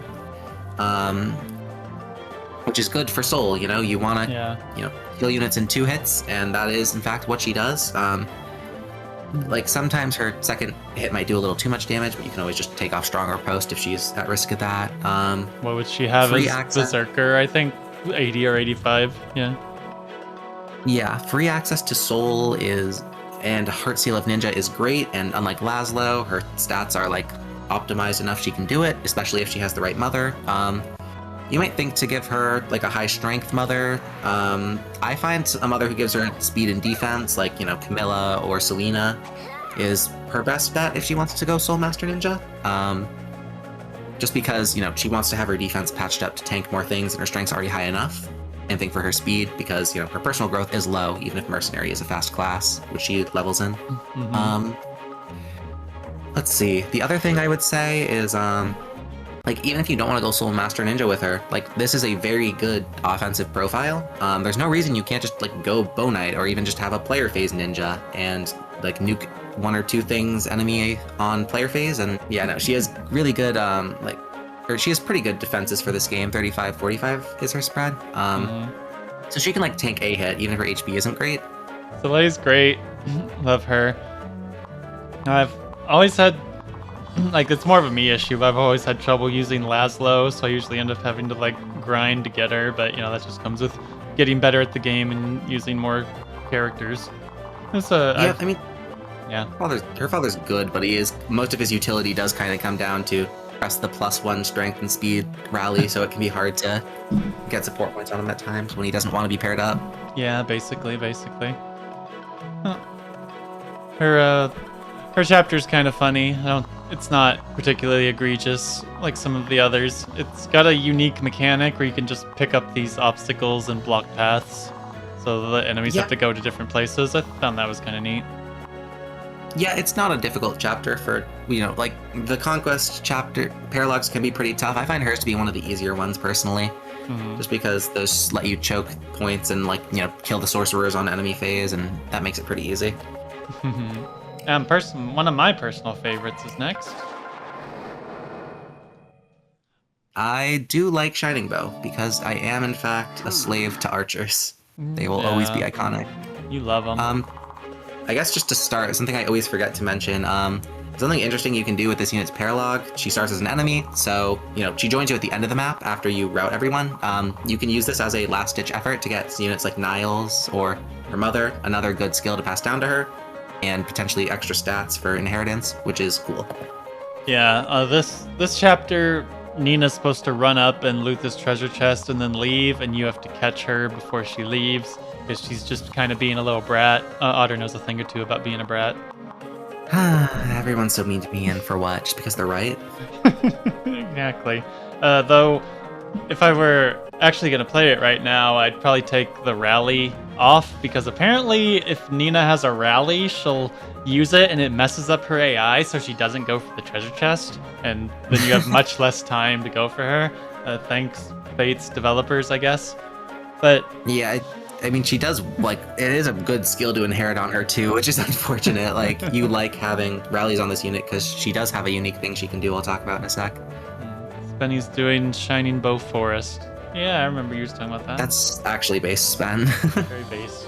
You know what you could do, Spen? You could even pass down Vantage by getting Leo Odin friendship. And if you do that, you can have a Vantage Shining Bow Forest. That'd be pretty Which funny. is really funny because the might's really high and he can just one-shot every flyer. I'd like to see that. But yeah, on Nina, she's basically the most freest Shining Bow user. That's kind of the niche she falls in. Her only competition is Nyx, who has way more effort to reach that point. I was kind of surprised to find Nina's magic growth is only 35, which you can boost with Nyx or Elise if you want to, which I've done that before, which is probably why my perception got so skewed on how good her magic was. But even 35, it's higher than Niles. It'll do enough because Shining Bow is really high might. She's got a ton of speed and resistance and good enough strength. But yeah, just enough magic for Shining Bow to work, and she's just super free with it. What do you have to say about Nina, Otter? She's kind of a really similar unit to her father, which is something a lot of kids fall into. 10% higher magic growth and the potential for a magical mother, like you said, does let her use magic bow at base pretty decently. She, Niles is one of the, is a pretty good unit in Conquest. I'd say he's, on the higher ends. So it's pretty easy to get him married and pick her up fairly early. Niles makes for a good backpack and a good combat unit, so no matter what, you always kind of feel like you want to end up getting Nina at some point. Main thing about her, besides being Shining Bow, is just it's kind of weird. Her personal strength growth is pretty high.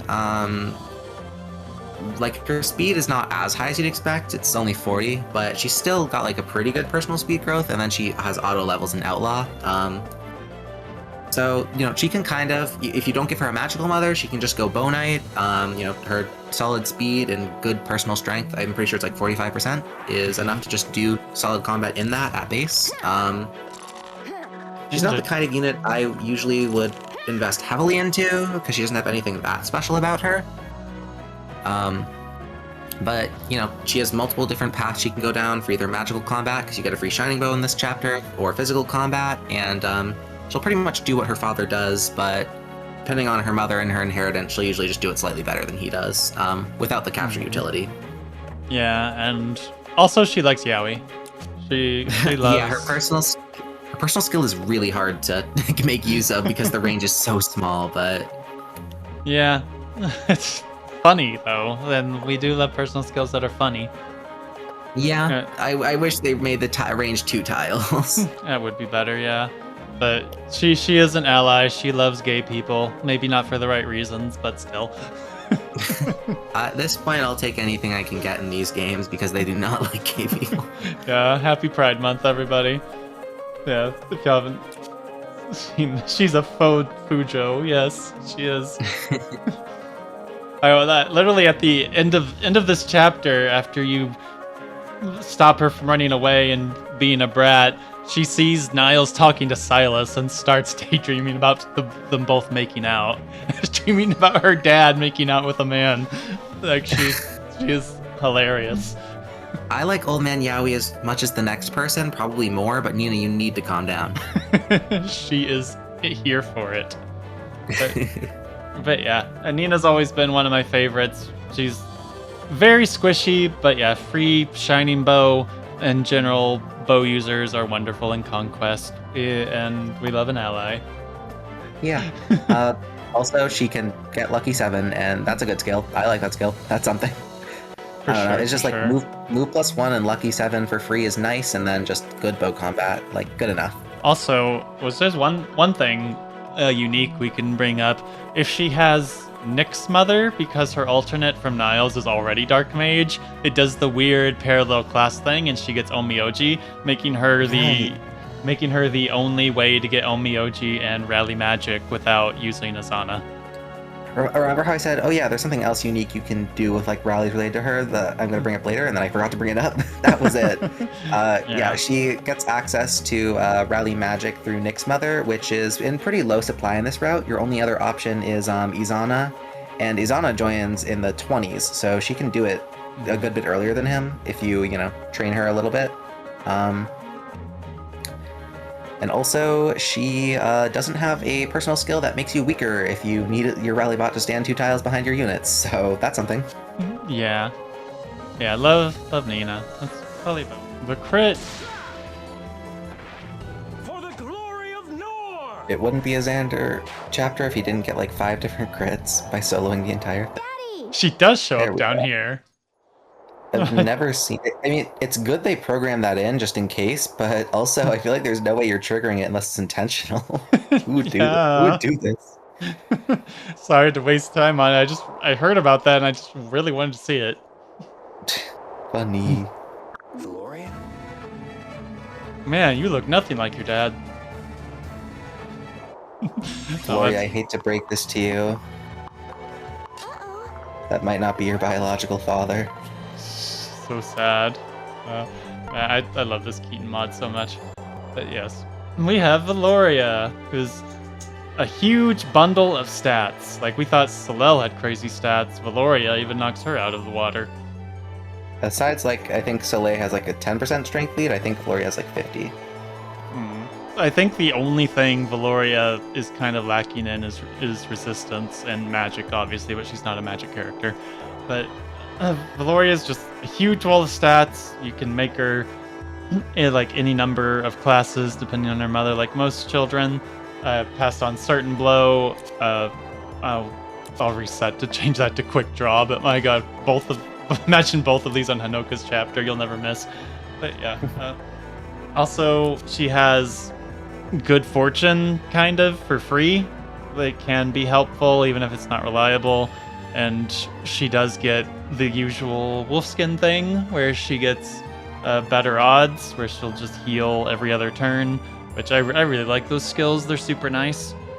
And I guess don't use Corrin to try and turn her into a Vantage Sweeper through marriage, I guess. the good fortune actually would ruin the Vantage Sweep, wouldn't it? Yeah. But yeah, what do you have to say about Valoria?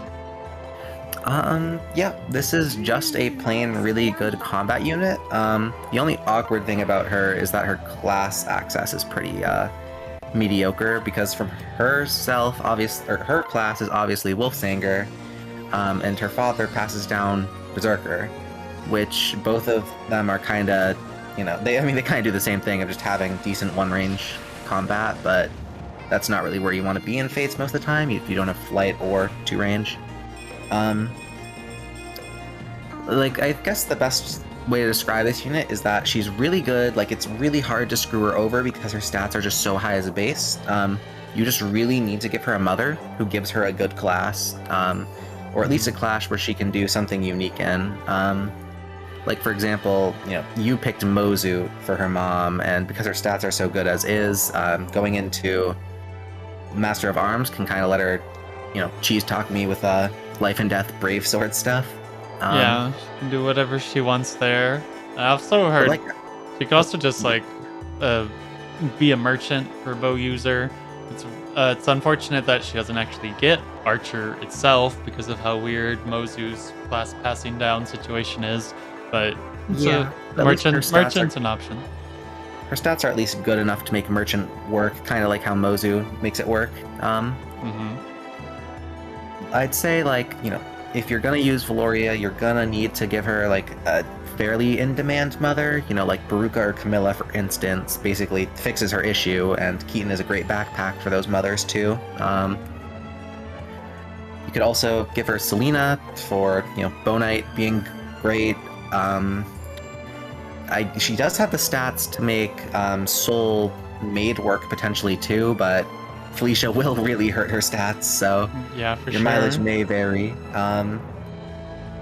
Yeah, she's just good stats, needs good mom to be like great, but even just, you know, she does what her dad does, but maybe without the ability to support, you know, really good Gen 1 units to give them better backpacking. But just keeping her in Wolfsanger, you won't be disappointed by her combat forecasts. You might just be disappointed by the lack of places that a one range locked foot unit can be used. Yeah, that's pretty fair. And she's She's definitely she's worth a good mom though. She's very good. like, she's just she feels very standout with her stats. Like, 27 strength with no investment whatsoever. Like, Keaton kind of matches that, but he's also like, look, he's 4 levels higher, and like he lost a little bit of strength going sniper, but it's still comparable when he's 4 levels higher. And I don't think anyone else except like Xander just gets that much strength for free. Yeah, she's in the upper echelons for combat stats, which is, you know, a nice place to be. Yeah, it must. Maybe her class just really buffs them or something. Like, no other kid just has this crazy ball of stats. Like, even like the ones that specialize in specific stats. Like, I was talking about Ignatius, his strength and defense. She matches or surpasses his strength and defense while also having everything else. It's just insane. Yeah, like literally, she doesn't even have like. Honestly, she doesn't have any stats that are outright bad. Her lowest is like 30% res, if you don't include magic, because it's a physical unit. Why would you? And she gets so much HP that the 13 resistance is fine. Most of the time. Candace is fat. She's so beautiful. Love her. I love how she has that smile just permanently on her face. That smile. That goddamn smile. But yeah, no.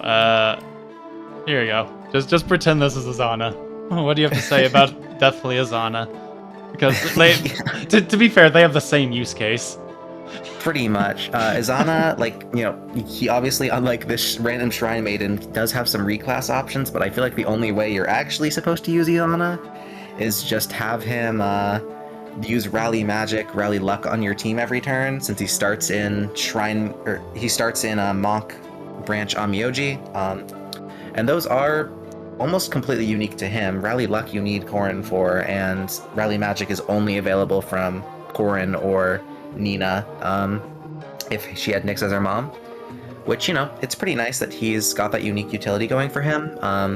It does suck that his personal skill does require more strict positioning with him, because he will make units within 2 tiles do 2 less damage, and unlike Voice of Peace, that is both enemies and your units, which kind of sucks. Yeah, it can be rough. If you want to do something funny with him, I guess he can be a life and death Vantage Sweeper, because he gets Samurai Tree and Onmyoji and Mechanist, so he can do Vantage Sweeps with himself. That's pretty funny. I completely forgot what his reclasses were. But yeah. Yeah, it's literally like he gets Mechanist, he gets Master of Arms, he gets Onmyoji. You can do that, but keep in mind his stats are not only are his stats worse than the other mages, he reduces his own damage by 2 because of his personal skill when he's walking with himself. Crazy. That's crazy that the aura affects him as well. Yeah. But yeah, the is technically different. yeah. Yeah, the Zana's basically just walking Rally Luck, Rally Magic. If you aren't doing some weird investment in him. And, you know, I guess he's another late joining staffer, which is something, because, again, you want your units out of staff classes generally if they're doing combat. And that's every character. I had a lot of fun going through it with you, Archer. Yeah, I'm sorry that. Don't tell anyone, but I'm sorry that J-O-B got in the way. Oh, you mean? You didn't have to go out and say it, man. Come on. Yeah. Well, we gotta be careful not to trigger anyone with the J word. But yeah. I know. What At more least I stuff? didn't say S-H-O-W-E-R. Yeah, that could be even worse. You want to get canceled on Twitch? Yeah, I'm not trying to get you. I'm not trying to get your partnership taken away. I'm not a partner yet. Maybe someday, I hope. I'm not trying to get your future chances of a partnership then. The J word. No, Jonko's turning into dust already. No. Oh wow. Like in third person view in the My Castle and there's birds up there. I never realized. I don't use the. If I ever press the first person, third person, or whatever view, it's by accident, so I immediately go out of it. I didn't know that either. So weird. But I wonder if it's unique to this castle type because it's got water. maybe. Bird up. Exactly. But Yeah. It's been nice doing this. Sorry I don't get to stick around to play the rest of the game unless, I come back when I'm not working my life away every day. yeah, we'll see what happens, and we can always do other stuff together. I adore you. Oh, shucks. Even if you love torturing me and sending me to space. Look at her, chat. She's so fat. Remember to take care of yourselves, take care of your loved ones, and don't take anything for granted. And I hope everyone has a wonderful night. Adios.